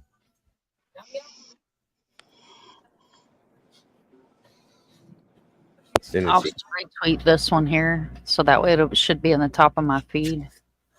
But it's the CCTV footage of her. Ah, then I can just pull it up and show that too. Okay, good. And then after that, I promise we'll end, guys. And like I said, I'll probably be in here about 10:30, 11 tonight, depending on others. It should be right under my picture with Brian if it pops up on your side like it does mine. Okay.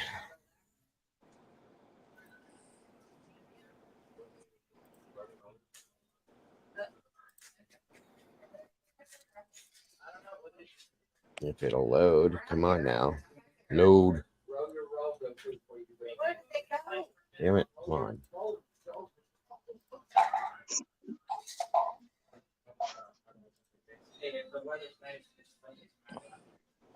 Why is it not loading? What the hell?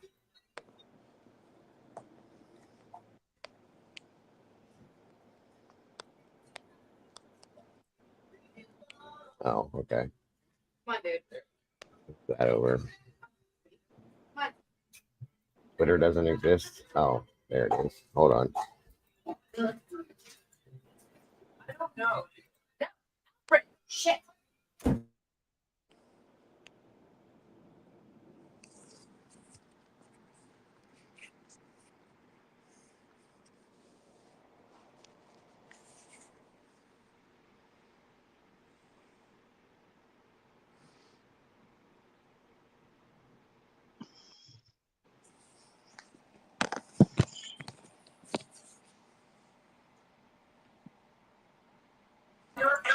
Did you already tweet it?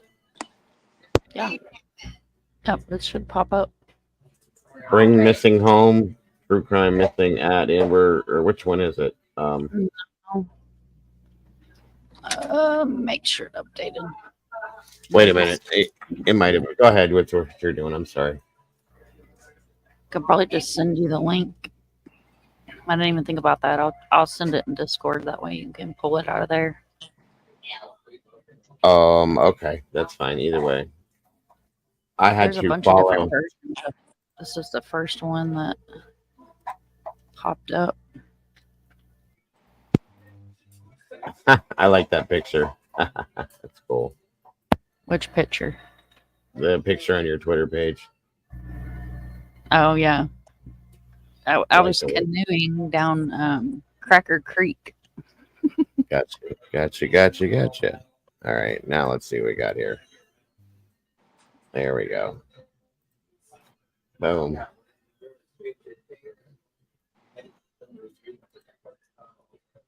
Aha.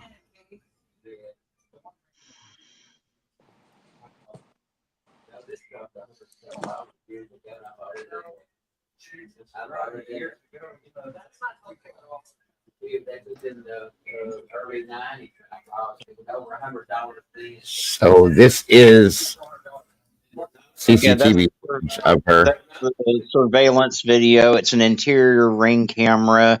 and it shows her trying to charge her phone. And if you look close, I think her phone actually lights up a couple of times, and it looks like she may be receiving messages on her phone. But she ends up leaving the house barefoot, and like I said, people are running wild with it right now. So, Of course. Okay, give me a second, guys. I'm going to set this.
I was already concerned. I'm gonna jump in while he's setting it up. I was already concerned with her being missing and the police not taking it seriously. And now we've got an escaped lunatic. yeah, that's not a good combination. No. And honestly, the area of Oklahoma City that she went missing from, Southwest 44th and no, I'm sorry, Southwest 44th and May, that is not a good neighborhood. There's lots of homeless out there. There's a huge crime rate out there, and there's a lot of trafficking, unfortunately, that goes on in that area. Yep. It's very concerning. Okay. I'm trying to find this La. Boom. Let's see here. Where the hell are you? And this one was dated. Where'd you come up with your name at, Arctic? I used to foster an Arctic fox. That's how I came about my name. Oh, wow. That's cool. Very cool. Very cool. Okay. Jesus. Hold on a minute. I'm trying to. Arctic, can I ask you a question? Yeah. What does the fox say? Oh, God. That's actually the ringtone on my phone. I want to foster a fox and a bear. You can have the bear.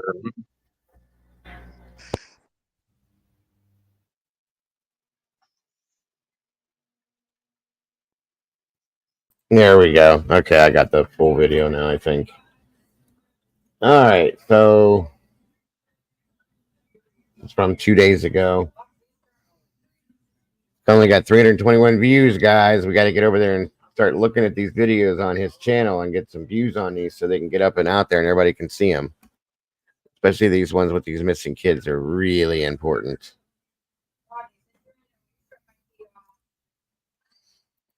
All right, now off we go. What's going on, guys? This is Arctic Fox. Welcome back to the channel. Today I'm doing a follow-up video on the missing persons case of 13-year-old Estefany Rodriguez, who is missing out of Oklahoma City, Oklahoma. There is a lot of contention in this case, and it's quickly becoming the next one for the tragedy vultures to jump all over. So I want to come on here and give you everything we know factually in the case.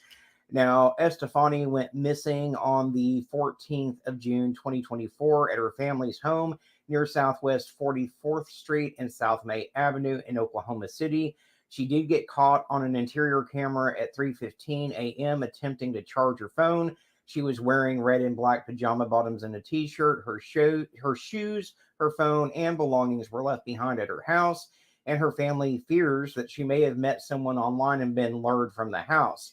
Now, we also know that there has been no Amber Alert issued for Estefany at this time. The Oklahoma City police seem to be taking this as a simple runaway.